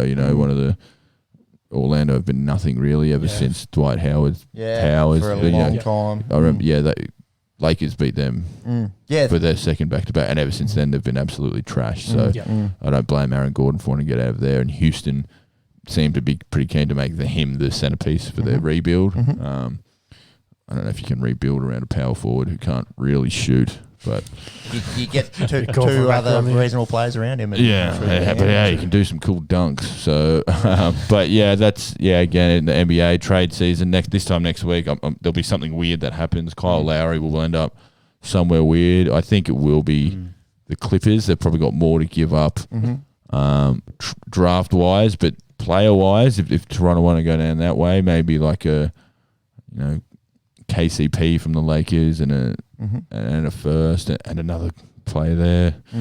At this point, it could be the Nets because they're just trying to collect everyone. At this. But the thing with the Nets, they're set, aren't they? They should be set, but the Nets can't. It's Pokemon for them. We've got to catch them all. Yeah, the Nets can't give. If he was a free agent, he'd go to the Nets for $1 million for the rest of the season. But because Toronto needs something back, they've got nothing to give. But exactly, so they'll get draft picks for him at an absolute least. But that's the world of the NBA at the moment. So I think we'll finish with Champions League. I don't think we've got anything else after that. So we'll finish with some round ball sports. Some football. Just a minute, just a Yeah, quick minute. quick minute. There's just the Champions League draw. So Real and Liverpool, that is saucy. So tasty. That's very If Liverpool were Liverpool, but the way Liverpool the way they've been playing in the league has been. it's going to be saucy because we get to watch Liverpool get spanked. That'll be very spoiled. True. A few United fans here. The way they've been going in the league has been pretty ordinary, but maybe that they go, we're not going to be playing All Champions in on League shit, next year. Let's go all in here. Don't even worry about the Premier League, and let's just go hard here and try and get Los Blancos. That's really all their options, is it? Yeah. So Man City and Dortmund. That's an interesting fun matchup. That's fun. Really fun. We'll talk about that young Dortmund side going up against one of the competition favourites in City, and then they're also it's quarterfinals. They're all saucy. Bayern PSG. This is tasty. That's the pick. That's unreal. You're flat if you're PSG because we talked about last week. They're going for that elusive. They're never won. And they're always going to be there about with the team they have. But this year it just sort of felt like they're probably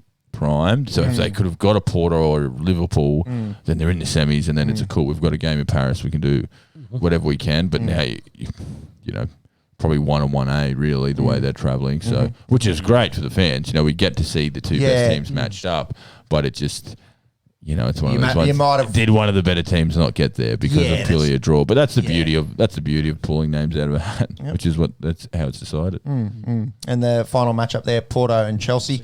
Jose Mourinho, he won a old club. Champions League with both of them. So we say Porto's probably the odd team out there. That's a one you want. Did just beat Juventus, so they're here. Yeah, they're here. There's about 500 other teams in Europe that aren't there, but only good teams get to this point. Top 8. So. And that'll wrap us up, I think, on the Esky this week. Thank you to everyone that's shown us some love, whether it be on Instagram or on YouTube in this past week. We really love it. We enjoy doing this, and it's good to see a little bit of support. We're going to try and get that Instagram a little bit more active, putting some shit memes and shit chat and whatever, plenty of that. Whatever else up there. I'm sure there's no Have we got shortage. Any skull bets there's for the no weekend? Shortage of it. Do we have any skulls? You said there might be a draw in. There was the one. AFL, there was the three of us. Yeah, that's the draw. If it's a draw, you three skull. Yeah, that's it. Do we want to do it? We got another one? Not at this stage. Can you think of anything off the top of your head? No. I'll take. Who did you say in the UFC? I'll say the opposite of you. I'll go against mine. Okay, I got Ngannou. All right, I'll go Stipe. It's a skull. There we go. All right. And thank you to anyone that's this far in. Very long podcast. We do obviously split it up into different videos on YouTube. If you do like a particular sport, it's all time stamped. There's all different. Especially that F1 news. Yeah, let us know in the comments. That can go to the top. If you like car racing. Don't listen to what our channel was if you like car racing. Indeed. Thank you. Wow. We'll see you next week. Thanks, Thank guys. you all. Click like, Thank you all for subscribe. listening. Yeah. Thanks, boys, for Like and coming out. subscribe if you don't mind. Yep. That has been on the Esky for this week. We'll see you all next week. Bye. Bye.